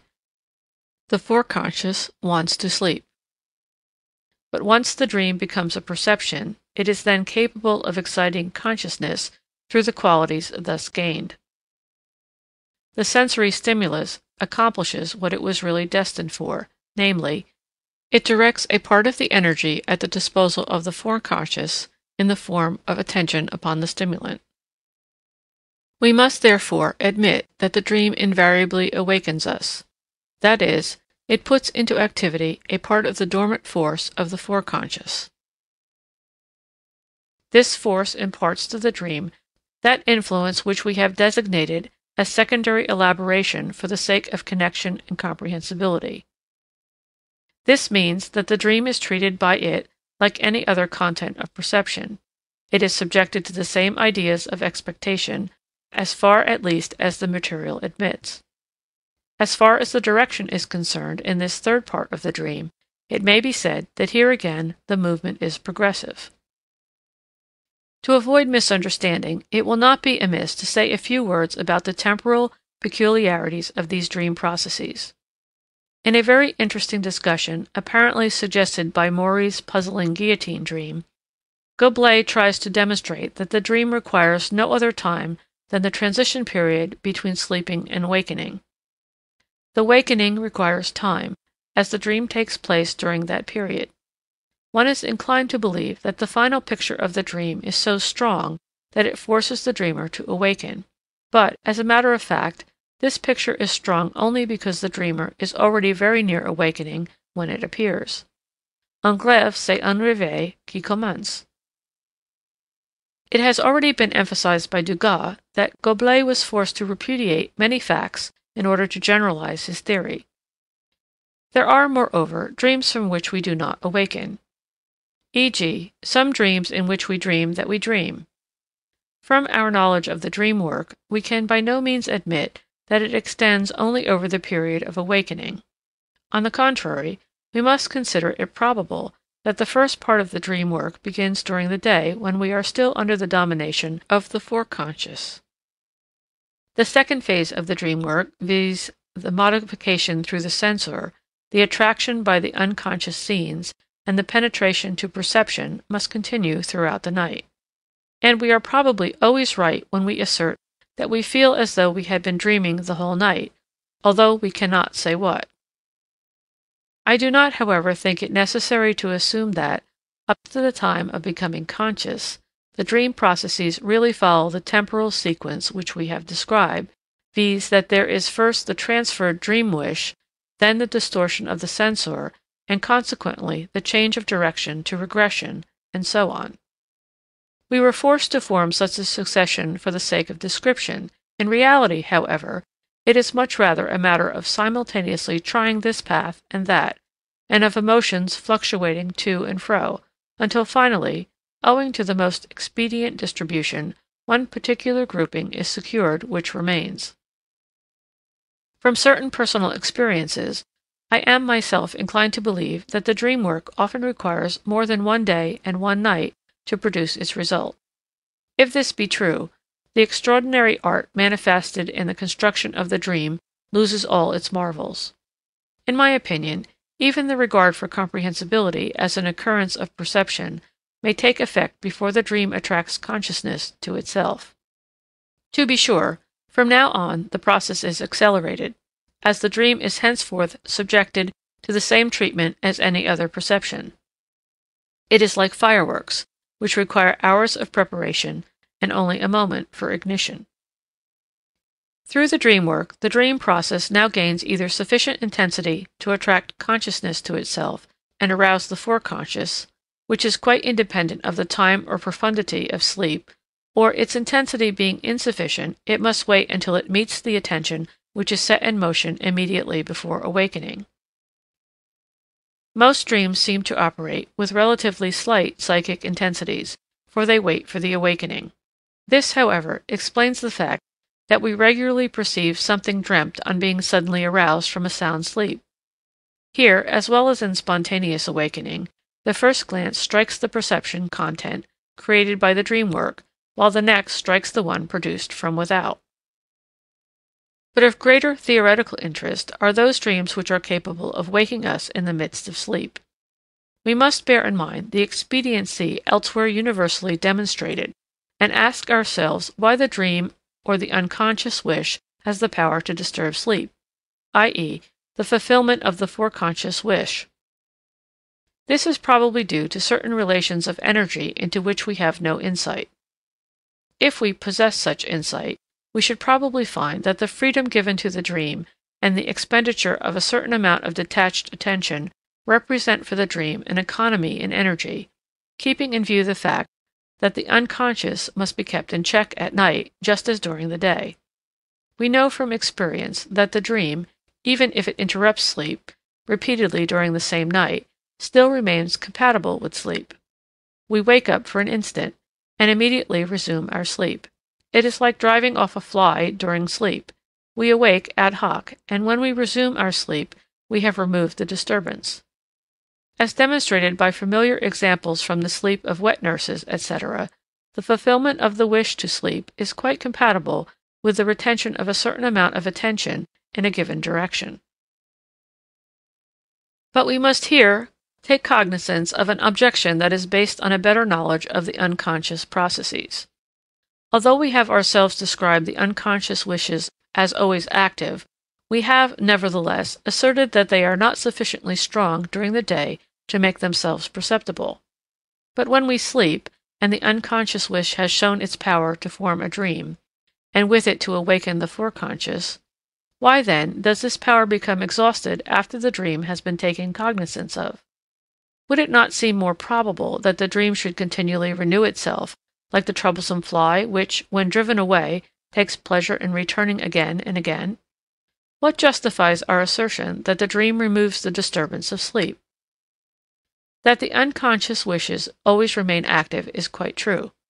They represent paths which are passable whenever a sum of excitement makes use of them. Moreover, a remarkable peculiarity of the unconscious processes is the fact that they remain indestructible.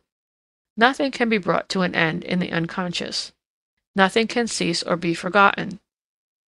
This impression is most strongly gained in the study of the neuroses, especially of hysteria. The unconscious stream of thought which leads to the discharge through an attack becomes passable again as soon as there is an accumulation of a sufficient amount of excitement. The mortification brought on 30 years ago, after having gained access to the unconscious affective source, operates during all these 30 years like a recent one. Whenever its memory is touched, it is revived and shows itself to be supplied with the excitement which is discharged in a motor attack. It is just here that the office of psychotherapy begins, its task being to bring about adjustment and forgetfulness for the unconscious processes. Indeed, the fading of memories and the flagging of effects, which we are apt to take as self-evident and to explain as a primary influence of time on the psychic memories, are in reality secondary changes brought about by painstaking work. It is the foreconscious that accomplishes this work, and the only course to be pursued by psychotherapy is the subjugate of the unconscious to the domination of the foreconscious. There are, therefore, two exits for the individual unconscious emotional process. It is either left to itself, in which case it ultimately breaks through somewhere, and secures for once a discharge for its excitation into motility, or it succumbs to the influence of the foreconscious, and its excitation becomes confined through this influence instead of being discharged. It is the latter process that occurs in the dream. Owing to the fact that it is directed by the conscious excitement, the energy from the foreconscious, which confronts the dream when grown to perception, restricts the unconscious excitement of the dream and renders it harmless as a disturbing factor. When the dreamer wakes up for a moment, he has actually chased away the fly that has threatened to disturb his sleep.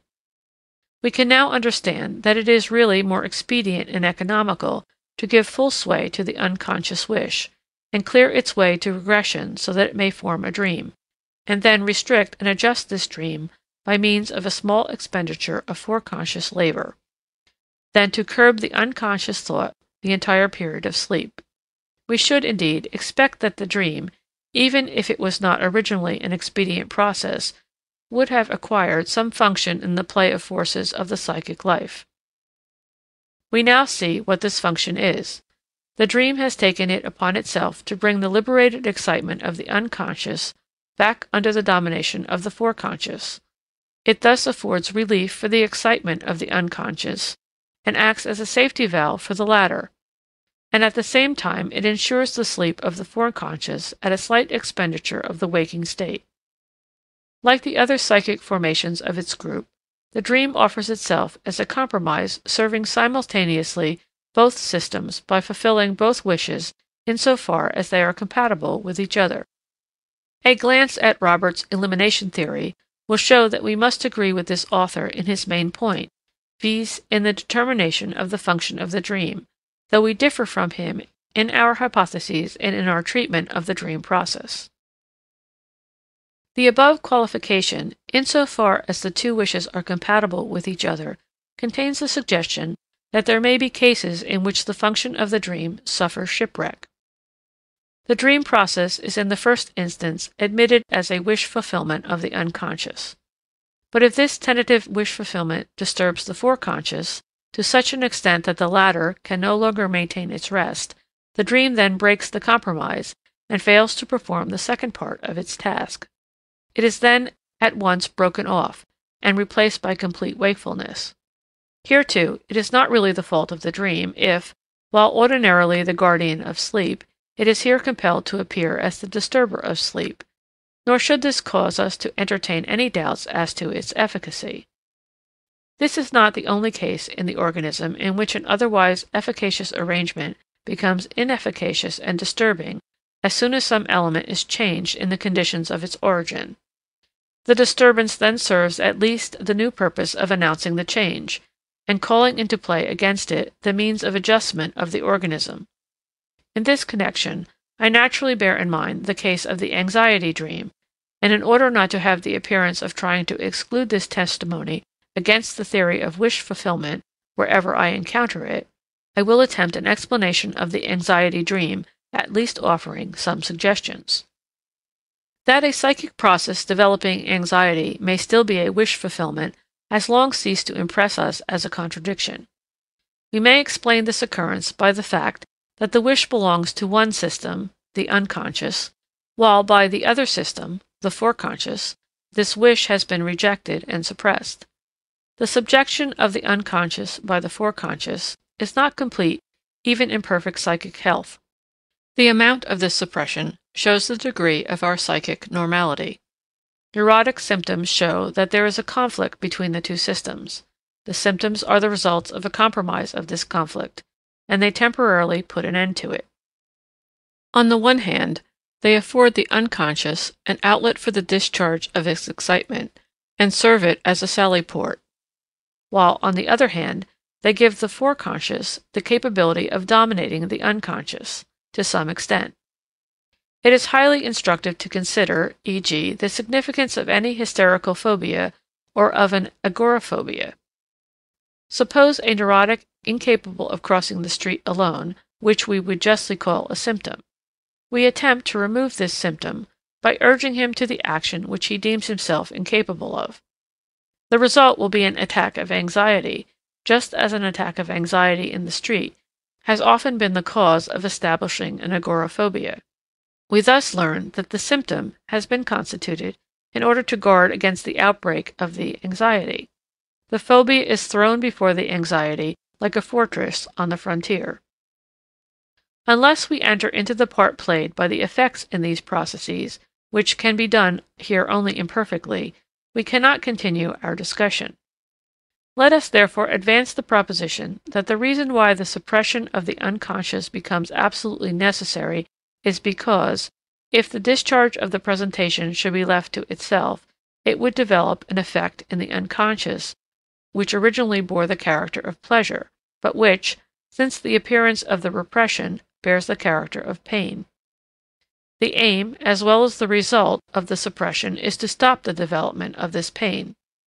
The suppression extends over the unconscious ideation because the liberation of pain might emanate from the ideation. The foundation is here laid for a very definite assumption concerning the nature of the affective development. It is regarded as a motor or secondary activity, the key to the innervation of which is located in the presentations of the unconscious. Through the domination of the foreconscious, these presentations become, as it were, throttled and inhibited at the exit of the emotion-developing impulses. The danger, which is due to the fact that the foreconscious ceases to occupy the energy, therefore consists in the fact that the unconscious excitations liberate such an effect as, in consequence of the repression that has previously taken place, can only be perceived as pain or anxiety. This danger is released through the full sway of the dream process. The determinations for its realization consist in the fact that repressions have taken place, and that the suppressed emotional wishes shall become sufficiently strong. They thus stand entirely without the psychological realm of the dream structure. Were it not for the fact that our subject is connected through just one factor, namely, the freeing of the unconscious during sleep, with the subject of the development of anxiety, I could dispense with discussion of the anxiety dream, and thus avoid all obscurities connected with it. As I have often repeated, the theory of the anxiety belongs to the psychology of the neuroses. I would say that the anxiety in the dream is an anxiety problem and not a dream problem. We have nothing further to do with it after having once demonstrated its point of contact with the subject of the dream process. There is only one thing left for me to do. As I have asserted that the neurotic anxiety originates from sexual sources, I can subject anxiety dreams to analysis in order to demonstrate the sexual material in their dream thoughts.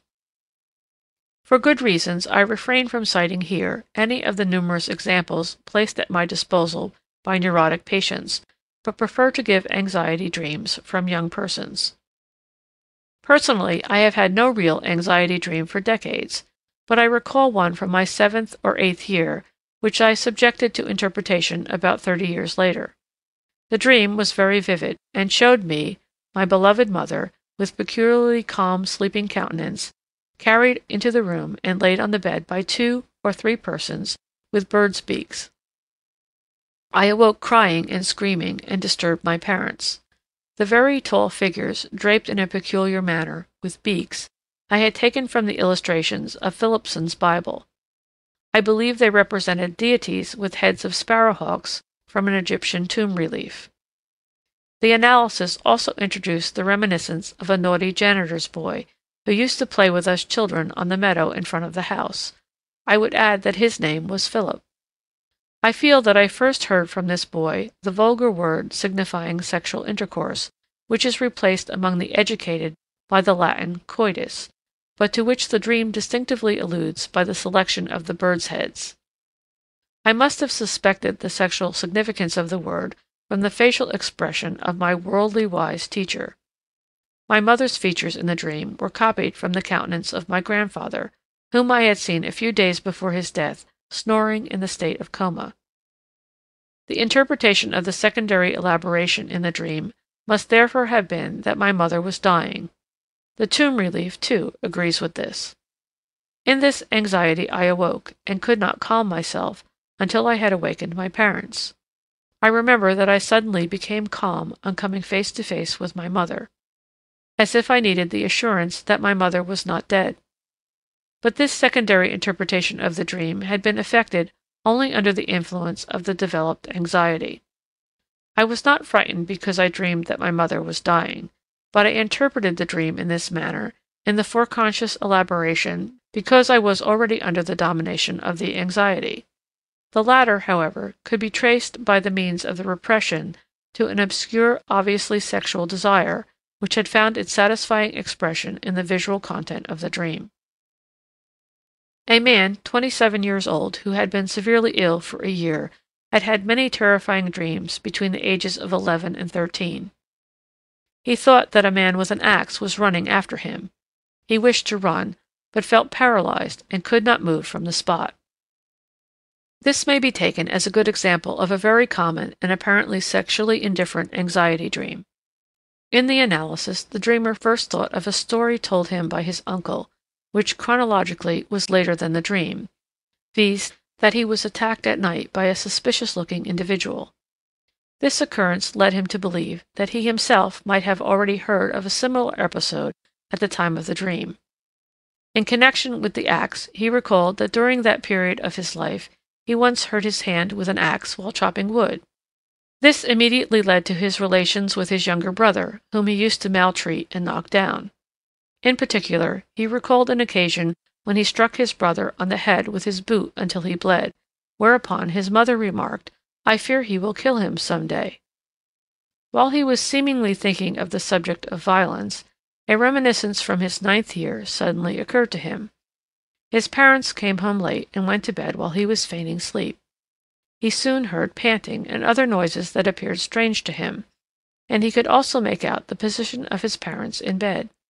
His further associations showed that he had established an analogy between this relation between his parents and his own relation toward his younger brother. He subsumed what occurred between his parents under the conception violence and wrestling, and thus reached a sadistic conception of the coitus act, as often happens among children. The fact that he often noticed blood on his mother's bed corroborated his conception. That the sexual intercourse of adults appears strange to children who observe it, and arouses fear in them, I dare say is a fact of daily experience. I have explained this fear by the fact that sexual excitement is not mastered by their understanding, and is probably also unacceptable to them because their parents are involved in it. For the same son, this excitement is converted into fear. At a still earlier period of life, sexual emotion directed toward the parent of opposite sex does not meet with repression, but finds free expression, as we have seen before. For the night terrors with hallucinations, pavor nocturnus, frequently found in children, I would unhesitatingly give the same explanation. Here, too, we are certainly dealing with the incomprehensible and rejected sexual feelings, which, if noted, would probably show a temporal periodicity for an enhancement of the sexual libido, may just as well be produced accidentally through emotional impressions as through the spontaneous and gradual processes of development. I lacked the necessary material to sustain these explanations from observation. On the one hand, the pediatrists seem to lack the point of view which alone makes comprehensible the whole series of phenomena, on the somatic as well as on the psychic side. To illustrate by a comical example how one wearing the blinders of medical mythology may miss the understanding of such cases, I will relate a case which I found in a thesis on pavor nocturnus by de Backer, 1881. A 13-year-old boy of delicate health began to become anxious and dreamy. His sleep became restless, and about once a week it was interrupted by an acute attack of anxiety with hallucinations. The memory of these dreams was invariably very distinct. Thus he related that the devil shouted at him, "Now we have you, now we have you." And this was followed by an odor of sulfur. The fire burned his skin. This dream aroused him, terror-stricken. He was unable to scream at first. Then his voice returned, and he was heard to say distinctly, "No, no, not me. Why, I have done nothing," or, "Please don't, I shall never do it again." Occasionally, also, he said, "Albert has not done that." Later, he avoided undressing, because, as he said, the fire attacked him only when he was undressed. From amid these evil dreams, which menaced his health, he was sent into the country, where he recovered within a year and a half, but at the age of 15 he once confessed, "Je ne sais pas la vieux, mais j'éprouvais continuellement les picotements et des surexcisions au parti. À la fin, cela m'énervait tant que plusieurs fois je pense me jeter par la fenêtre hors de toi.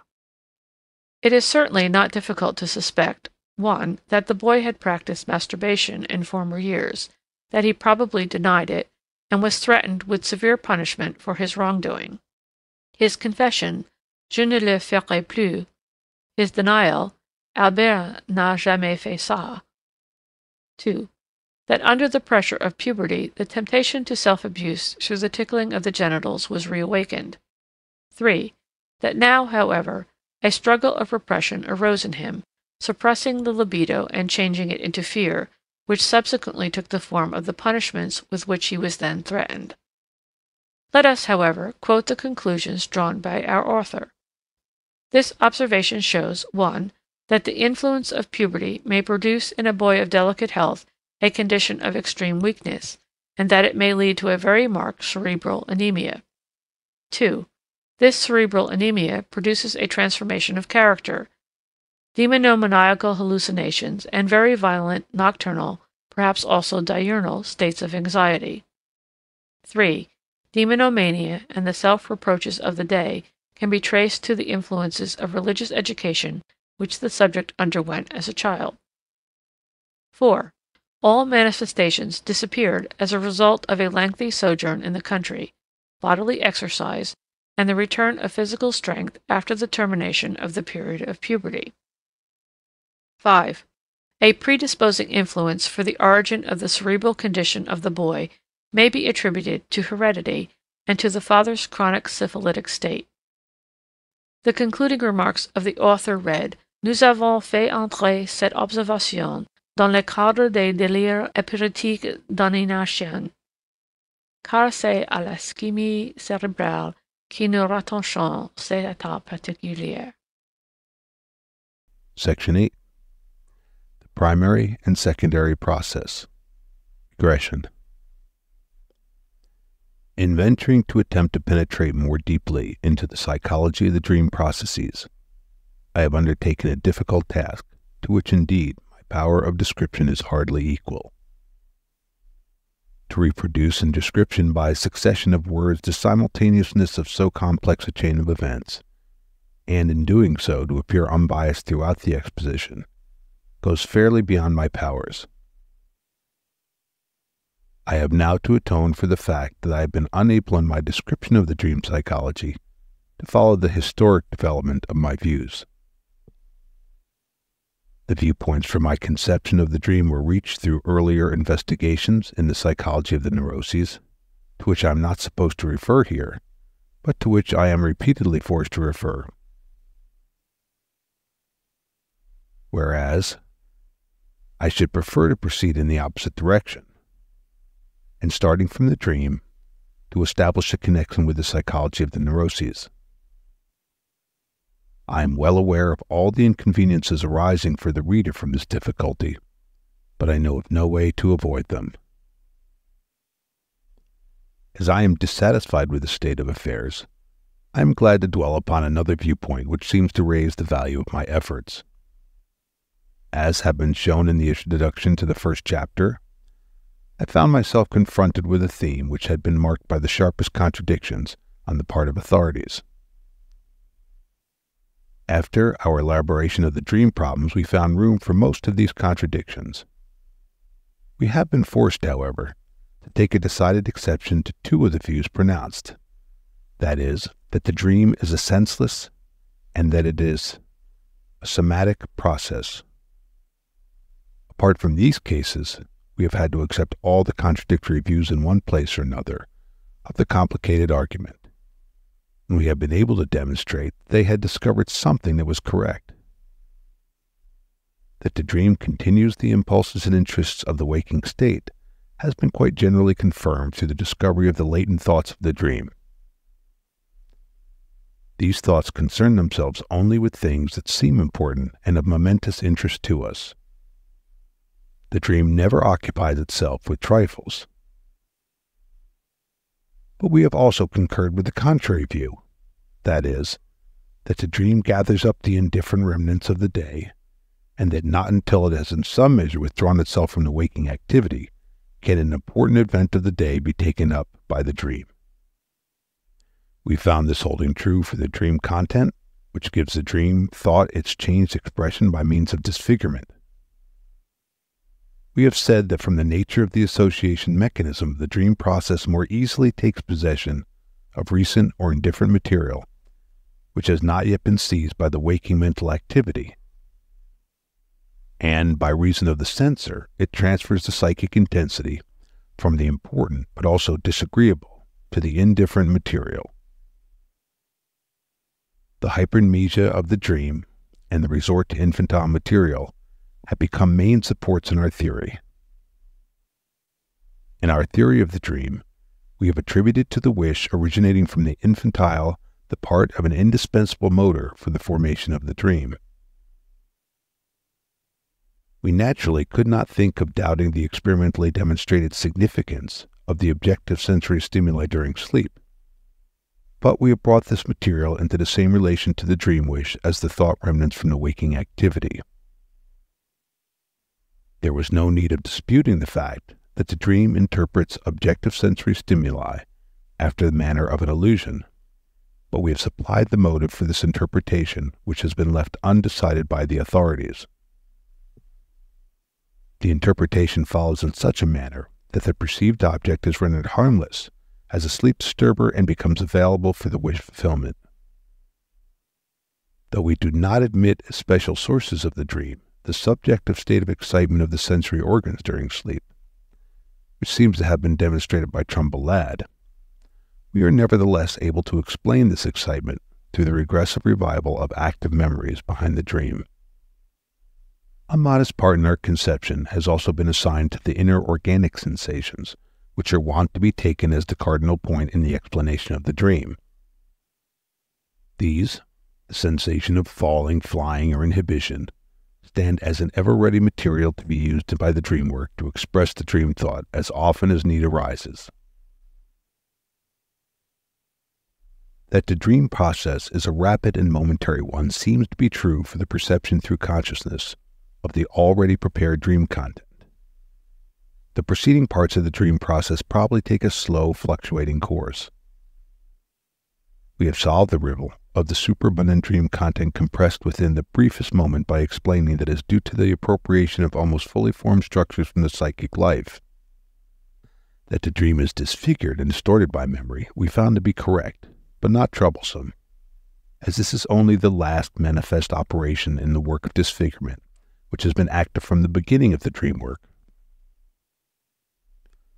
In the bitter and seemingly irreconcilable controversy as to whether the psychic life sleeps at night or can make the same use of all its capabilities as during the day, we have been able to agree with both sides, though not fully with either. We have found proof that the dream thoughts represent a most complicated intellectual activity, employing almost every means furnished by the psychic apparatus. Still, it cannot be denied that the dream thoughts originated during the day, and it is indispensable to assume that there is a sleeping state of the psychic life. Thus, even the theory of partial sleep has come into play, but the characteristics of the sleeping state have been found not in the dilapidation of the psychic connections, but in the cessation of the psychic system dominating the day, arising from its desire to sleep. The withdrawal from the outer world retains its significance also for our conception. Though not the only factor, it nevertheless helps the regression to make possible the representation of the dream. That we should reject the voluntary guidance of the presentation course is uncontestable, but the psychic life does not thereby become aimless, for we have seen that after the abandonment of the desired end presentation, undesired ones gain mastery. The loose associative connection in the dream we have not only recognized, but we have placed under its control a far greater territory than could have been supposed. We have, however, found it merely the feigned substitute for another correct and sensible one. To be sure, we too have called the dream absurd, but we have been able to learn from examples how wise the dream really is when it simulates absurdity. We do not deny any of the functions that have been attributed to the dream, that the dream relieves the mind like a valve, and that according to Robert's assertion, all kinds of harmful material are rendered harmless through representation in the dream, not only exactly corresponds with our theory of the twofold wish fulfillment in the dream, but, in his own wording, becomes even more comprehensible for us than for Robert himself. The free indulgence of the psychic in the play of its faculties finds expression with us in the non-interference with the dream on the part of the foreconscious activity. The, quote, return to the embryonal state of the psychic life in the dream, end quote, and the observation of Havelock Ellis, quote, an archaic world of vast emotions and imperfect thoughts, end quote, appear to us as happy anticipations of our deductions to the effect that primitive modes of work suppressed during the day participate in the formation of the dream. And with us, as with Delage, the suppressed material becomes the mainspring of the dreaming. We have fully recognized the role which Scherner ascribes to the dream fantasy, and even its interpretation, but we have been obliged, so to speak, to conduct them to another department in the problem. It is not the dream that produces the fantasy, but the unconscious fantasy that takes the greater part in the formation of dream thoughts. We are indebted to Scherner for his clue to the source of the dream thoughts, but almost everything that he ascribes to the dream work is attributable to the activity of the unconscious, which is at work during the day, and which supplies incitements not only for dreams, but for neurotic symptoms as well. We have had to separate the dream work from this activity as being something entirely different and far more restricted. Finally, we have by no means abandoned the relation of the dream to mental disturbances, but, on the contrary, we have given it a more solid foundation on new ground. Thus, held together by the new material of our theory as by a superior unity, we find the most varied and most contradictory conclusions of the authorities fitting into our structure. Some of them are differently disposed, only a few of them are entirely rejected. But our own structure is still unfinished. For, disregarding the many obscurities which we have necessarily encountered in our advance into the darkness of psychology, we are now apparently embarrassed by a new contradiction. On the one hand, we have allowed the dream thoughts to proceed from perfectly normal mental operations, while, on the other hand, we have found among the dream thoughts a number of entirely abnormal mental processes, which extend likewise to the dream contents. These, consequently, we have repeated in the interpretation of the dream.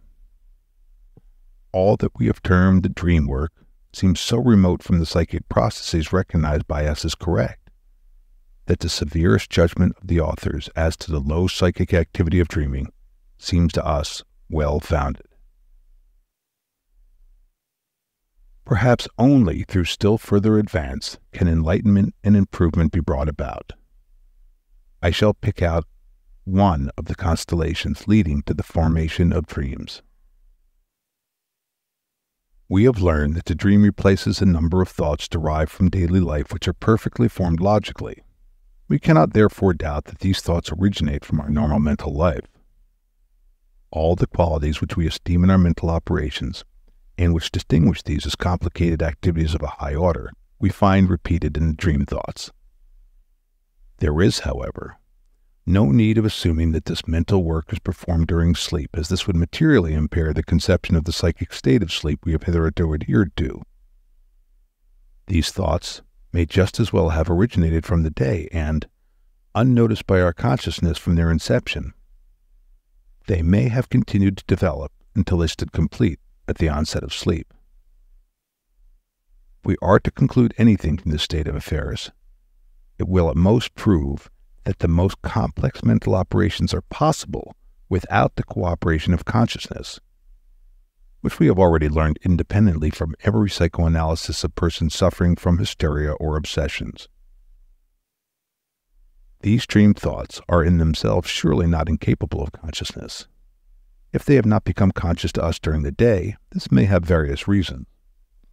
The state of becoming conscious depends on the exercise of a certain psychic function, that is, attention, which seems to be extended only in a definite quantity, and which may have been withdrawn from the stream of thought in question by other aims. Another way in which such mental streams are kept from consciousness is the following. Our conscious reflection teaches us that when exercising attention, we pursue a definite course. But if that course leads us to an idea which does not hold its own with the critic, we discontinue and cease to apply our attention. Now, apparently, the stream of thought thus started and abandoned may spin on without regaining attention, unless it reaches a spot of especially marked intensity, which forces the return of attention. An initial rejection, perhaps consciously brought about by the judgment on the ground of incorrectness or unfitness for actual purpose of the mental act, may therefore account for the fact that a mental process continues until the onset of sleep unnoticed by consciousness. Let us recapitulate by saying that we call such a stream of thought a foreconscious one, that we believe it to be perfectly correct, and that it may just as well be a more neglected one or an interrupted and suppressed one. Let us also state frankly in what manner we conceive this presentation course. We believe that a certain sum of excitement, which we call occupation energy, is displaced from an end presentation along the association path selected by that end presentation. A, quote, neglected, end quote, stream of thought has received no such occupation, and from a, quote, suppressed or, quote, rejected one, this occupation has been withdrawn. Both have thus been left to their own emotions. The end stream of thought stocked with energy is under certain conditions able to draw to itself the attention of consciousness, through which means it then receives a, quote, surplus of energy, end quote. We shall be obliged somewhat later to elucidate our assumption concerning the nature and activity of consciousness. A train of thought thus incited in the foreconscious may either disappear spontaneously or continue. The former issue we conceive as follows. It diffuses its energy through all the association paths emanating from it, and throws the entire chain of ideas into a state of excitement which, after lasting for a while, subsides through transformation of the excitement requiring an outlet into dormant energy. Footnote. Cf. The Significant Observations by J. Boyer in Our Studies on Hysteria, 1895, and second edition, 1909. End footnote. If this first issue is brought about, the process has no further significance for the dream formation. But other end presentations are lurking in our foreconscious that originate from the sources of our unconscious and from the ever-active wishes. These may take possession of the excitations in the circle of thought thus left to itself, establish a connection between it and the unconscious wish, and transfer to it the energy inherent in the unconscious wish. Henceforth, the neglected or suppressed train of thought is in a position to maintain itself, although this reinforcement does not help it to gain access to consciousness.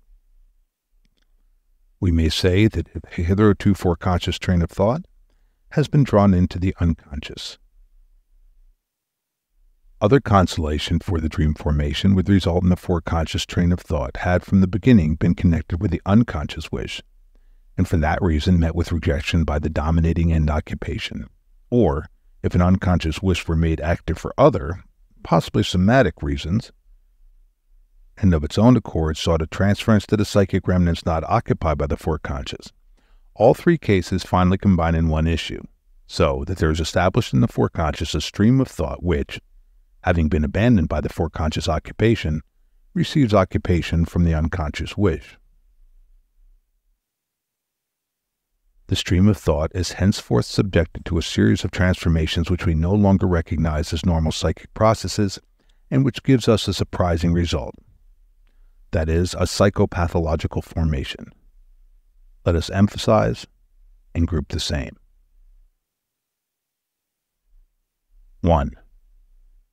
The intensities of the individual ideas become capable of discharge in their entirety, and, proceeding from one conception to the other, they thus form single presentations endowed with marked intensity. Through the repeated recurrence of this process, the intensity of an entire train of ideas may ultimately be gathered into a single presentation element. This is the principle of compression or condensation. It is condensation that is mainly responsible for the strange impression of the dream, for we know nothing analogous to it in the normal psychic life accessible to consciousness.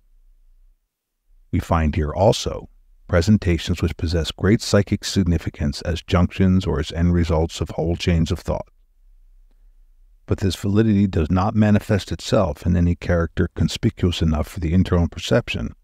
Hence, what has been presented in it does not become in any way more intensive. In the process of condensation, the entire psychic connection becomes transformed into the intensity of the presentation content. It is the same as in a book where we space or print in heavy type any word upon which particular stress is laid for the understanding of the text. In speech, the same word would be pronounced loudly and deliberately and with emphasis.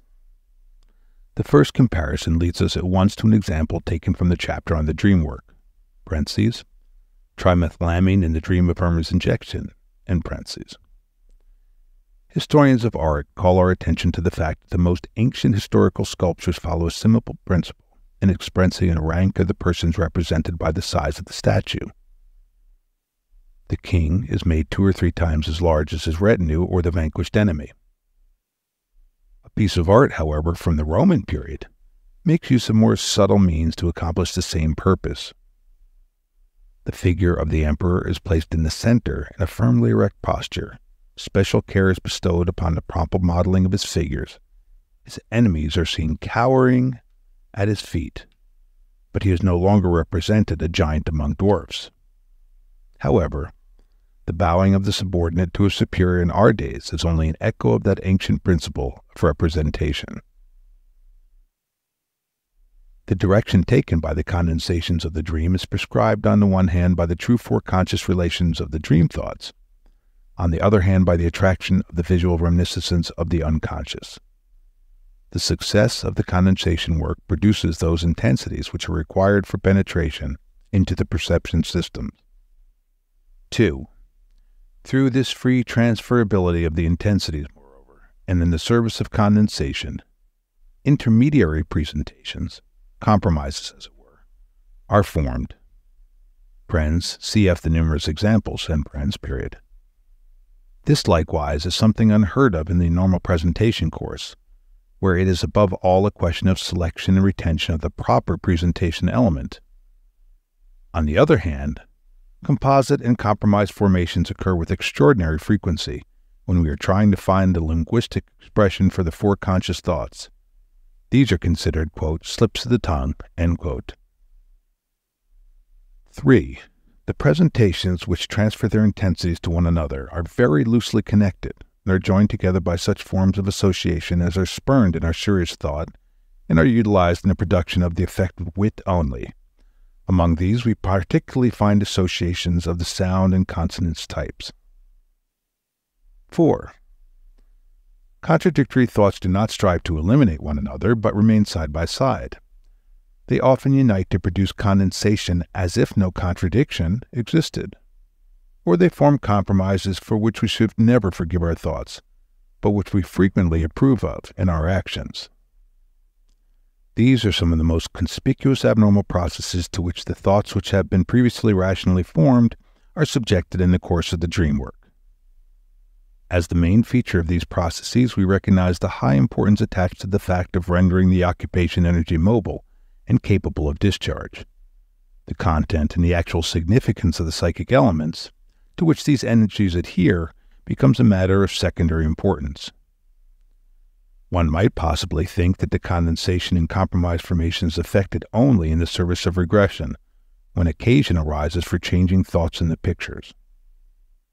But the analysis and, still more distinctly, the synthesis of dreams which lack regression towards pictures, for example, the dream, quote, autodidasker, conversation with the court counselor N, end quote, presents the same process of displacement and condensation as the others. Hence, we cannot refuse to acknowledge that the two kinds of essentially different psychic processes participate in the formation of the dream. One forms perfectly correct dream thoughts which are equivalent to normal thoughts, while the other treats these ideas in a highly surprising and incorrect manner. The latter process we have already set apart as the dream work proper. What have we now to advance concerning this latter psychic process?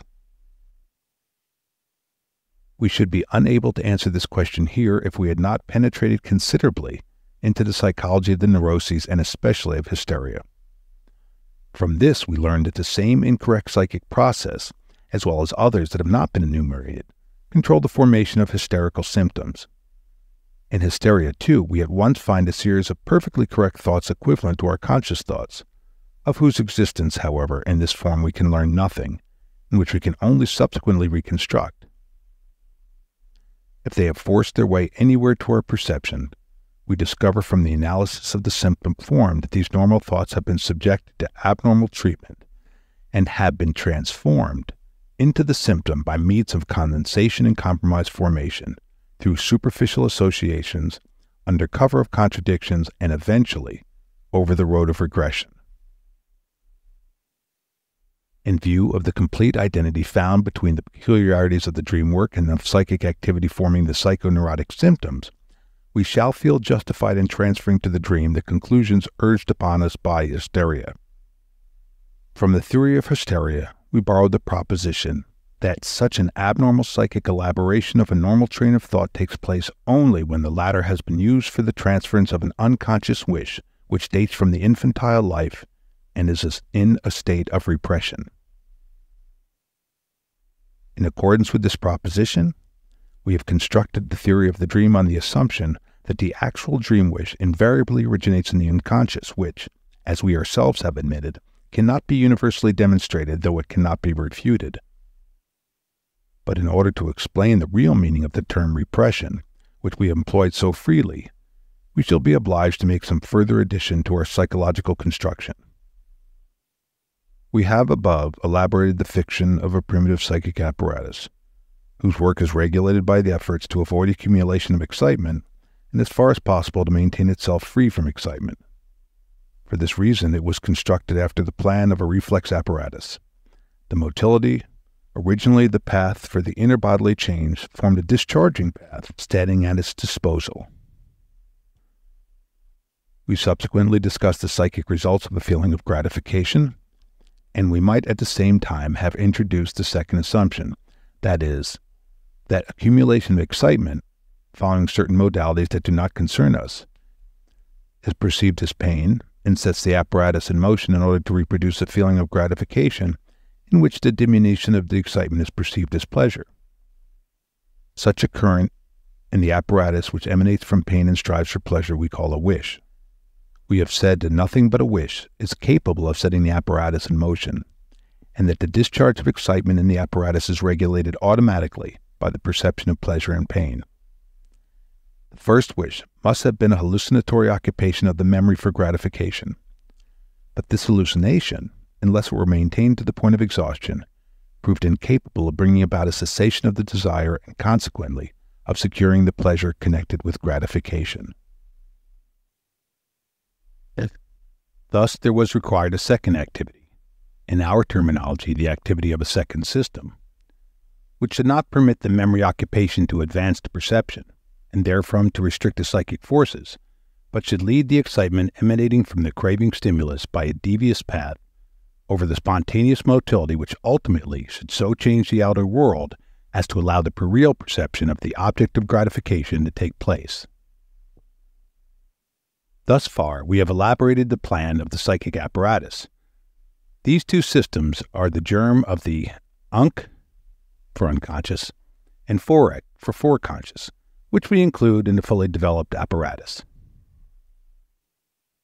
In order to be in a position successfully to change the outer world through the motility, there is required the accumulation of a large sum of experiences in the memory systems, as well as a manifold fixation of the relations which are evolved in this memory material by different end presentations.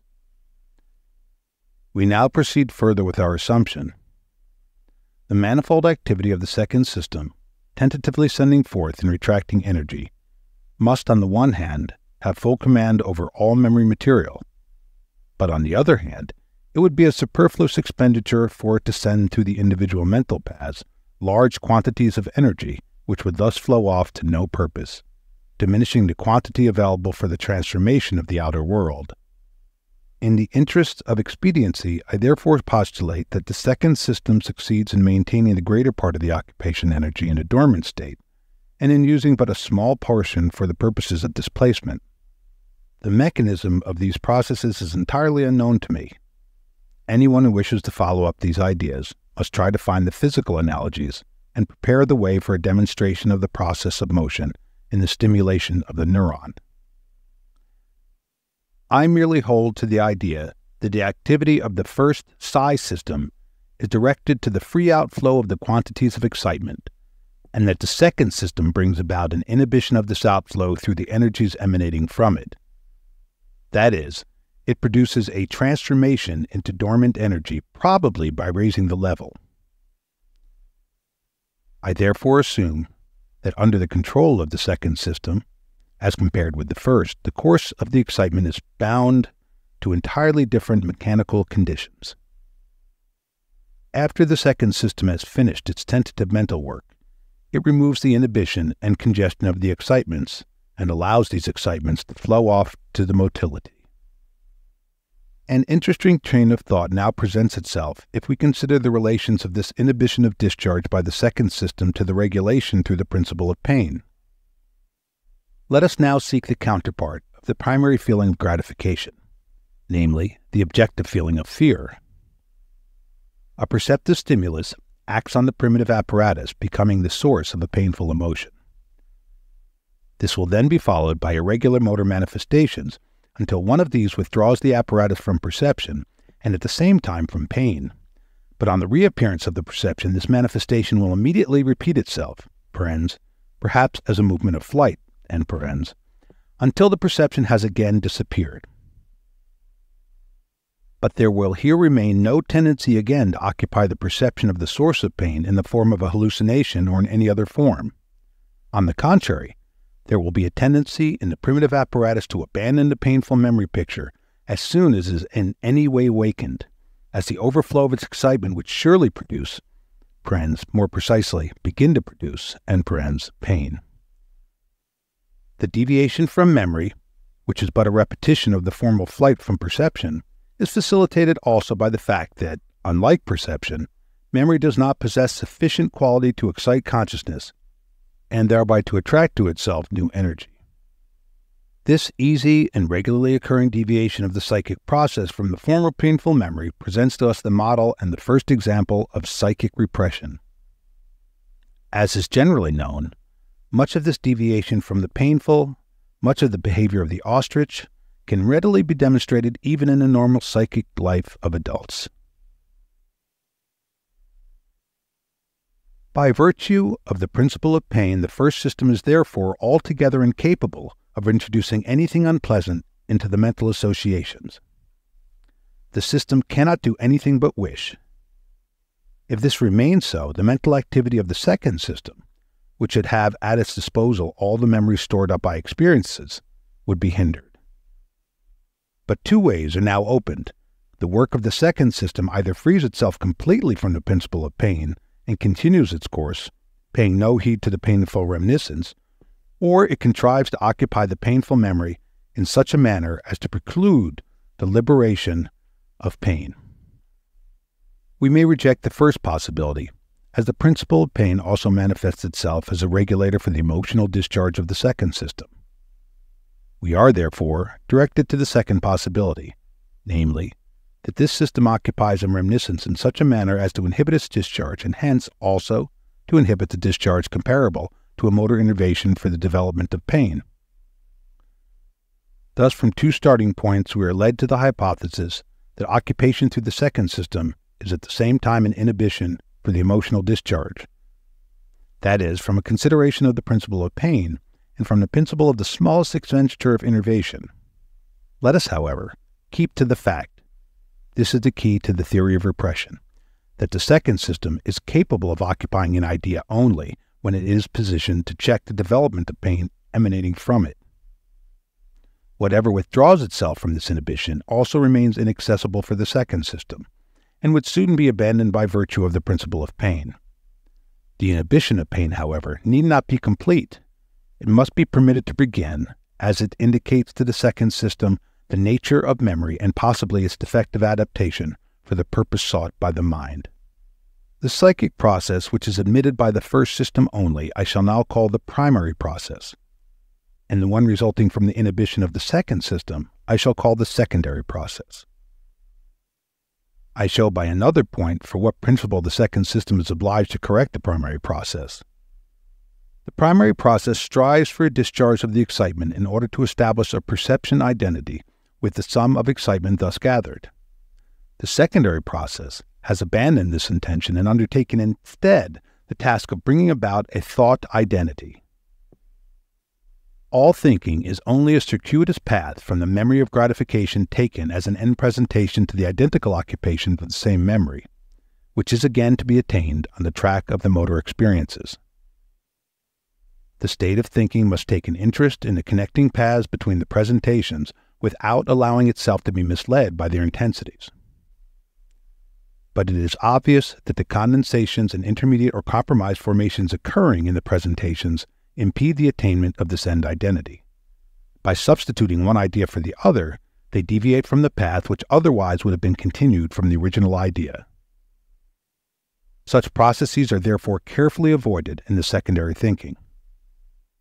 Nor is it difficult to understand that the principle of pain also impedes the progress of the mental stream in its pursuit of the thought identity, though indeed it offers to the mental stream the most important points of departure. Hence, the tendency of the thinking process must be to free itself more and more from exclusive adjustment by the principle of pain, and through the working of the mind, to restrict the effective development to that minimum which is necessary as a signal. This refinement of the activity must have been attained through a recent overoccupation of energy brought about by consciousness. But we are aware that this refinement is seldom completely successful, even in the most normal psychic life, and that our thoughts ever remain accessible to falsification through the interference of the principle of pain. This, however, is not the breach in the functional efficiency of our psychic apparatus through which the thoughts forming the material of the secondary mental work are enabled to make their way to the primary psychic process, with which formula we may now describe the work leading to the dream and to the hysterical symptoms.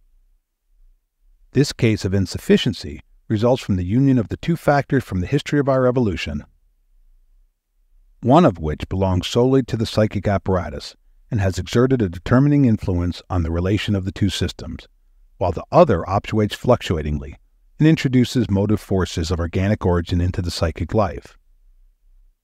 Both originate in the infantile life and result from the transformation which our psychic and somatic organism has undergone since the infantile period. When I termed one of the psychic processes in the psychic apparatus the primary process, I did so not only in consideration of the order of precedence and capability, but also as admitting the temporal relations to a share in the nomenclature. As far as our knowledge goes, there is no psychic apparatus possessing only the primary process, and insofar it is a theoretical fiction. But so much is based on the fact that the primary processes are present in the apparatus from the beginning, while the secondary processes develop gradually in the course of life, inhibiting and covering the primary ones, and gaining complete mastery over them perhaps only at the height of life. Owing to this retarded appearance of the secondary processes, the essence of our being, consisting in unconscious wish feelings, can neither be seized nor inhibited by the foreconscious, whose part is once and for all restricted to the indication of the most suitable paths for the wish feelings originating in the unconscious. These unconscious wishes establish for all subsequent psychic efforts a compulsion to which they have to submit, and which they must strive if possible to divert from its course and direct to higher aims. In consequence of this retardation of the foreconscious occupation, a large sphere of the memory material remains inaccessible. Among these indestructible and ununcovered wish feelings originating from the infantile life, there are also some, the fulfillments of which have entered into a relation of contradiction to the end presentation of the secondary thinking. The fulfillment of these wishes would no longer produce an effect of pleasure, but one of pain. And it is just this transformation of affect that constitutes the nature of what we designate as, quote, repression, in which we recognize the infantile first step of passing adverse sentence or of rejecting through reason. to investigate in what way and through what motive forces such a transformation can be produced constitutes the problem of repression, which we need here only skim over. It will suffice to remark that such a transformation of affect occurs in the course of development. One may think of the appearance in infantile life of disgust which was originally absent, and that is connected with the activity of the secondary system. The memories from which the unconscious wish brings about the emotional discharge have never been accessible to the forec, and for that reason, their emotional discharge cannot be inhibited. It is just on account of this affective development that these ideas are not even now accessible to the foreconscious thoughts to which they have transferred their wishing power. On the contrary, the principle of pain comes into play and causes the forec to deviate from these thoughts of transference. The latter, left to themselves, are, quote, repressed, and thus the existence of a store of infantile memories from the very beginning withdrawn from the forec become the preliminary condition of repression. In the most favorable case, the development of pain terminates as soon as the energy has been withdrawn from the thoughts of transference in the forec, and this effect characterizes the intervention of the principle of pain as expedient.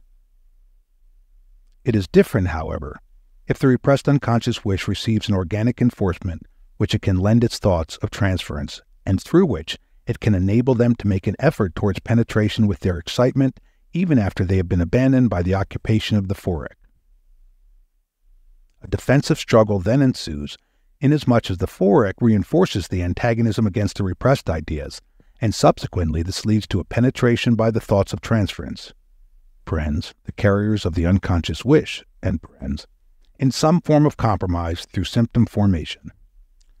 But from the moment that the suppressed thoughts are powerfully occupied by the unconscious wish feeling and abandoned by the foreconscious occupation, they succumb to the primary psychic process and strive only for motor discharge, or, if the path be free, for hallucinatory revival of the desired perception identity. We have previously found empirically that the incorrect processes described are enacted only with thoughts that exist in the repression. We now grasp another part of the connection. These incorrect processes are those that are primary in the psychic apparatus. They appear wherever thoughts abandoned by the foreconscious occupation are left to themselves, and can fill themselves with the uninhibited energy striving for discharge from the unconscious. We may add a few further observations to support the view that these processes designated, quote, incorrect, quote, are really not falsifications of the normal defective thinking, but the modes of activity of the psychic apparatus when freed from inhibition.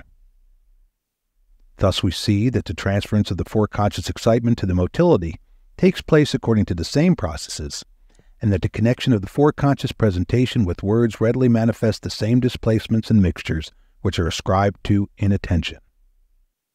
Finally, I should like to adduce proof that an increase of work necessarily results from the inhibition of these primary courses from the fact that we gain a comical effect, a surplus to be discharged through laughter, if we allow these streams of thought to come to consciousness. The theory of the psychoneuroses asserts with complete certainty that only sexual wish feelings from the infantile life experience repression, emotional transformation, during the developmental period of childhood.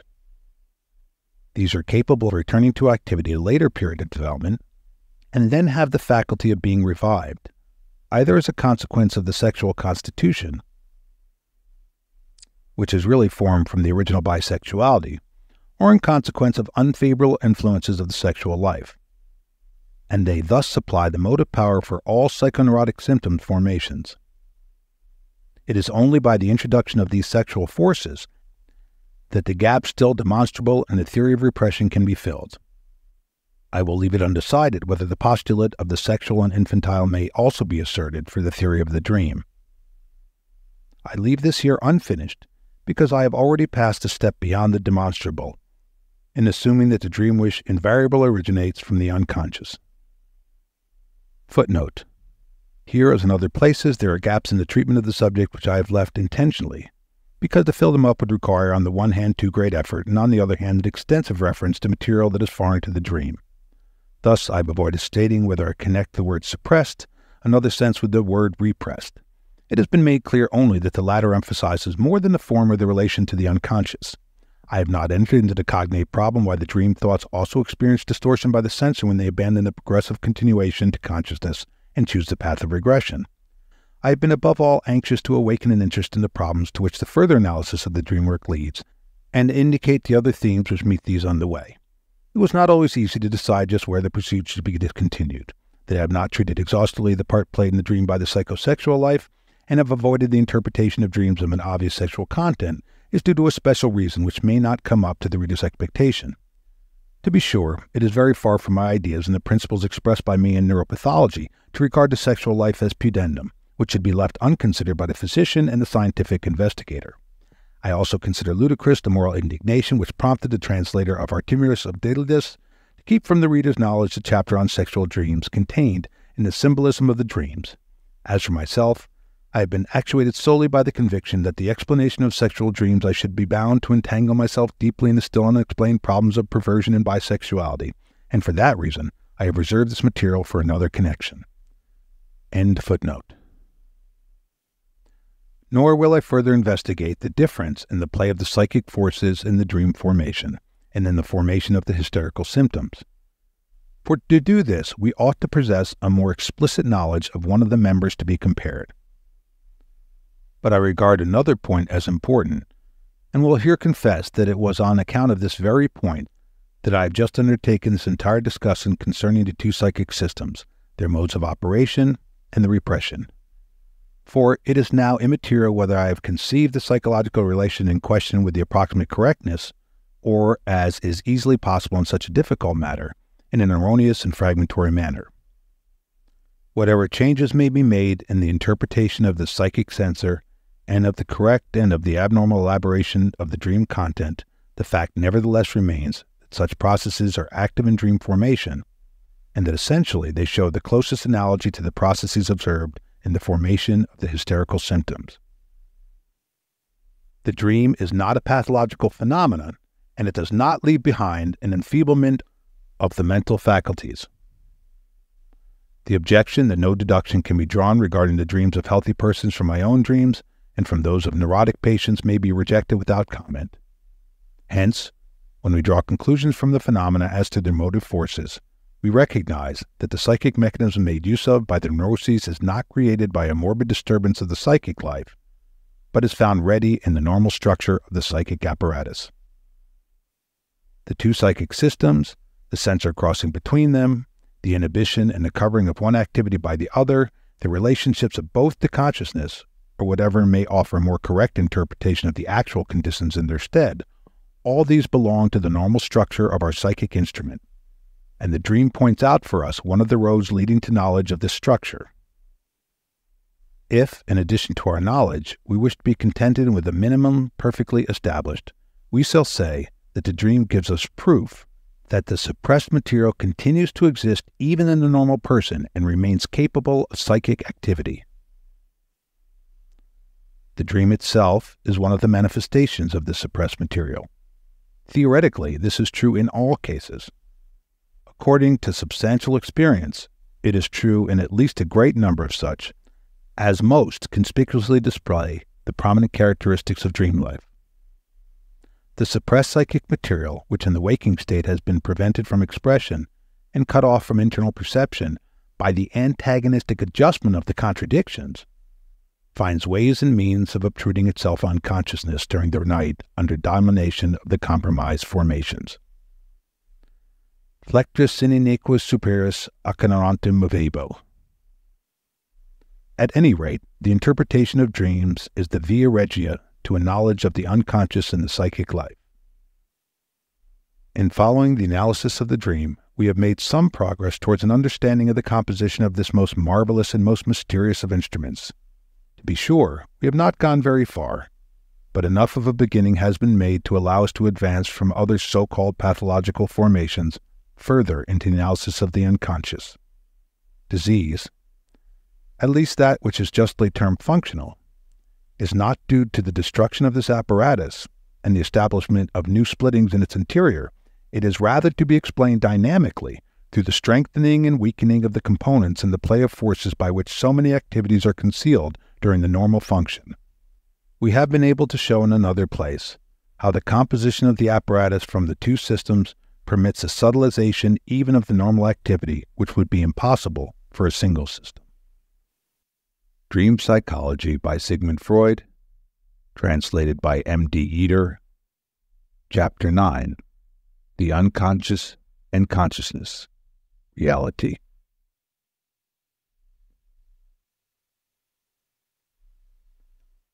On closer inspection, we find that it is not the existence of two systems near the motor end of the apparatus, but of two kinds of processes or modes of emotional discharge, the assumption of which was explained in the psychological discussions of the previous chapter. This can make no difference for us, for we must always be ready to drop our auxiliary ideas whenever we deem ourselves in a position to replace them by something else approaching more closely to the unknown reality.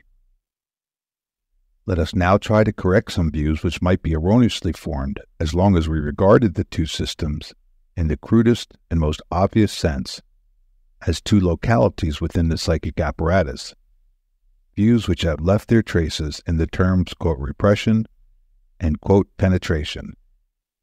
Thus, when we say that an unconscious idea strives for transference into the foreconscious in order later to penetrate consciousness, we do not mean that a second idea is to be formed situated in a new locality, like an interlineation near which the original continues to remain. Also, when we speak of penetration into consciousness, we wish carefully to avoid any idea of change of locality. When we say that a foreconscious idea is repressed and subsequently taken up by the unconscious, we might be tempted by these figures, borrowed from the idea of a struggle over a territory, to assume that an arrangement is really broken up in one psychic locality and replaced by a new one in the other locality. For these comparisons, we substitute what would seem to correspond better with the real state of affairs by saying that an energy occupation is displaced to, or withdrawn from, a certain arrangement, so that the psychic formation falls under the domination of a system or is withdrawn from the same. Here again, we replace a topical mode of presentation by a dynamic. It is not the psychic formation that appears to us as the moving factor, but the innervation of the same.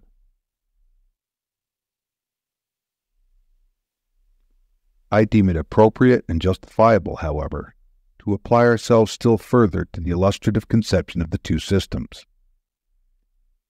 We shall avoid any misapplication of this manner of representation if we remember that presentations, thoughts, and psychic formations should generally not be localized in the organic elements of the nervous system, but, so to speak, between them, where resistances and paths form the correlate corresponding to them.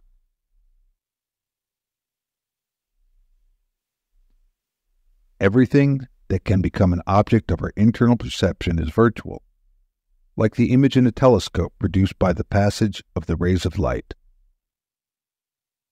But we are justified in assuming the existence of the systems, which have nothing psychic in themselves and which never become accessible to our psychic perception, corresponding to the lenses of the telescope which designed the image. If we continue this comparison, we may say that the sensor between two systems corresponds to the refraction of rays during their passage into a new medium. Thus far, we have made psychology on our own responsibility. It is now time to examine the theoretical opinions governing present-day psychology and to test the relation to our theories. The question of the unconscious in psychology is, according to authoritative words of lips, less a psychological question than the question of psychology. As long as psychology settled this question with the verbal explanation that the quote psychic is the quote conscience, and that the quote unconscious psychic occurrences, end quote, are an obvious contradiction, a psychological estimate of the observations gained by the physician from abnormal mental states was precluded. The physician and the philosopher agree only when both acknowledge that the unconscious psychic processes are, quote, the appropriate and well-justified expression for an established fact, end quote. The physician cannot but reject with a shrug of his shoulders the assertion that, quote, consciousness is the indispensable quality of the psychic, end quote. He may assume, if his respect for the utterings of the philosopher still be strong enough, that he and they do not treat the same subject and do not pursue the same science. For a single intelligent observation of the psychic life of a neurotic, a single analysis of a dream must force upon him the unalterable conviction that the most complicated and correct mental operations, to which no one will refuse the name of psychic occurrences, may take place without exciting the consciousness of the person. It is true that the physician does not learn of these unconscious processes until they have exerted such an effect on consciousness as to admit communication or observation. But this effect of consciousness may show a psychic character wildly differing from the unconscious processes, so that the internal perception cannot possibly recognize the one as a substitute for the other. The physician must reserve for himself the right to penetrate, by a process of deduction, from the effect on consciousness the unconscious psychic processes. He learns in this way that the effect on consciousness is only a remote psychic product of the unconscious process, and that the latter has not become conscious as such, that it has been in existence and operative without betraying itself in any way to consciousness. A reaction from the overestimation of the quality of consciousness becomes the indispensable preliminary condition for any correct insight into the behavior of the psychic. In the words of Lipps, the unconscious must be accepted as the general basis of the psychic life. The unconscious is the larger circle which includes within itself the smaller circle of the conscious. Everything conscious has its preliminary step in the unconscious, whereas the unconscious may stop with this step and still claim full value as a psychic activity. Properly speaking, the unconscious is the real psychic. Its inner nature is just as unknown to us as the reality of the external world, and it is just as imperfectly reported to us through the data of consciousness as is the external world through the indication of our sensory organs.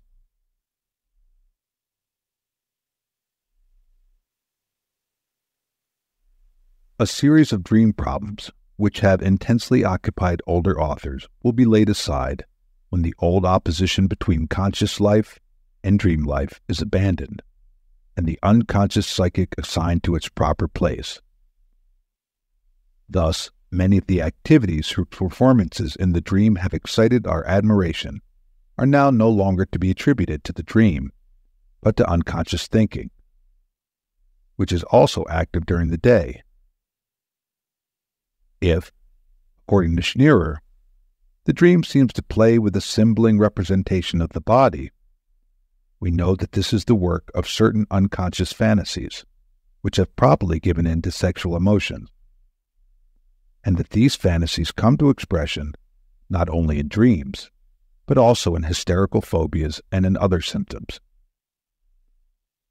If the dream continues and settles activities of the day, and even brings to light valuable inspirations, we have only to subtract from it the dream disguise as a feat of dream work, and a mark of assistance from obscure forces in the depth of the mind. Cf. The Devil in Tartini's Sonata Dream.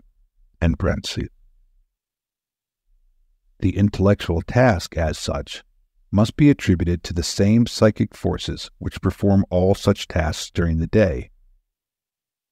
We are probably far too much inclined to overestimate the conscious character even of intellectual and artistic productions. From the communications of some of the most highly productive persons, such as Goethe and Helmholtz, we learn indeed that the most essential and original parts in their creations came to them in the form of inspirations and reached their perceptions almost finished. There is nothing strange about the assistance of the conscious activity in other cases where there was a concerted effort of all the psychic forces. But it is a much abused privilege of the conscious activity that is allowed to hide from us all other activities wherever it participates.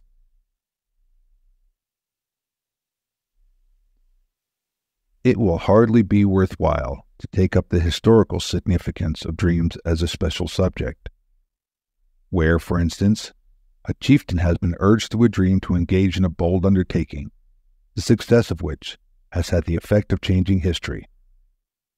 A new problem results only so long as the dream, regarded as a strange power, is contrasted with the other more familiar psychic forces. The problem, however, disappears when we regard the dream as a form of expression for feelings which are burdened with resistance during the day and which can receive reinforcements at night from deep emotional sources. But the great respect shown by the ancients for the dream is based on a correct psychological surmise. It is an homage paid to the unsubdued and indestructible in the human mind, and to the demoniacal, which furnishes the dream wish and which we find again in our unconscious. Not inadvisedly do I use the expression, quote, in our unconscious, end quote, for what we so designate does not coincide with the unconscious of the philosophers, nor with the unconscious of lips. In the latter uses, it is intended to designate only the opposite of conscious. That there are also unconscious psychic processes beside the conscious ones is the hotly contested and energetically defended issue. Lips gives us the more far-reaching theory that everything psychic exists as unconscious, but that some of it may exist also as conscious. But it was not to prove this theory that we have adduced the phenomena of the dream and of the hysterical symptom formation. The observation of normal life alone suffices to establish its correctness beyond any doubt. The new fact that we have learned from the analysis of the psychopathological formations, and indeed from their first member, that is dreams, is that the unconscious, hence the psychic, occurs as a function of two separate systems, and that it occurs as such even in normal psychic life. Consequently, there are two kinds of unconscious, which we do not as yet find distinguished by the psychologist. Both are unconscious in the psychological sense, but in our sense the first, which we call unsee, is likewise incapable of consciousness, whereas the second we term foresee, because its emotions, after the observance of certain rules, can reach consciousness, perhaps not before they have again undergone censorship, but still regardless of the unseen system. The fact that in order to attain consciousness, the emotions must traverse an unalterable series of events or succession of instances, as is portrayed through their alteration by the censor, has helped us to draw a comparison from spatiality.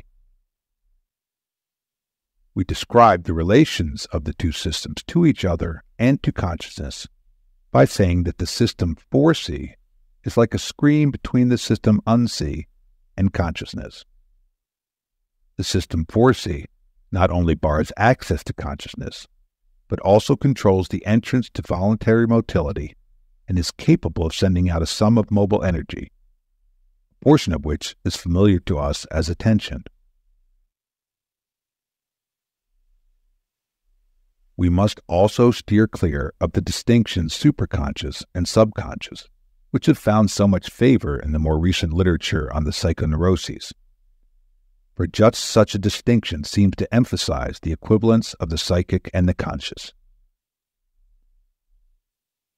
What part now remains in our description of the once all-powerful and all-overshadowing consciousness? None other than that of a sensory organ for the perception of psychic qualities. according to the fundamental idea of schematic undertaking, we can conceive the conscious perception only as the particular activity of an independent system, for which the abbreviated designation cons commends itself. The system we conceive to be similar in its mechanical characteristics to the perception system P, hence excitable by qualities and incapable of retaining the trace of changes, that is devoid of memory. The psychic apparatus which, with the sensory organ of the P system, is turned to the outer world, is itself the outer world for the sensory organ of cons, the teleological justification of which rests on this relationship. We are here once more confronted with the principle of the succession of instances which seems to dominate the structure of the apparatus. The material under excitement flows to the cons, sensory organ from the two sides, firstly from the P system, whose excitement, qualitatively determined, probably experiences a new elaboration until it comes to conscious perception, and, secondly, from the interior of the apparatus itself, the quantitative processes of which are perceived as qualitative series of pleasure and pain as soon as they have undergone certain changes. The philosophers, who have learned that correct and highly complicated thought structures are possible even without the cooperation of consciousness, have found it difficult to attribute any function to consciousness. It has appeared to them a superfluous mirroring of the perfected psychic process. The analogy of our cons system with the systems of perception relieves us of this embarrassment. We see that perception through our sensory organs results in directing the occupation of attention to those paths on which the incoming sensory excitement is diffused. The qualitative excitement of the P system serves the mobile quantity of the psychic apparatus as a regulator for its discharge. We may claim the same function for the overlying sensory organ of the cons system. By assuming new qualities, it furnishes a new contribution towards the guidance and suitable distribution of the mobile occupation quantities. By means of the perception of pleasure and pain, it influences the course of the occupations within the psychic apparatus, which normally operates unconsciously and through the displacement of quantities. It is probable that the principle of pain first regulates displacements of occupation automatically, but it is quite possible that the consciousness of these qualities adds a second and more subtle regulation, which may even oppose the first and perfect the working capacity of the apparatus by placing it in a position contrary to its original design for occupying and developing even that which is connected with the liberation of pain. We learn from neuropsychology that an important part of the functional activity of the apparatus is attributed to such regulations through the qualitative excitation of the sensory organs. The automatic control of the primary principle of pain and the restrictions of mental capacity connected with it are broken by the sensible regulations, which in their turn are again automatisms. We learn that the repression which, though originally expedient, terminates nevertheless in a harmful rejection of inhibition and of psychic domination, is so much more easily accomplished with reminiscences than with perceptions, because the former there is no increase in occupation through the excitement of the psychic sensory organs.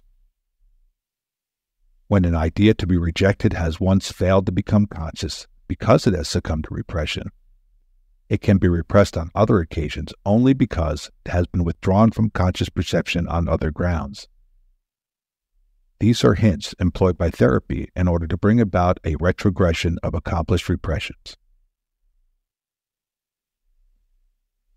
The value of the overoccupation which is produced by the regulating influence of the cons, sensory organ on the mobile quantities, is demonstrated in the teleological connection by nothing more clearly than by the creation of a new series of qualities, and consequently a new regulation, which constitutes the precedence of man over the animals. For the mental processes are in themselves devoid of quality, except for the excitements of pleasure and pain accompanying them, which, as we know, are to be held in check as possible disturbances of thought.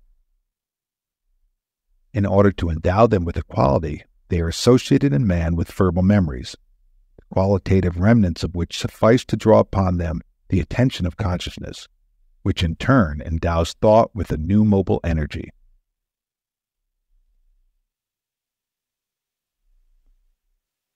The manifold problems of consciousness in their entirety can be examined only through an analysis of the hysterical mental processes.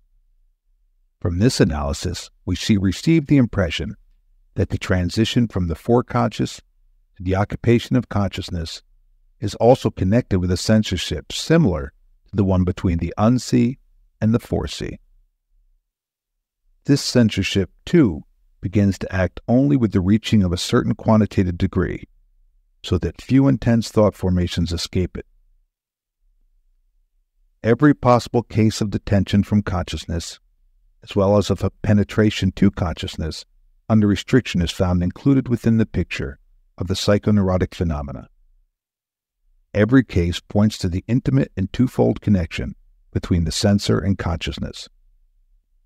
I shall conclude these psychological discussions with the report of two such occurrences.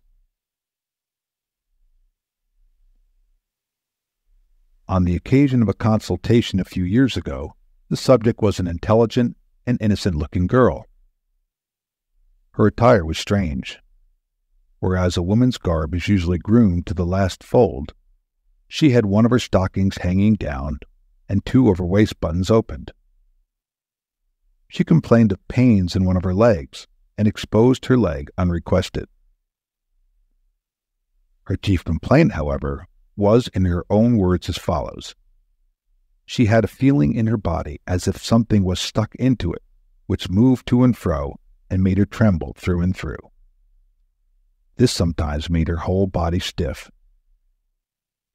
On hearing this, my colleague in consultation looked at me. The complaint was quite plain to him. To both of us, it seemed peculiar that the patient's mother thought nothing of the matter. Of course, she herself must have been repeatedly in the situation described by her child. As for the girl, she had no idea of the import of her words, or she would never have allowed them to pass her lips.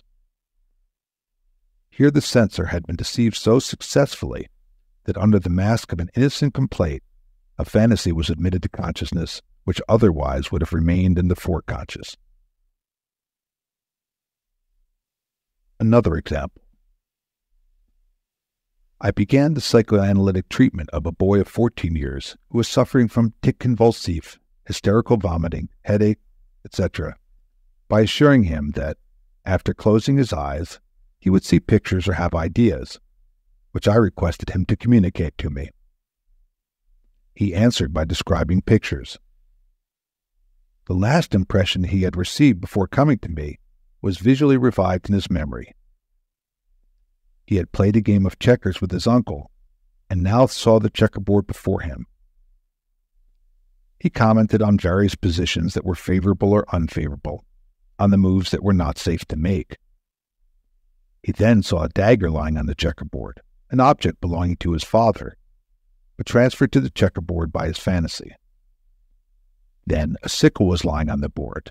Next a scythe was added, and finally he beheld the likeness of an old peasant mowing the grass in front of the boy's distant parental home. A few days later, I discovered the meaning of this series of pictures. Disagreeable family relations had made the boy nervous. It was the case of a strict and crabbed father who lived unhappily with his mother, and whose educational methods consisted in threats, of the separation of his father from his tender and delicate mother, and the remarrying of his father, who one day brought home a young woman as his new mamma.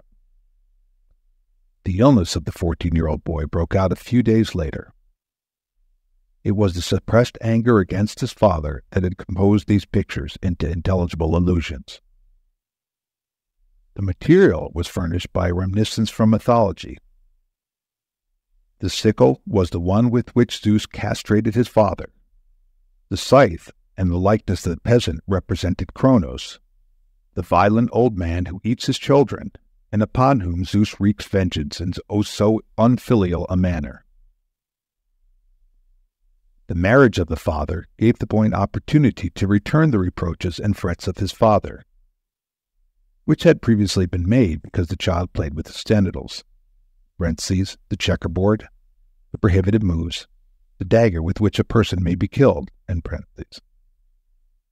We have here long repressed memories and their unconscious remnants which, under the guise of senseless pictures, have slipped into consciousness by devious paths left open to them.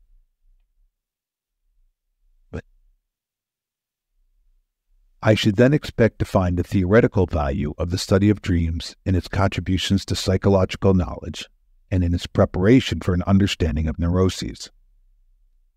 Who can foresee the importance of a thorough knowledge of the structure and activities of the psychic apparatus when even our present state of knowledge produces a happy therapeutic influence in the curable forms of the psychoneuroses? What about the practical value of such studies, someone may ask, for psychic knowledge and for discovering of the secret peculiarities of individual character? Have not the unconscious feelings revealed by the dream the value of real forces in the psychic life? Should we take lightly the ethical significance of the suppressed wishes which, as they now create dreams, may someday create other things? I do not feel justified in answering these questions. I have not thought further upon this side of the dream problem. I believe, however, that at all events the Roman emperor was in the wrong who ordered one of his subjects executed because the latter dreamt that he had killed the emperor. He should first have endeavored to discover the significance of the dream. Most probably it was not what it seemed to be. And even if a dream of different content had the significance of this offense against majesty, it would still have been in place to remember the words of Plato, that the virtuous man contents himself with dreaming that which the wicked man does in actual life. I am therefore of the opinion that it is best to accord freedom to dreams. Whether any reality is to be attributed to the unconscious wishes, and in what sense, I am not prepared to say offhand. Reality must naturally be denied to all transition and intermediate thoughts. If we had before us the unconscious wishes, brought to their last and truest expression, we should still do well to remember that more than one single form of existence must be ascribed to the psychic reality. Action and the conscious expression of thought mostly suffice for the practical need of judging a man's character. Action, above all, merits to be placed in the first rank, for many of the impulses penetrating consciousness are neutralized by real forces of the psychic life before they are converted into action. Indeed, the reason why they frequently do not encounter any psychic obstacle on their way is because the unconscious is certain of their meeting with resistances later. In any case, it is instructive to become familiar with the much raked up soil from which our virtues proudly arise. For the complication of human character moving dynamically in all directions very rarely accommodates itself to adjustment through a simple alternative, as our antiquated moral philosophy would have it. And how about the value of the dream for knowledge of the future? That, of course, we cannot consider. One feels inclined to substitute, quote, for a knowledge of the past, for the dream originates from the past in every sense. To be sure, the ancient belief that the dream reveals the future is not entirely devoid of truth. By representing to us a wish as fulfilled, the dream certainly leads us into the future. But this future, taken by the dreamer as present, has been formed into the likeness of that past by the indestructible wish.